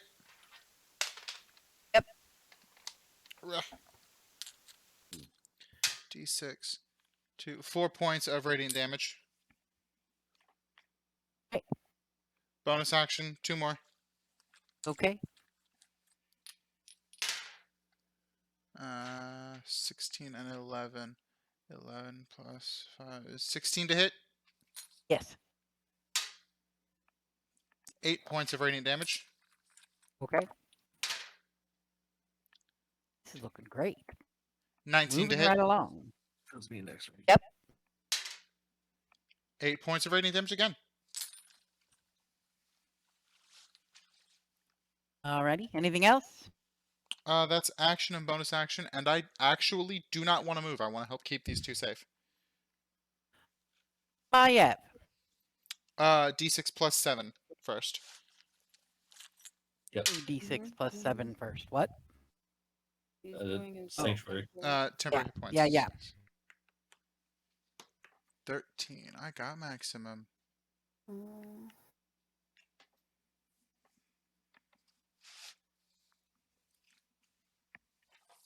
Maiev did not get hit by anything invisible on the last round. Is that true? I think so. Okay, just checking. 5 foot. 10 Wait. foot. Wait there. Okay, please proceed. So I was here.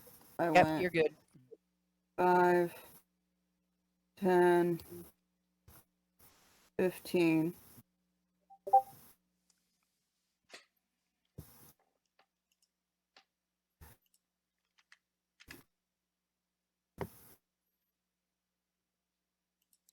Oh It's my nice. god. Of That is a that. really good way to describe that. That Yeah, is that's pretty- fantastic. I like That's that. pretty good. That's a fantastic way to describe those visually. I have disadvantage because the bitch looked at me. Bitch. So I'm gonna go reckless to negate that. That's a good plan. I like that plan. And I'm going to attack her with my great axe. Not so good. 17 to hit. Yes, that hits. Cool. D12 plus 6. Fucking shit damage. 8 points of slashing damage. And I'm gonna do it again. Okay.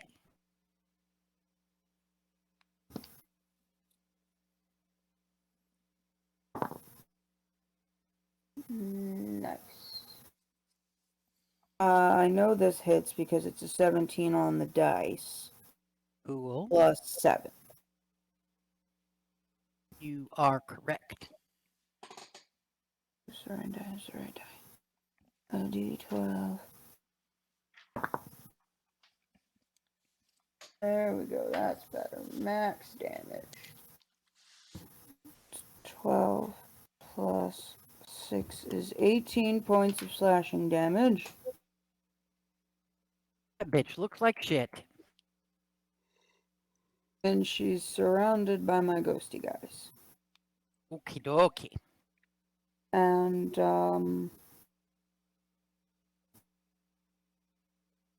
I might regret it. But... I went 5, 10, 15, 20. Did you move? Mm-hmm. Well, give me a minute. Why, look at that. It's got a rapier. Does a 12 hit?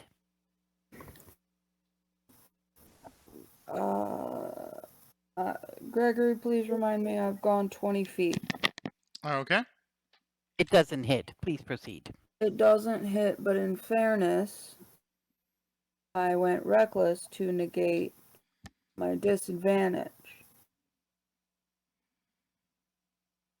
Uh-huh. Puts a target on my back and gives them advantage to hit me.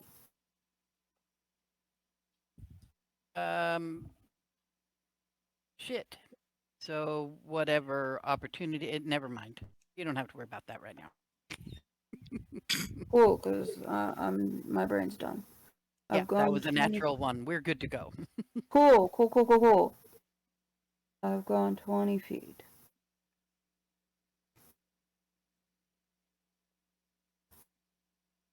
$25.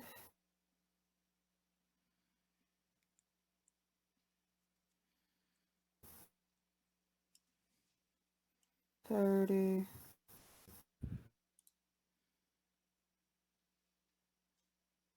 35.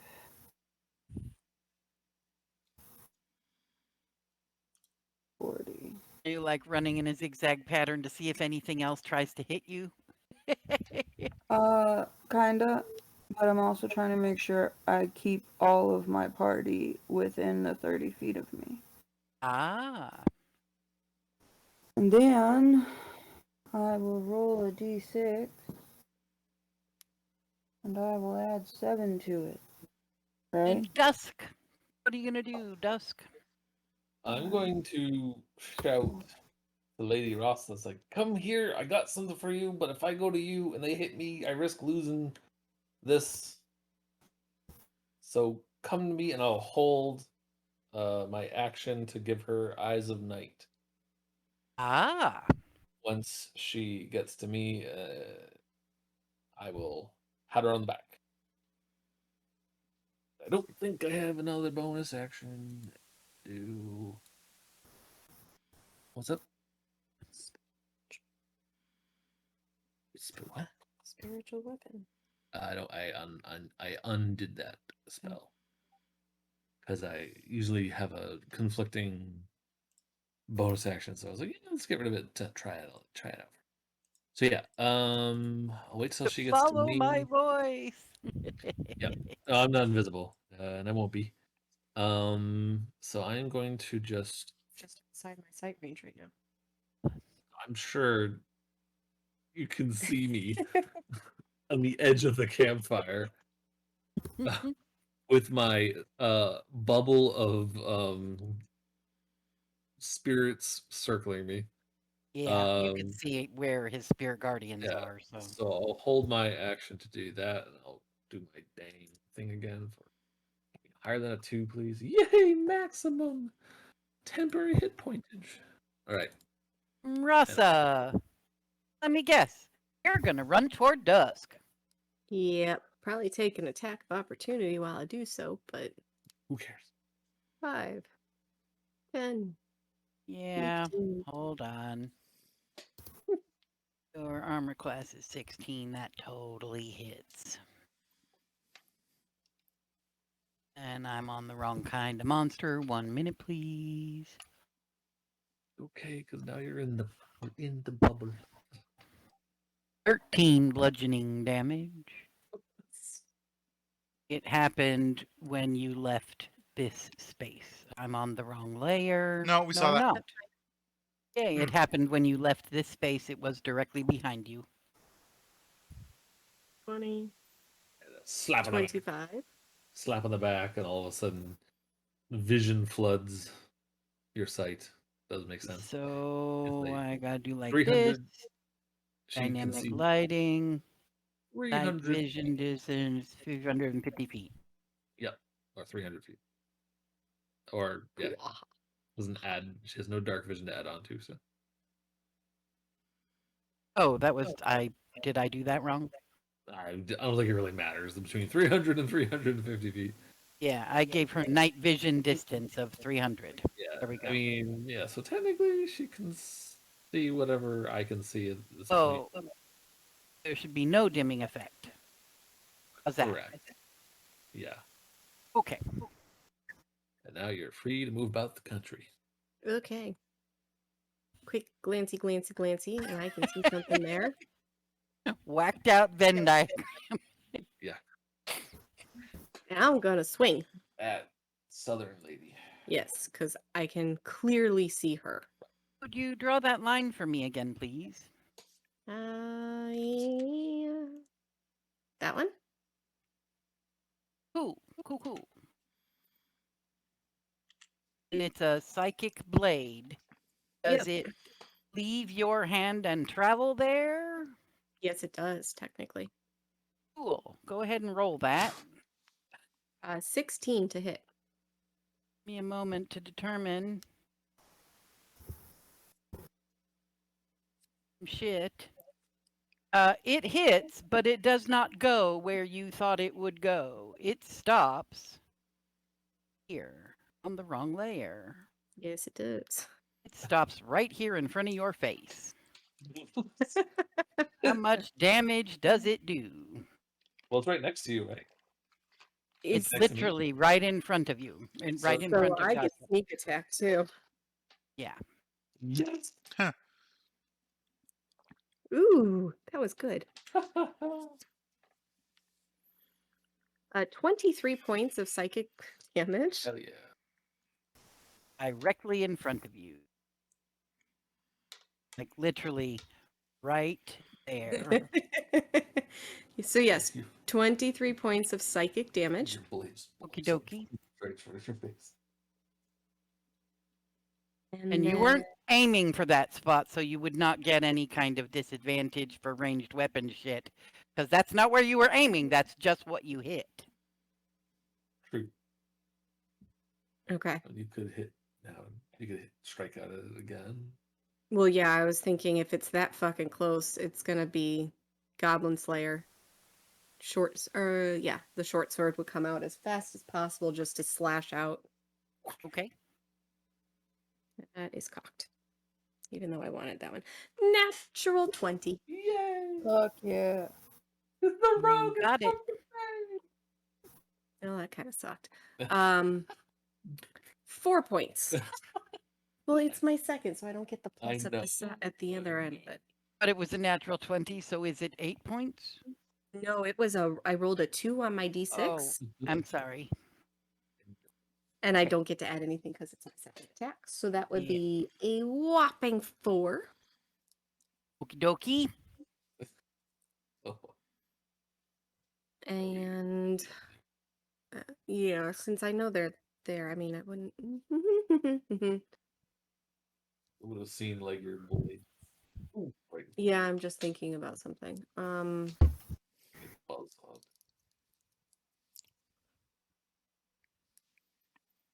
I did 25 to get there. You could back up and not get. I know because I'm mobile. So I would do. Oh crap! That would be why that didn't work. 30, 35, 40. I'm trying to give me equidistance between lots of places, and then I'll do my temporary hits. We're good. Hey. Did you And do we're your just temporary? gonna assume you did your mobile feat, your like flailing, blocking anything that might come at you as you walk backwards away from where you know this thing is. Yes. Naps, what are you gonna do? And my turn will be the last of the evening, I believe. Yeah, if And we'll- Ashley Burris is too tired, yes. Yeah. Alrighty.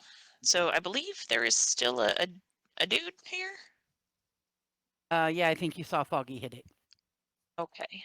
Well, I'm gonna take a swing with the old spiritual weapon. For the same as what I got last time. I think there's a 14. Yep, that hits. Okie dokie.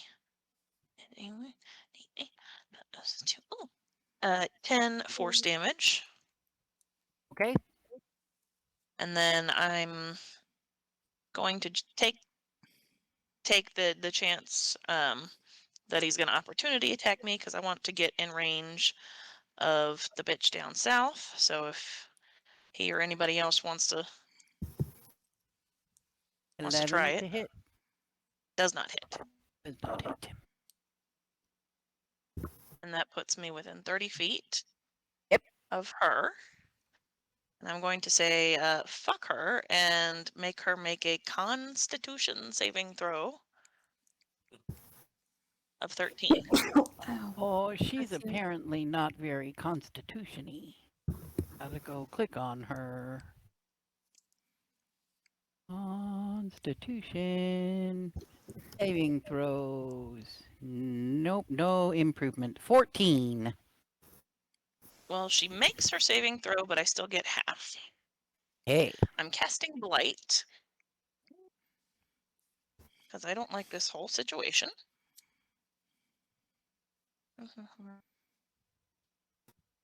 Need another D.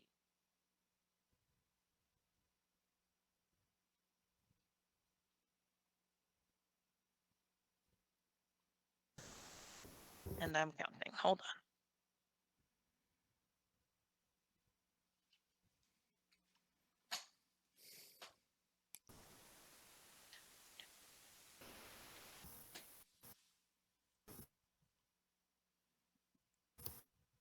So it's 27 halved. So we round up when we're hitting. Yep. So it's She 14. gets 14 necrotic damage. Okay. She is not a fan of that because if she had failed that save, she would be dead. And I'm going to, well, I'm already at the max for the temp hit points. And so that is my turn, and that is the round. Okie dokie. So I make note. Encounter happens. We are stopped at end of round. So we're going to start with some saving throws for the dudes from the Spirit Guardians.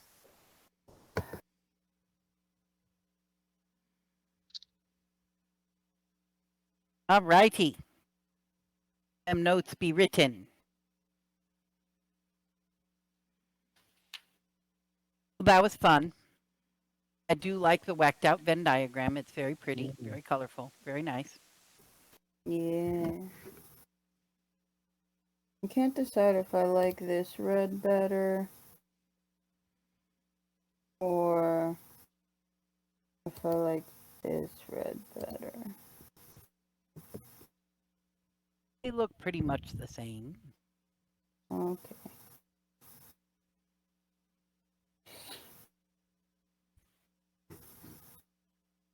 Oh my, what just changed? I messed with Dusk's Oh, the Twilight. Twilight Sanctuary color. It's the colors, dude. The colors. It turns it into dim light, does it not? I'm gonna get Yeah. rid of the green line just because I can see now. Yeah, I don't want to not remember what the hell that is when the when we come back to this 2 weeks from now.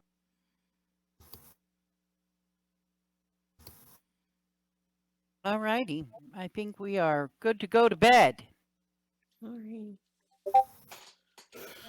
Fuck. This was happening at the end of your travel on Kithorn 8.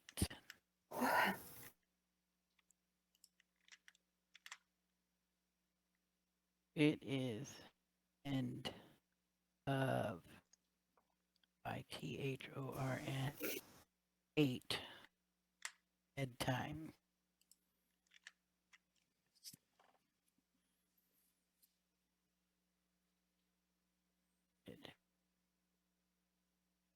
Alrighty, that's that. Invisible Stalker, thingies and badness. And if you need a refresher, watch the last 2 minutes of the YouTube video. Oh yeah, I forget I could do that. I love that. Yay, us. Alrighty, Great. over the course of the next 3 days, I will work on getting this uploaded to YouTube. Okay, this is a very pretty animated image. What does it mean? Yeah, I was going to say, what's the context on that before I end the recording? All of the auras, duh. Oh, yeah, it is like, you know, the fact that we have, what is it, 1, 2, 3, is that 4 overlapping auras? Yes. Jesus Christ, and I'm in all of them. 3 of us are in all of them. All of them. I got 2. All of the auras Oh. ever. Dusk has got 2. No, there's only 4. 1, 2. Dusk has 2, Snaps Maya. has 1, and Maiev Alright. has 1. There was the fire, but that's Hang on. gone It's now. the mixing of the Yeah. colors is throwing me off. Yeah, no, there's only the 4. The 1, Yeah. the 2, the 3, and the 4. Woohoo! Well, that was going pretty damn well for you all. This could have been very yucky, but it was really going quite well. Although Indeed. you haven't actually killed anything yet, a lot of things don't look so good. Right. All in good time. Yeah. It was a little iffy when we were all apart. I was a little freaked out there, but it started improving when we got together. Yeah. Like, I can't do this Twilight Sanctuary if you run across the map from it. It's why I disengaged. It's why I disengaged. But it helps that it Stay near your grave, clerics. Yep. Alright, I'm officially ending the recording. Good night, everybody. Night, Good night. everybody.